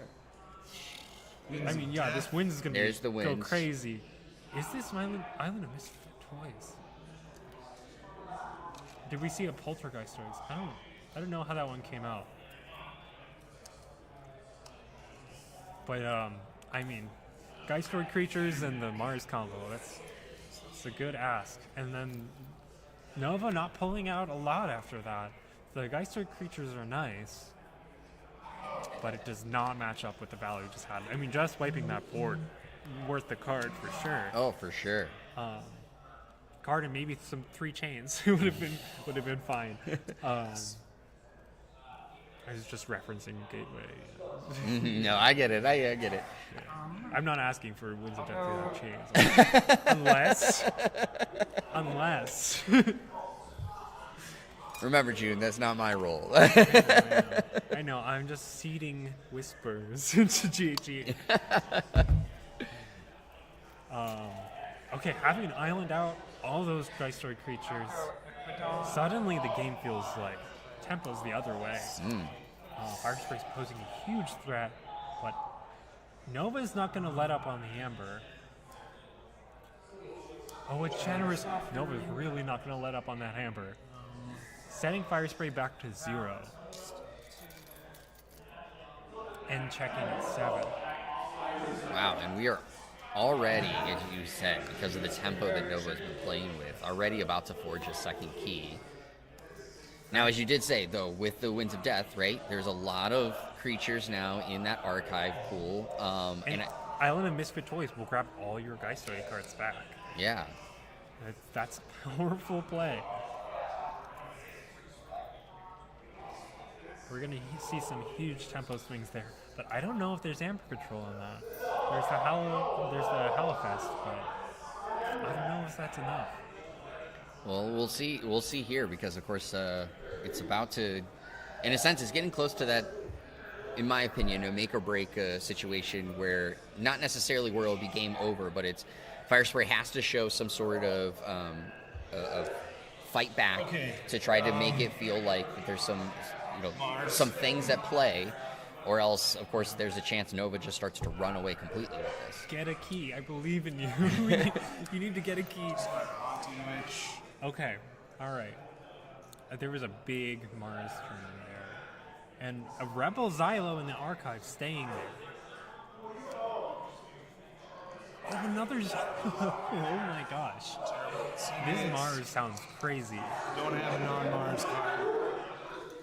Oh, the crop circles is huge here. The crop circles is an uncommon in Mars that to gain one and have an enemy creature capture one from its own side, and then for each card you put from the archives with it, you cause another self-capture.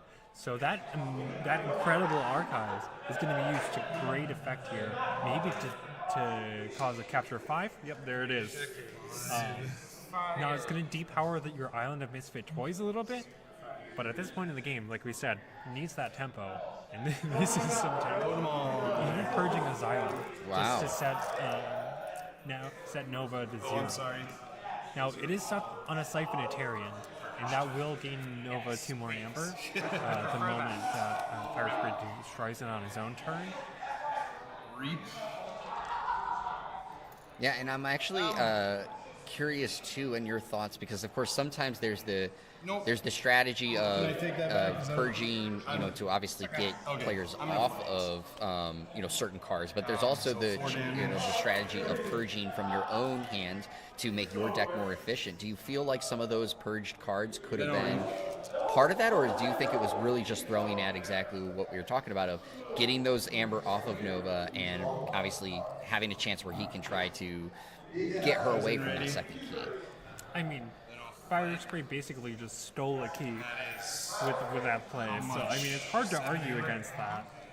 And I mean, seeing how incredible this Mars pod is, it's hard to argue with like thinning down your deck to that too. Mm-hmm. As good as double Island of Misfit Toys is, maybe you don't have time for that. Maybe your Mars is going to just carry you through the rest of this game. Especially with another Ironix Rebel in the archive. And also, it's not to be understated, like keeping that archive slimmed down so you can just pull it exactly when you need to and not worry about how it clogs up your next hand. Mm-hmm. Pretty relevant too. I mean, I feel like Nova's in a tough spot because it's suddenly reversed. Fire Spray has 2 important creatures out, and it.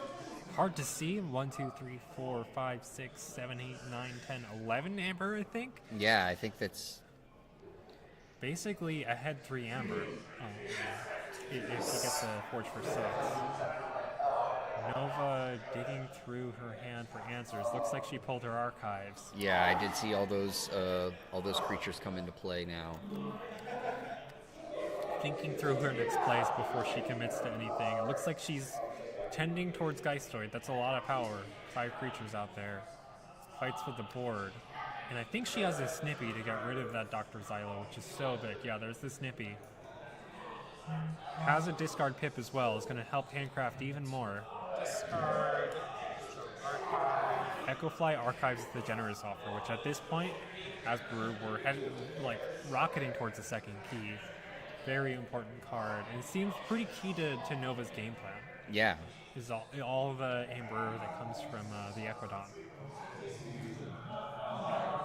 Big Mars turn, so trying to figure out where this discard pip goes. It's possible that you discard Snippy, so you don't have to discard any of those cards.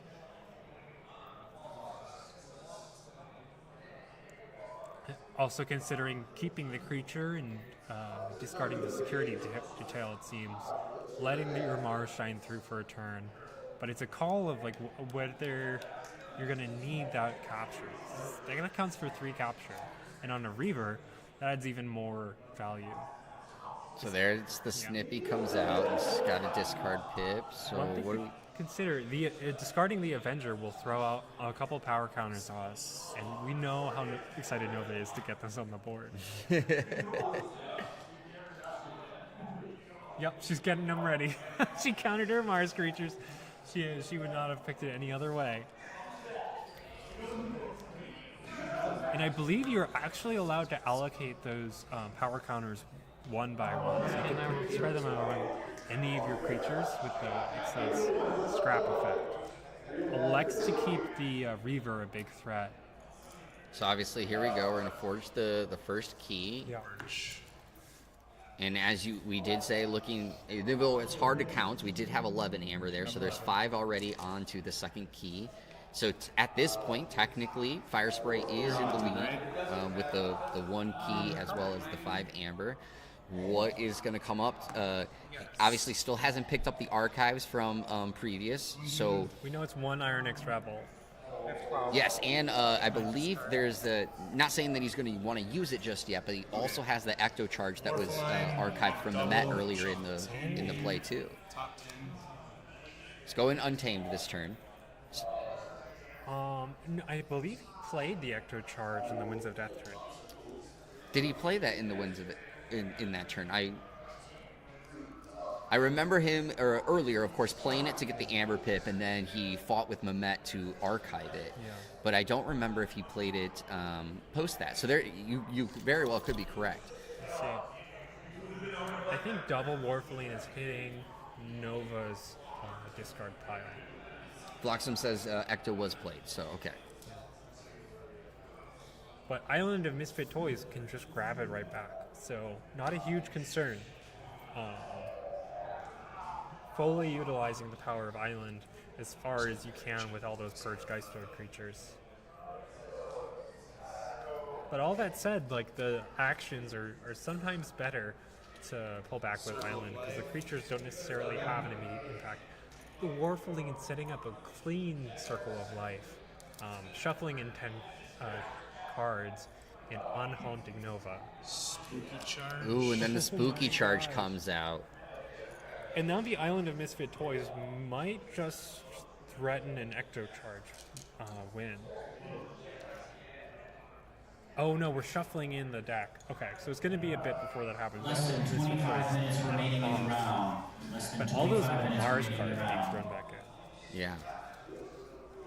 And the Mars cards were good. They were pretty good. Says the Queen herself. The Archon Queen. I'm not the Seal of the Lions Queen. Obviously, I'm O2.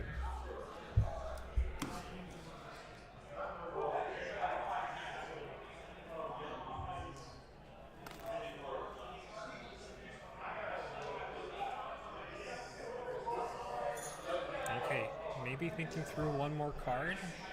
Or perhaps has ended his turn. Okay, there's No. the next card. I was right there with you. I was trying to gauge if the turn had ended, but he hadn't readied the Warfalines. So obviously now, passing turn over. I feel like the more experienced player you are, the less you you follow the end of turn structure. Fire Spray, very experienced. Okay. I mean, that's a rough one. Like I said, suddenly reversed. Definitely. I mean, this Geistroid board is somewhat threatening, but I think there's no Geistroid cards in archives or hand.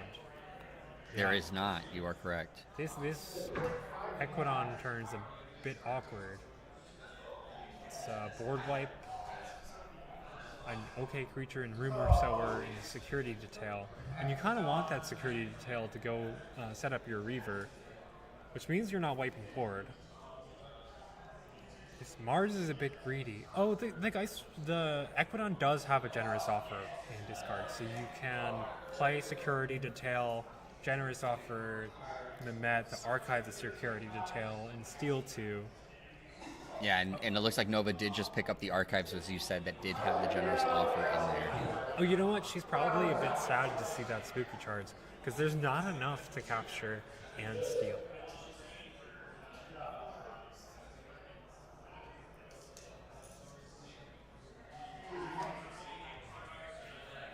Just thinking that through. How we're going to manage that. Siphonitarian also in there. So he's got to manage these archives well. I don't think she's going to want to archive that shock collar in the discard. So perhaps it's going to be a discard of de-escalation and archiving that. Interesting. Thinking about binning the generous offer. Oh, playing it.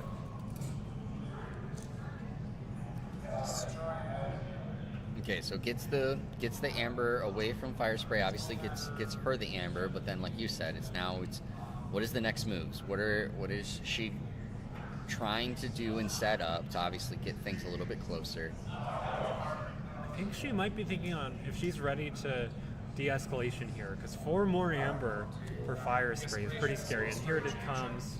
Oh, very cleverly played. She uses the generous offer so that the de-escalation causes the movement to archive it, setting up for the end of game, where the 2 steal is so relevant. Yeah, this is. And then establishing a board presence. Has to discard a card. Chooses to. He uses the security detail. All right, so now we're over to fire spray. Is he gonna pick up his archives here? Discarding the proliferator is a choice. I'm curious to hear the thought on, because this loyalty implants might take some time to really establish itself and find a board where you want to use it. Whereas the proliferator has an Ironix. Oh, it's a target. I thought it was an Ironix Rebel to immediately use it. I can see where that comes from.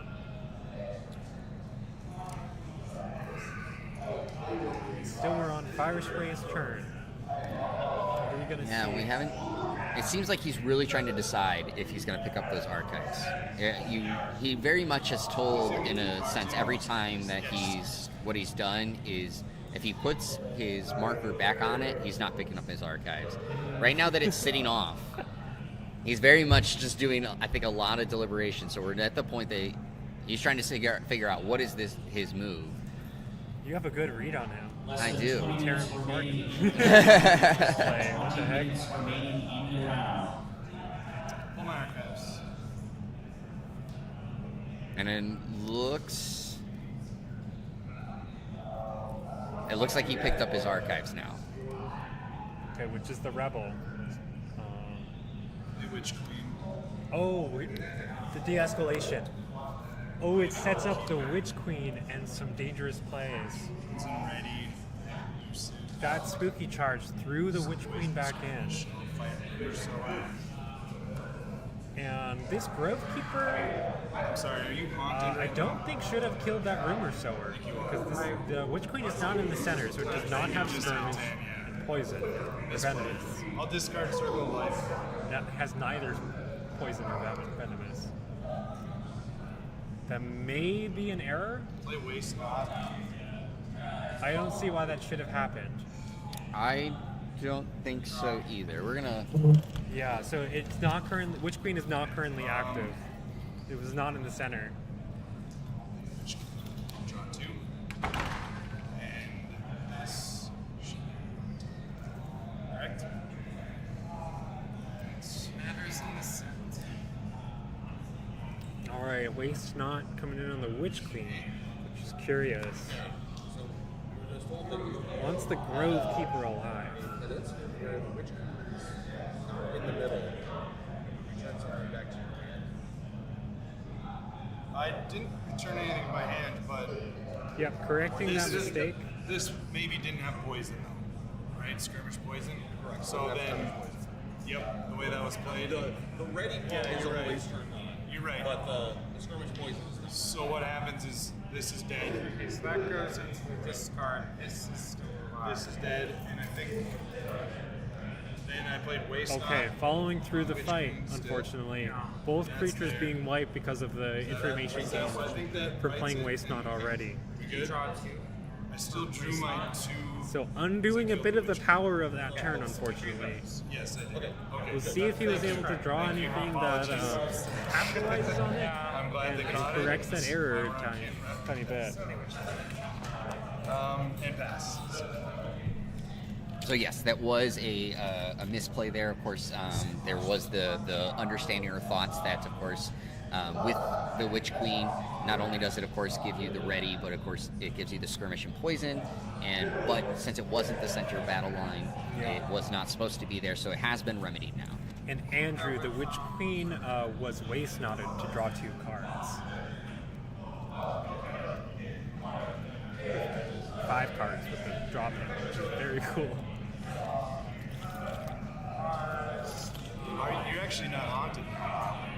So we'll see how much that in a sense, slight misplay changes things. I don't think it changes too much, but That turn was rough. I mean, all it did was put 3 damage out and gain an amber, and there are a few extra cards in Fire Spray's hand. Well, Fire Spray had a big archive, didn't he? he did. So that waste out not puts 5 extra cards in the hand, and we didn't see any played. So that hand has to be some powerful stuff, especially with that Mars tournament. Okay, I could see it slowly causing some, slowly establishing a threat. I didn't catch what target archived. I didn't catch that either. Maybe our very keen-eyed chat can tell us a little bit about what was archived there. Hi, Doctor. Alright, so going Mars this turn. Okay, here it comes. Throwing an island of Mr. Poison out of the way. Truly an island of its own. We still have not gotten to see Fire Spray use that, really. We might not. He burst 6 or 5 Geistoid creatures. That is correct, yes. You know, that leaves, including another island, that's 7 cards. There's only 5 cards to even occur. Yeah. That's right. I will fight. Alright, tracking rule of 6 with dice. Die. Thank you, Gigi, for allowing us to do that. It helps a lot with this combo. So Dr. Xylo is going to run this rebel out over and over again. Fight. Grabber. Using the Mars first to establish the combo. I believe that Mars first should be out of play. Reap. That's the 3rd there. Yeah, let's not forget to gain our hammer. There he goes. Our next rebel coming out ready again. For 4th time, correct. Fight for the 5th. Running in to kill that grabber jammer. Very nice. That was a 5th use. We're going to get one more use of the rebel, which will mean it will be able to be played. Or rather reaped with. But, I mean, this Fire Spray is sitting pretty good. 8 amber currently. 5th. Reaping with Xylo to 9. And is there something else to pull here? Looks like no Mars creature to grab. But even just those 3 cards played, I mean, how much ammo was that? Actually, I think it was only 4 amber gained back. It feels sometimes more impactful than it looks, but it's still, at this point in the game, posing a huge threat. Oh, and it looks like that was game. So Fire Spray being able to take it there at that point.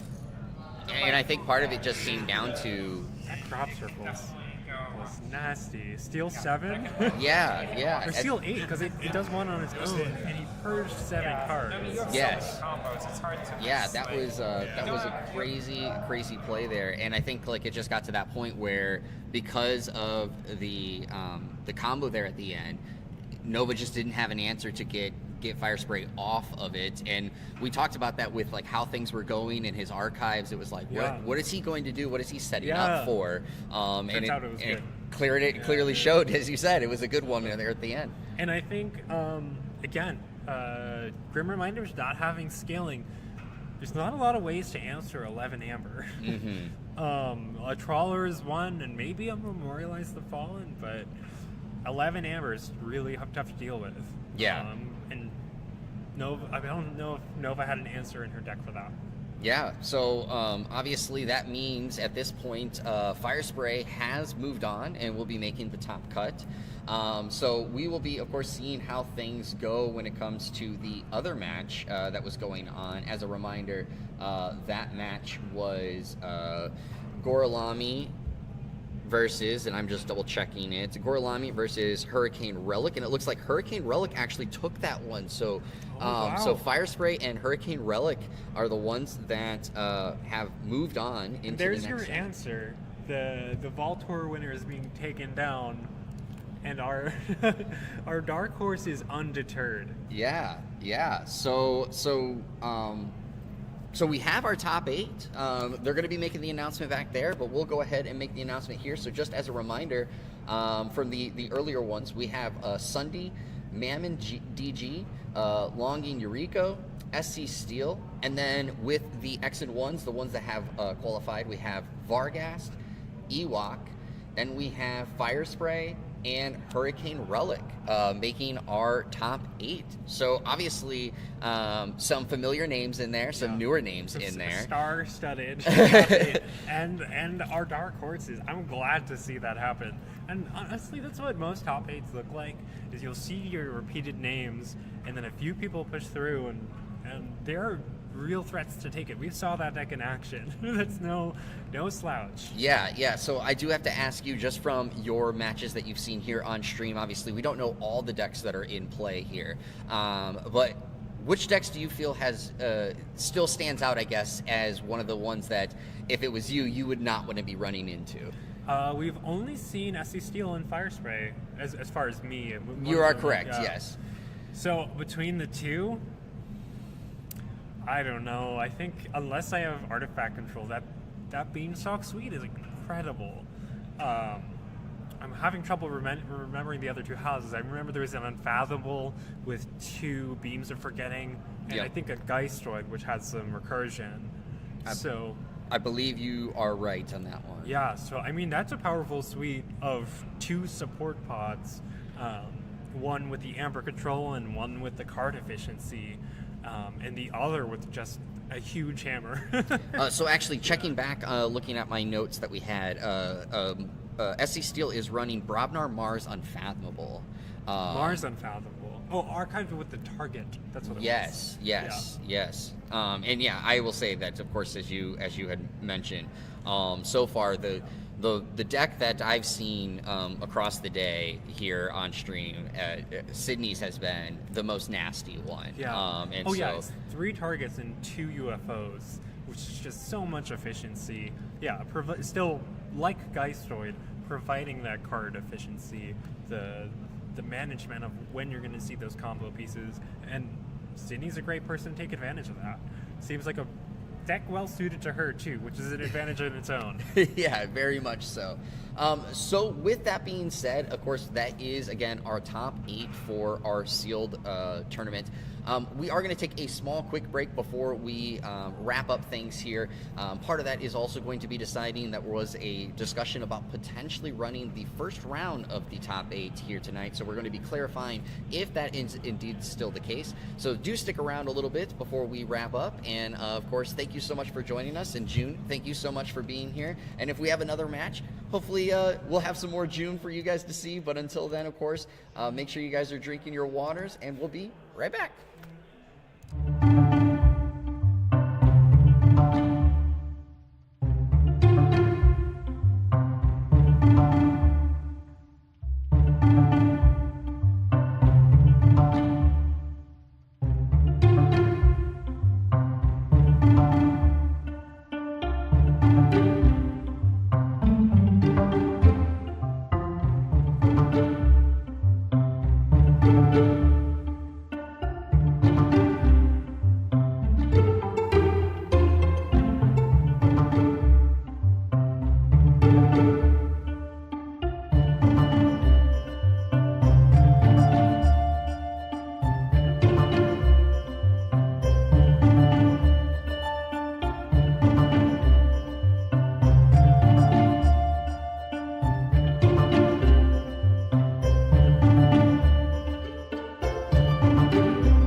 All right, everyone. So thank you all for sticking around and being here.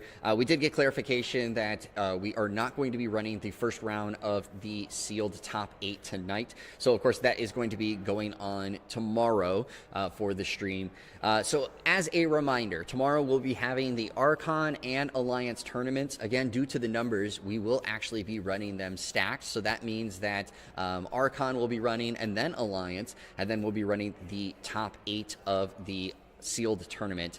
There's also, of course, a lot of side events that are going on here at the event. So if you have a chance to still make it out here for Vault Tour 2024 here in Roseville, we'd love to see you. So, but at this point, that is all the matches that we're going to be having here tonight on stream. So I thank you all for joining me here on the Ghost Galaxy YouTube channel. It's been an absolute pleasure to be alongside you all and commentate these matches. And I appreciate also the kind words and understandings that everyone had as we went through this. And I also want to give a big shout out again to June for joining me for a number of those matches there at the end.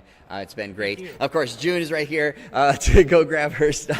But again, everybody, this has been a wonderful time. So again, the tomorrow's stream will be taking place earlier in the day. And of course, the tentative time for the games to start is about 11 o'clock, I believe. Please make sure that you're using the keyforging.com/Vault Tour 2024 schedule, so that will be the best way to get it. So with that all being said, for the final time here tonight, I've been Jeremy Culver, the marketing coordinator for Ghost Galaxy, and we all appreciate you for tuning in for day 1 of the Vault Tour 2024 kickoff here in Roseville, Minnesota, and we hope to see you all tomorrow. But until then, have a great night and keep keyforging. See you guys. Thank you.